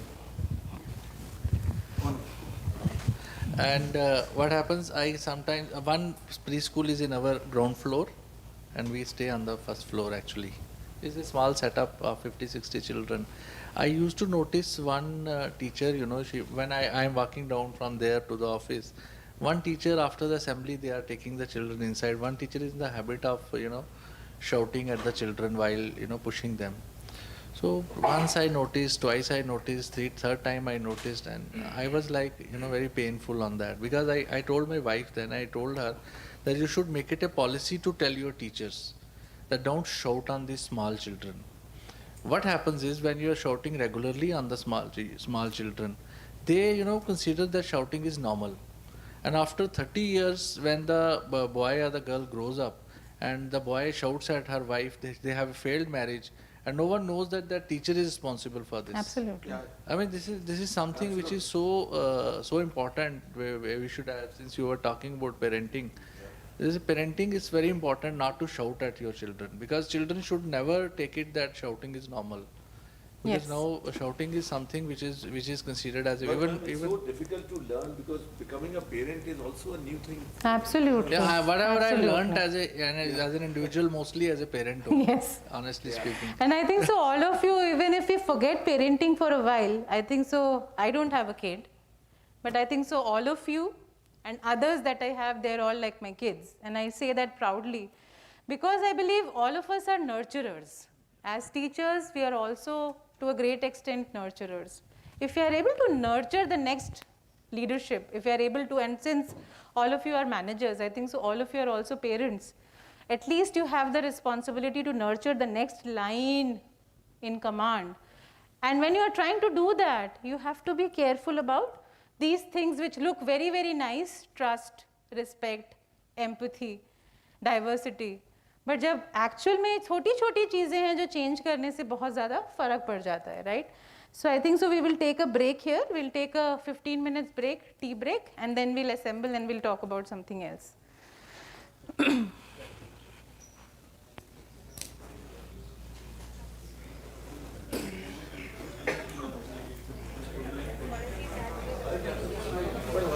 ये class कब तक? Steffi कहाँ गई?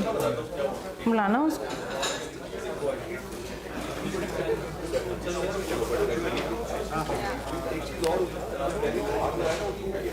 कहाँ था? मैं वो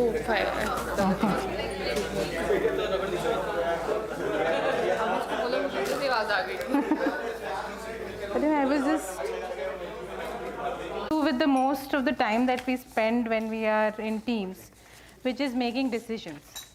Okay, so this is a decision making exercise. As I pass on the sheets, I see that it has been wrongly printed, but just bear with me. So if you could just pass on. You can just take one and pass on, please. Yeah. Work in your teams if it is, because when the reflections are there, it's good if you sit with your teams and then you can discuss and submit your reflections.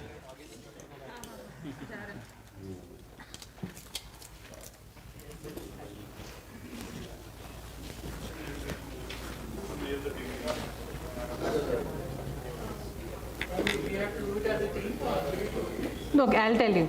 Just wait for my instructions. Okay, remember we had covered decision making long back in our individual behavior. All of you have got it?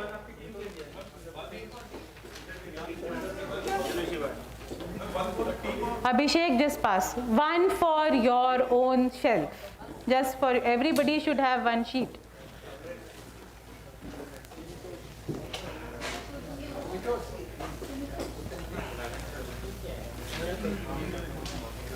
And first of all, it's an individual task. When I give you a time, then it's a group task. Abhi pehle individual task hi hai. Okay, so that's a situation that has happened. So if you can read what exactly the situation says.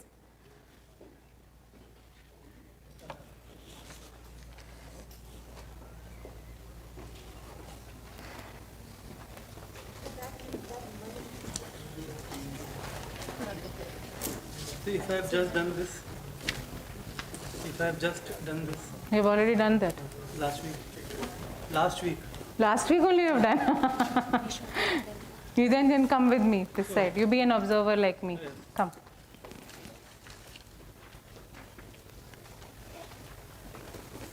So just observe. When the group decision making happens, then you observe, right? So this is a situation which has happened.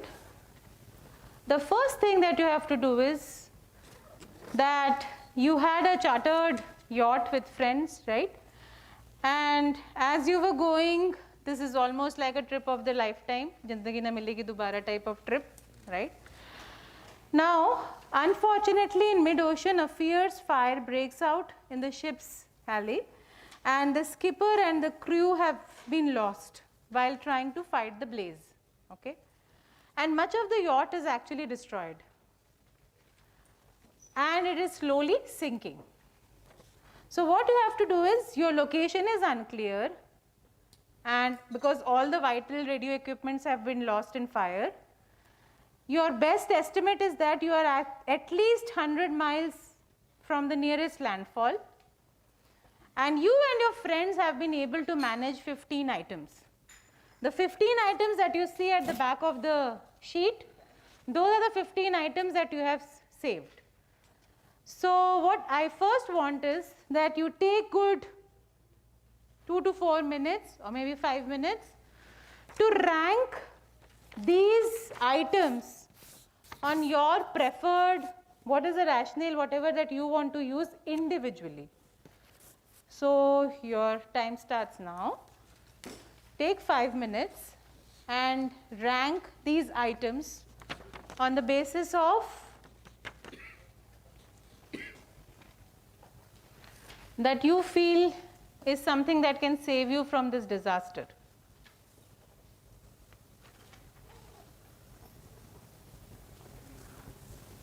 So first you have to do it individually, so no talking. This requires thinking and introspecting and reflecting on your own.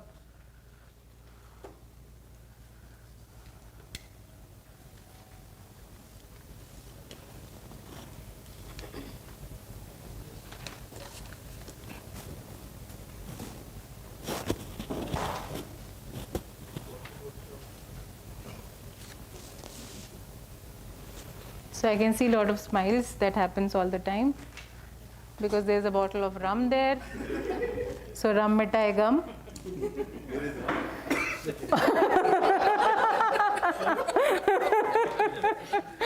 That's there in the list, Vivek ji.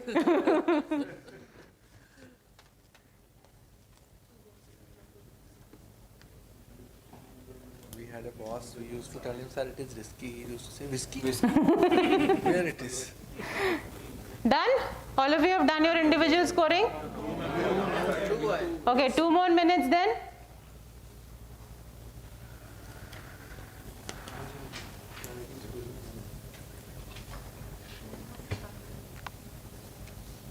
As of now, it's just individual, so don't discuss.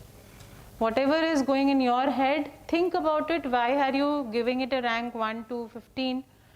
Have that rationale strong, because I'll give you some time in the groups to discuss.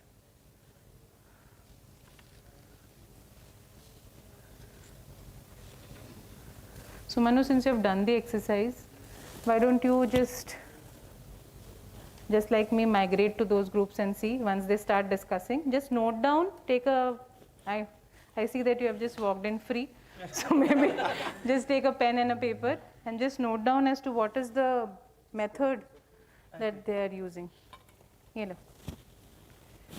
So you be my co-host, co-facilitator.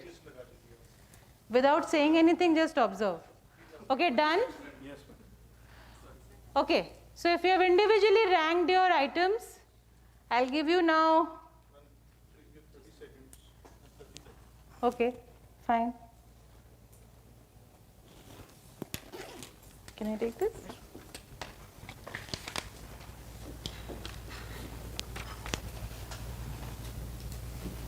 Done?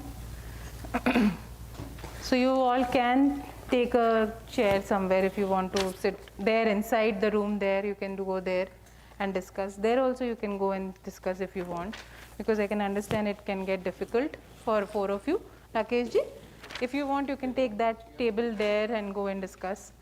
Okay, so now you can discuss within your groups for the next 5 to 8 minutes. Maybe 5 to 8 minutes is what I'll give you. It's 3:36 on my watch currently.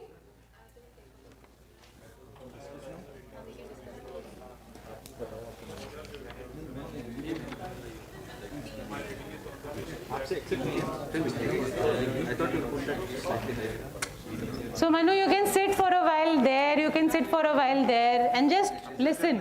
What is it that they are doing? Observe.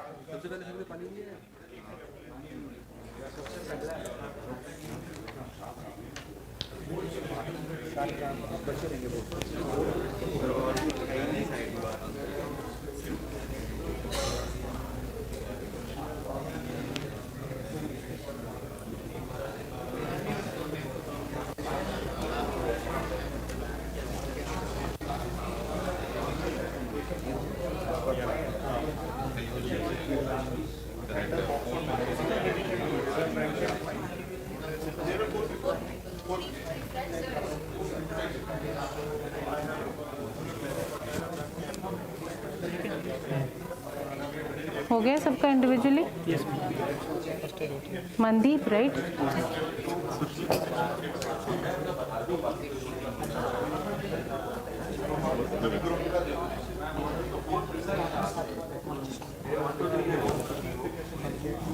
अभी तो अपने ही नहीं complete किया आपने. Why have you not completed your ranking? Only critical one I have done. So what comes after?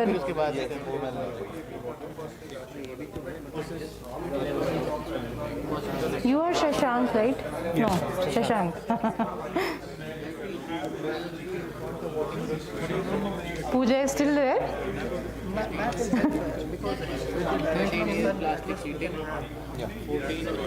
If you feel that you want some space alone, you can go there and sit there if you want.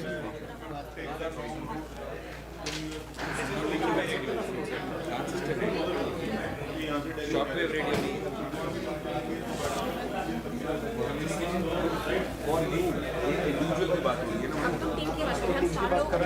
और हम चारों हैं तो हमने पहले एक आप कह रहे हैं As a team, we have a floating sheet. ठीक है, ये 2 हो गए, ठीक है. Saving mirror is important because when you're lost in the sea. Sir reflection, ठीक है. ये 3 हो गया और ये भी आप 3 या 4 ले लो किस एक्सटेंट, ठीक है. और उसके बाद क्या है आपका सीक्वेंस? वो कर लिया 1 2 3 4 हाँ ठीक है. ये इसको 3 कर लेते हैं, इसको 4. Okay next 10 liter of oil. Sir no please. आपने खाने का कुछ नहीं लिया, पानी पीने का ले लिया. सर्वाइवल के लिए आपको फूड भी चाहिए तो 5वां नंबर हम इसको ले लेते हैं case army ration. 2 boxes of chocolate bars.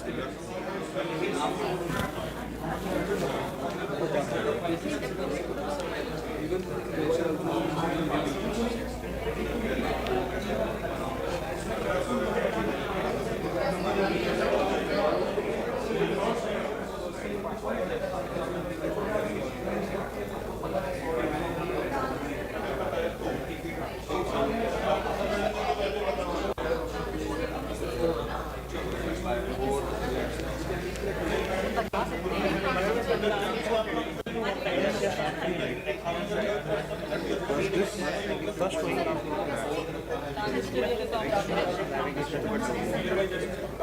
You don't agree? Then not because So if you don't agree, then we'll change. पहले रख लेते हैं, उसके बाद फिर हम नेविगेशन पे जाएंगे. देखो खाने का मैं इसलिए बोला ना, हम ना खाते हैं 3 दिन तक तो जिंदा रह सकते हैं. पानी मिल जाए बस. 100 माइल हम 3 दिन में 100 माइल नहीं तो पूरा लैंड तक नहीं जाना है. नज़दीक जब शिप वगैरह वी कैन सिग्नल राइट, मतलब अगर 3 दिन में अगर उम्मीद रखते हैं कि हम पहुँच जाए तो फिर ठीक है, हम इंस्ट्रूमेंट को ले लेते हैं. इंस्ट्रूमेंट डाला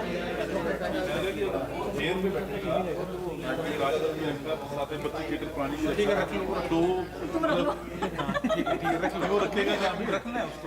कहाँ भी रखेगा उसको बांध के रखेगा प्लास्टिक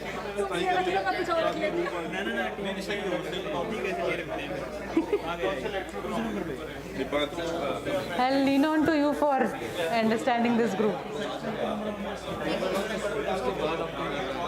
पाएगा और फिर वाटर कर दो यार. वाटर था है ना, पानी के बिना पानी के बिना तो नहीं रहेगा. वाटर इज थर्ड 25 मीटर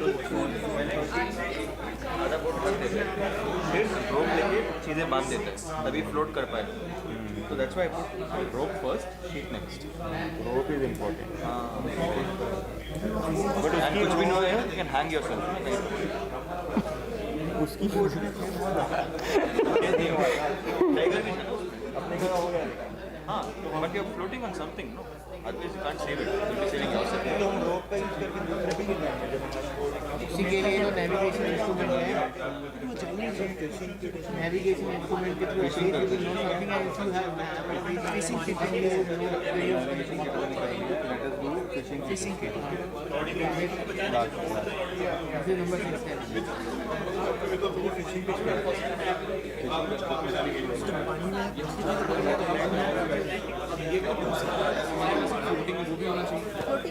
है ना, वो होना चाहिए. कौन बैठेगा. होना चाहिए जस्ट इन केस क्वेश्चन करता क्या है? फ्लोटिंग क्वेश्चन मेरी बात सुनो, फ्लोटिंग क्वेश्चन करता क्या है? फ्लोटिंग क्वेश्चन है ना, आप तैरते रहोगे वो होगा ये जो 15 फीट का नया रोड पे ना इसे पकड़ के जाएगा वो बंदा, कहीं दूर से कुछ चीज लेके आएगा, इसके लिए फ्लोटिंग क्वेश्चन काम आएगा। समझ रहे हो? ऐसे नहीं है क्वेश्चन पे बैठेगा, तो there is no need of according to that much of priority. नहीं कितने क्वेश्चन एक ही क्वेश्चन, और उसका काम यही है कि रोप ड्रॉप करो और वो लेके आएगा।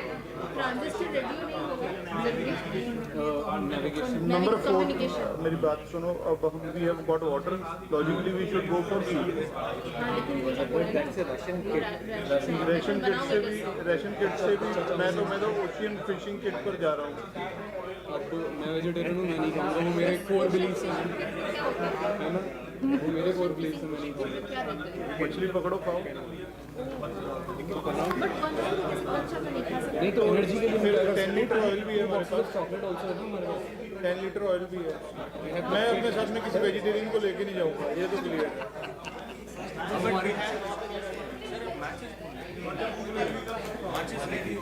डन? अरे वाह,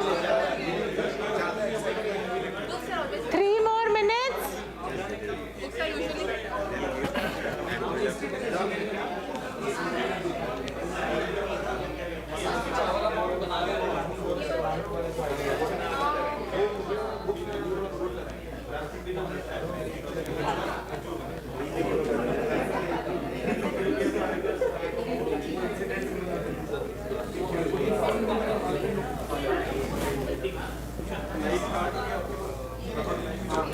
इसको कैसे बंद करना? बंद करो उसको 1 minute.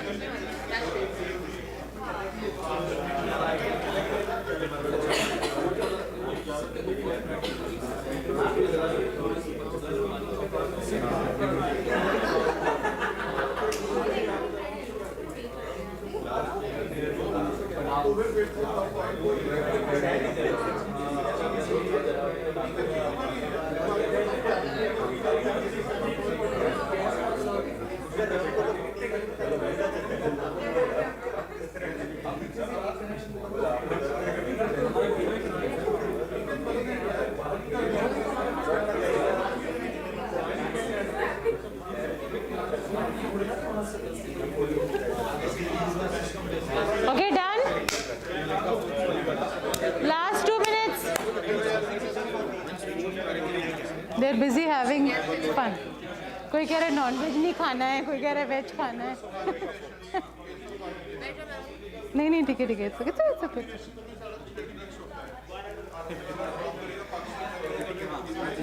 Let me just check inside. You guys are through? Through? Come.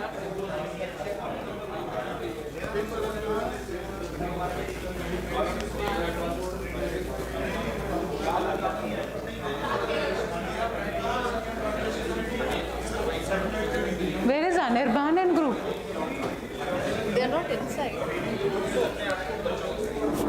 Do you have his number? We have to do only 2, no? Yeah. Yes. Can someone just text Anirban and group if you have someone has the number?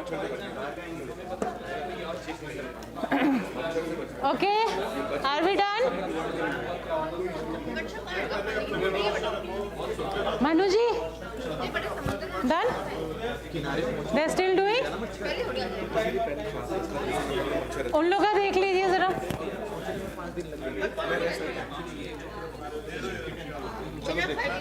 Coast guard के हिसाब से देखते हैं ना क्या coast guard भी start कर।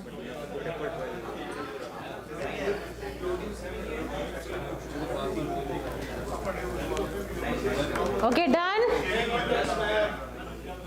Still not done?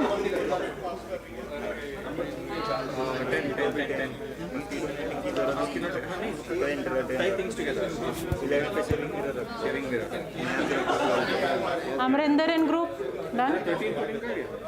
Done? Srinivas and group, done? Okay, 2 minutes nahi, 1 minute. Anirban, where were you? हो गया? Sachin and group. Okay. Precisely 60 seconds then. You come here, Manu. Aaja.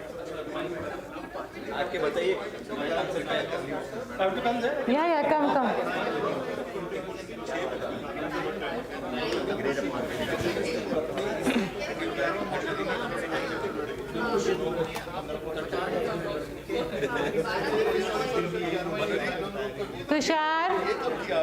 Tushar and group.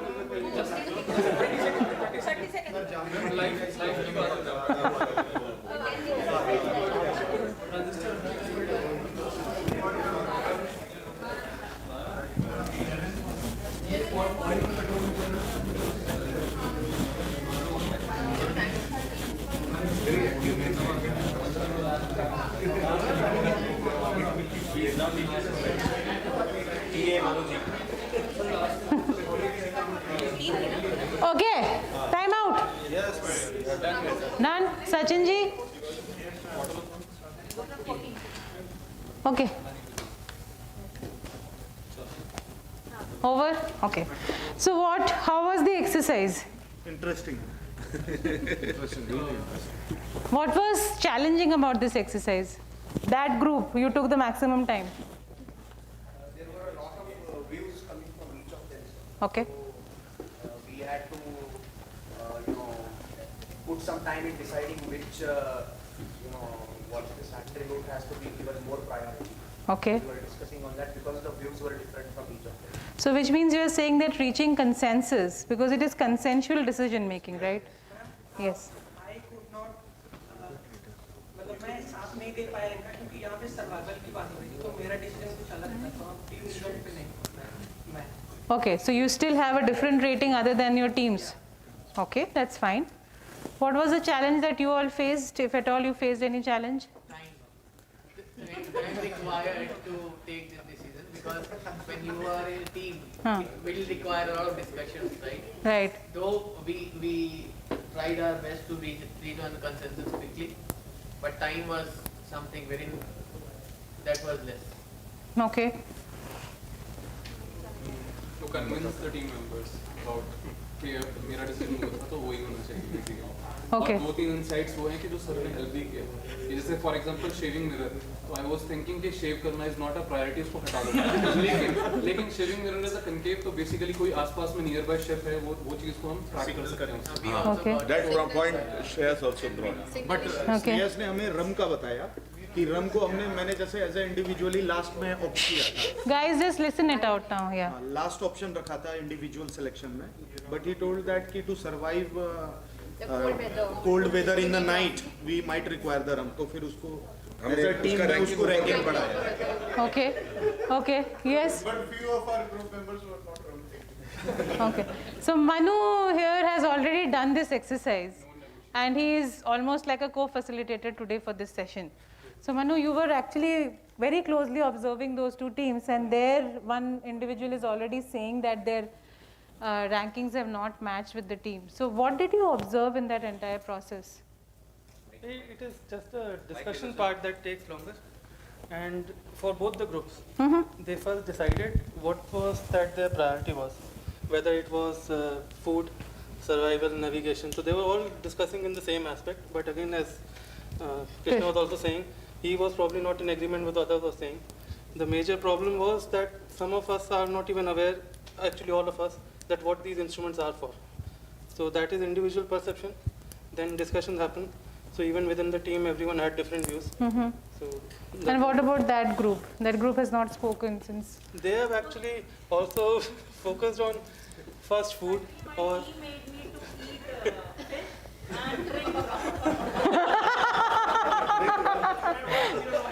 Okay.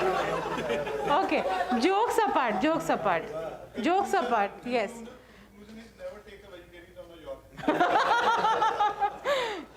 Again, so these are some strong labels, vegetarian, non-vegetarian. But I hope you are able to understand that we are all having our own individual differences, very beautifully said by Manu also. And then they were all trying to put their head as to what is it. And each one of us in that team, specifically the beauty of this team is that each one of you are coming from a different experience and a different background. So while Krishna very blatantly said that, you know, I did not agree with my team and I'm still not in conjunction with whatever they say, these things do happen, right? So any quick observation that when you're listening, since you have already done this, I will definitely show the ranking. Would you want to speak after that? Once we can go ahead. Either way, I think they did what we did. Okay. When I went through the exercise last week, it is the same flow of events that happens, that we write down what we understand. Then we had the luxury of having one of the person who had actually experienced this. So they gave an answer what a Coast Guard did suggest. Okay. So let's break the suspense. Thank you so much, Manu. So now what you will do is, in that sheet, you also have the Coast Guard ranking, right? And while all of you were worried about either eating, ya fir rum, ya fir kuch aur gum, Coast Guards have got a very, very serious way of looking at things. For them, attracting attention and doing some things which aid to the travelers is their main task, right? So that is what they were keeping in mind when they have done the entire ranking. So let's see this. And if you see, roughly it takes 20 days, you know, to make this entire transatlantic trip. And with significantly less winds and everything. But if you're not very, very lucky, then there are a lot of things which can go wrong. And if you see there, it's actually the articles of navigation that take the first priority in their list, right? Yeah. Yes, are of little importance here. Yeah. So let's see what the ranking is. So the first, I'll just show you the rankings. You just note down whatever is the ranking that you see, and then you can calculate. So I'll just read out if you want, if you are not able to see that clearly. So sextant is 15, shaving mirror 1, quantity of mosquito netting 14, a 25-liter container of water 3, a case of army rations 4, maps of the Atlantic Ocean 13, a floating seat cushion 9. 9, yeah. A liter can of oil or gasoline mixture is 2, a small transistor radio 12, 20 square feet of opaque plastic sheeting 5, can of shark repellent 10, 1 bottle of 160% proof rum is 11, 15 feet nylon rope is 8, 2 boxes of chocolate bars is 6, and ocean fishing kit with pole is 7. So the thing that they have actually ranked the first is the shaving mirror, right? And they are saying that it is completely a very important tool because of the reflection, right? And the second on the list was the 10-liter can of oil and gasoline mixture, because if you remember Titanic, after a while they were first trying to, you know, send those signals up there that, you know, we are stuck here. So if someone would have thought about that, maybe that would have given you some insights. So what I will now ask you to do is just add up that score, your individual score, your team score, and the gain score that you have got. Just add these, whatever the list, whatever the steps shares.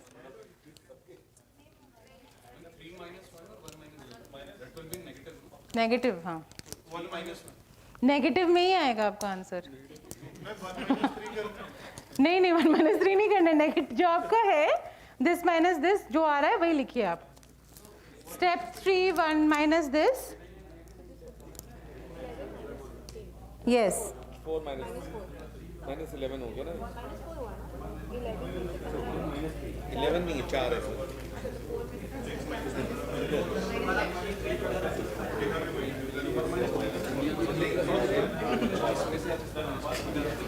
You can use your mobile phones. Some people are doing that. You can also do that.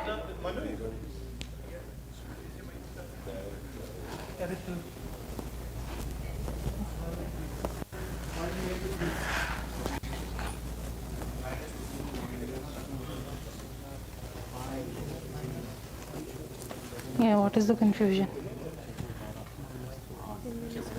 Step 2 minus step 3, जो भी आ रहा है ना? 2 minus 15 is minus 13 है ना? हाँ, exactly. जहाँ पे minus है वो minus है. You're not making it absolute. Shini, what happened? Sorry, no, that's fine. नहीं ठीक है. 1 and 3. So 1 is 5 minus 15. Yeah, exactly. Zero भी आ रहा है वैसे तो. हाँ, आता है. कोई नई बात नहीं है. Minus will be minus, plus will be plus रहेगा. जो माइनस है वो माइनस रहेगा. And then you just add your scores. At the last, just add what's the individual scoring जो आपने दिया है. जो ये माइनस होके जो आ रहे हैं वैल्यूज इसमें. हाँ, then you do this also.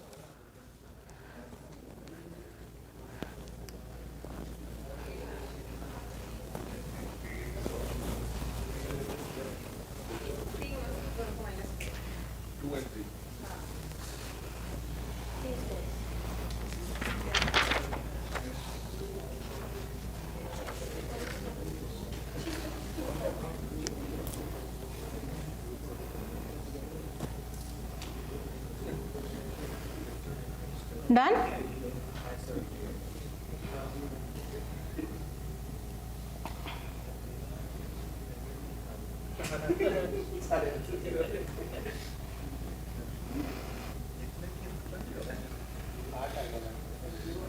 Anybody who's getting a positive number?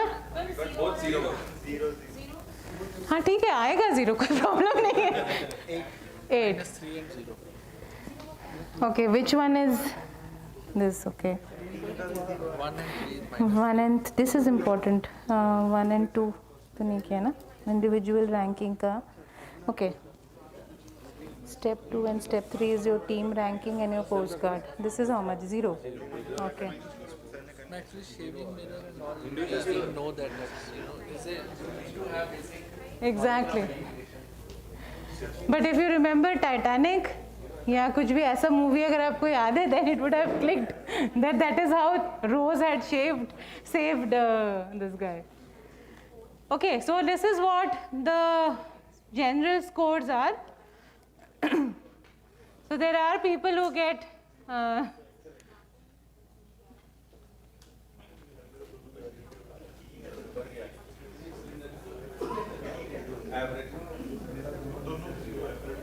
so this is on the basis of the gain score that they are saying this, okay?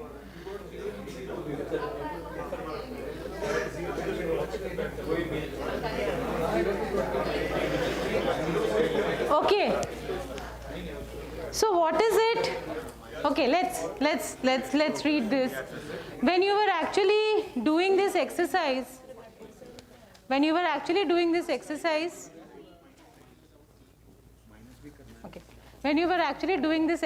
now forget this exercise for a while and imagine that this is something which is a real situation. So a lot of time, why do you think decision making is so difficult? Individual decision making, anyways we know we have our own biases, perceptual biases and cognitive limitations that we have.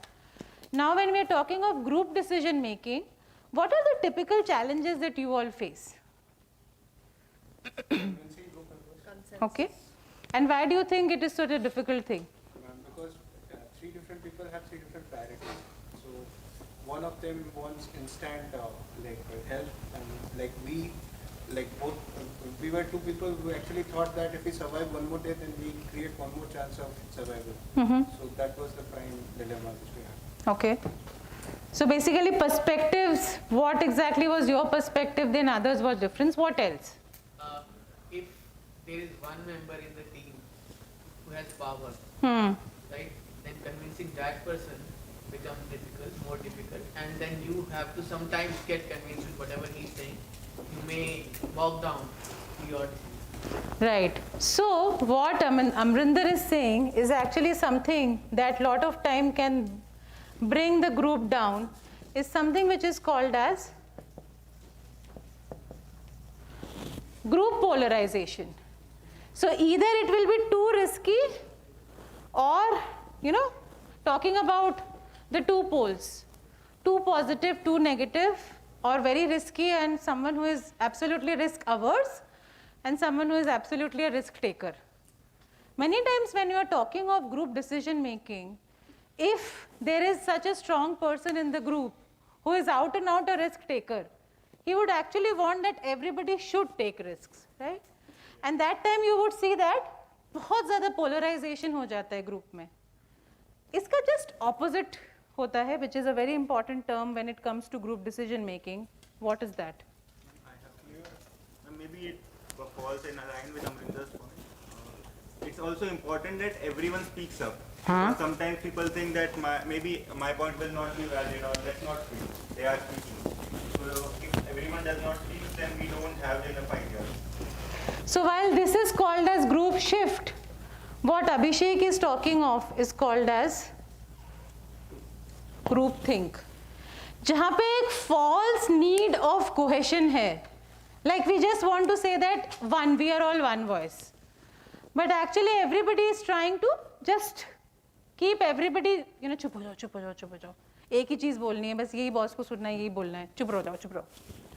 When we do this sort of thing in groups, in decision making, most of the decisions have a tendency to go wrong because you're actually not allowing everybody to think. It's actually one popular opinion that maybe one or two people have, and everybody bunches up and says that हम भी यही सोचते हैं. It's a typical airline case we did, no? Is that what happened? Yes. Senior pilot thought of one thing and everybody fell in line and there was a disaster. Yes. So now you have already done your individual processing of decision making. It all the more becomes difficult when you are talking of in groups. So whenever we are talking of effective teams and teamwork, this is very important that you do not take extreme opinions, or you do not make sure that everybody has got a voice, everybody says something, and then all their opinions and notions are taken care of. So that is groupthink. Other than this, I think so, a lot of time, how is it that you usually see group decisions being taken? आपके case में suppose कोई नई incentive policy आ रही है, right? और वो ऐलान हो गया है, उसके बाद अब उसको implement कराना है, but we need a buy-in, एक false buy-in की एक तरकीब सोची जाती है, बोला जाता है कि सब लोग आ जाओ, आज नई incentive policy announce करेंगे, and उसके बाद क्या होता है? What is the major way of taking decisions in organizations? Clear communication of objectives. नहीं, वो तो होना चाहिए. I'm saying that जब नहीं होता है तो कैसे how are decisions being made in organizations? One way which always works, voting. कितने लोग are saying yes, कितने लोग are saying no. Even if I want to say something, nobody is bothered, because we say that majority votes are this side, and then hence this rule is passed, or this notion is passed, or this policy is passed, right? So when we are talking of consensual decision making, wherein we are saying that all of us, only then we can talk about collaboration and everything else, it's important that we take this in mind. There is one more concept which is very closely linked with group decision making, and what is that? In terms of processes, when we were doing, we said that there are certain GRPI, कुछ processes हैं which actually define कि decisions कैसे बनते हैं. Something what Amrinder was saying, just elaborating on that point. Power, right? Who exactly is the most powerful person in the group? And a lot of time it's actually the power structures in the organization that define how decisions are made, right? So in terms of power, why do you think that A is powerful than B? Say suppose today I say that A is actually powerful than B. What are the cases in which this will be true?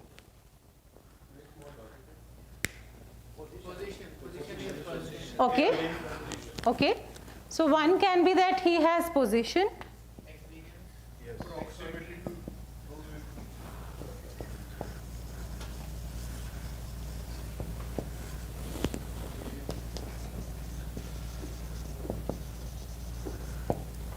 So just because someone has the position or someone is saying that he has the experience or something which is called as expert power. But before that, A is powerful than B is solely because in the equation that they both share, there is some sort of dependence, right?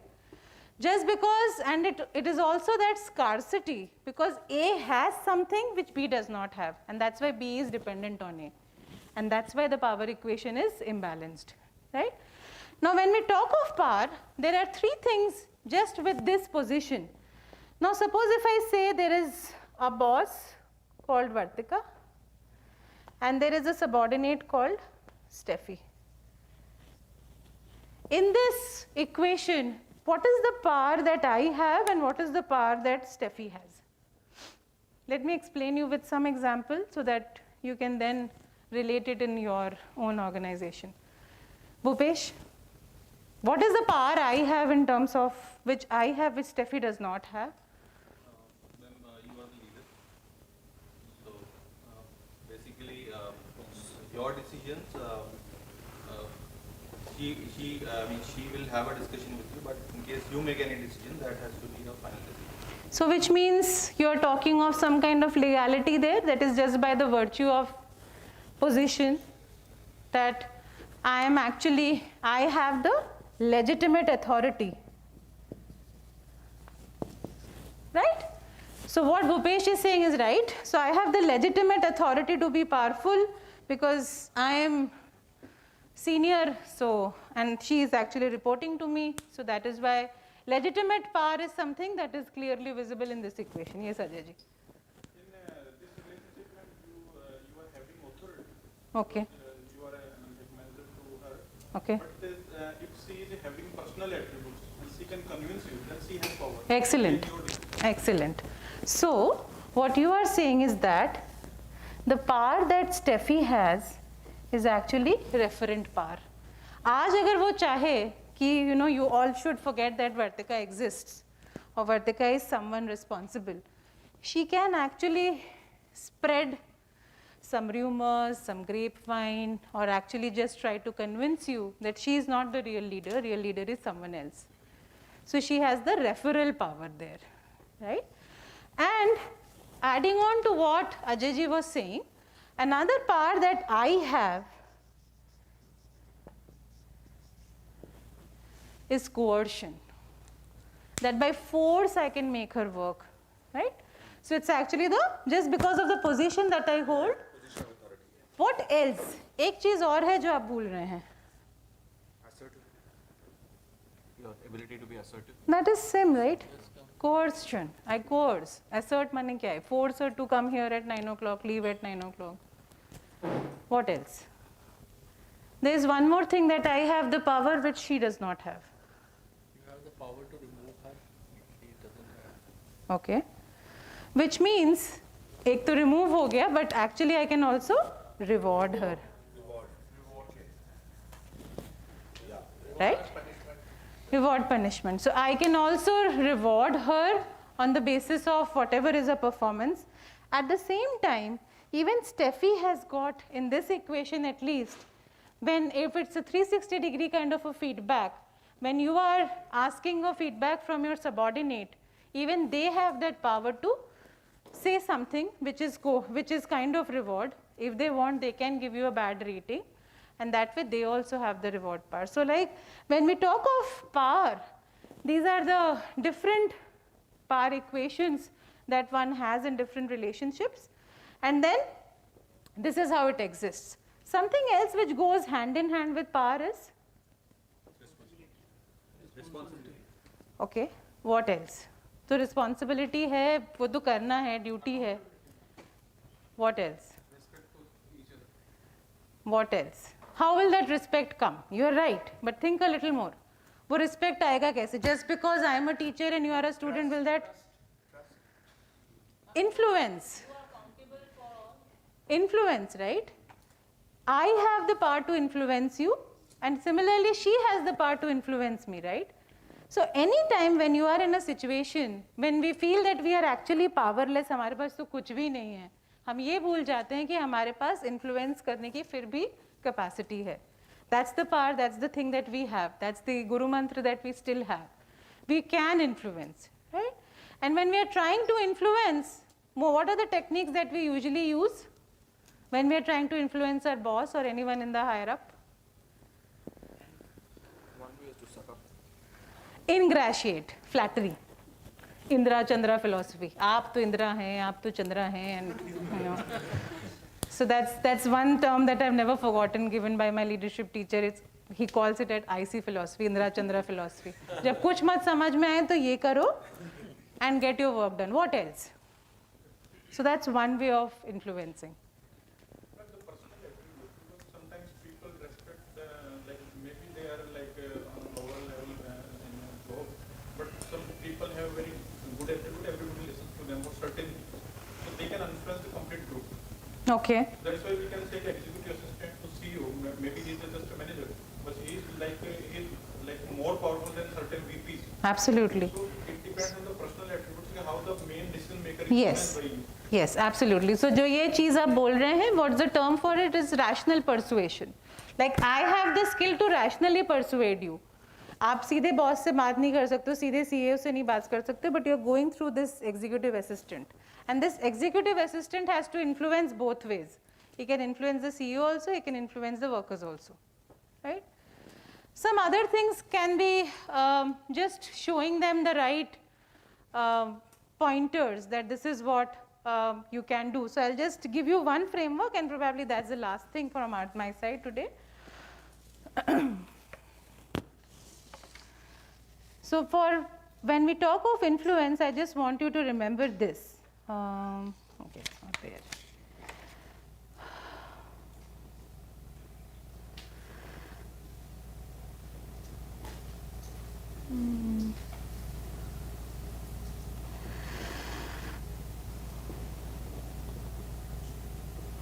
Okay, I don't think so. I have it here.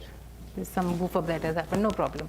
So what I was telling is that either you can influence someone by three things. You can influence someone by your head, which is rational influence, right? Influencing someone rationally.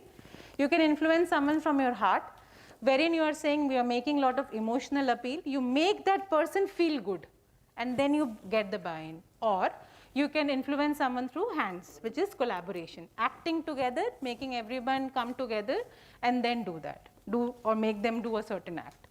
So these are three ways that you can influence. So कभी भी अगर आपको लगता है कि some equation you don't have any power, actually you have lot of power of influence till the time you reach that level in your career wherein you are actually drawing the cards really or taking the last mile decisions. So with that I'll just stop. Any questions, observations? Yes. There's one thing when we are like subtracting 1 minus 3. So every time in both step 4 and step 5 we are going to get 0 answer. Because we are adding range. No, I think so. It has to be absolute. Probably that's something that, yeah. We are adding one at one side 1 to 15. So the summation will be from 1 to 15. Other time 1 to 15 because somewhere they will cancel out. Right. So we will. So what we need to do, we can rank. The postcard is having rank first. We can assign 15 marks to them in reverse order. So and then we can assign marks accordingly to ourselves. Then there will be difference in both directions. Okay. Otherwise we are going to get 0 every time. Yeah, absolute addition is because that's what I realized after that was a mistake from my side. Yeah. So anyways, so homework for you. बात यहाँ पे ख़त्म नहीं होती है because इतने लोग इतना homework देते कुछ homework तो मेरा भी बनता है. So not because of that, but just because that you all are team leaders in different capacities, and just after finishing this, when you go back, you will again be managing yourself and your teams. So I have got certain pointers on the basis of which I want you to reflect as a group. How did you perform today for the various tasks that we did? So I'll leave that with you all so that you can just take back home and then submit your group reflections as to what is it, how is it that you performed on the various metrics which are given, which talks about essentially about perfect teams or high performance work teams. Okay, thank you so much.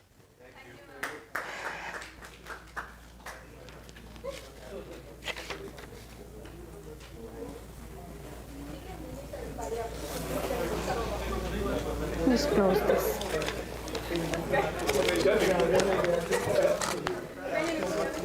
So just take this, take one and pass. These are some pointers on the basis of which you can do the reflections. Just pass it on at the back. Just some pointers for reflections. Just please pass on.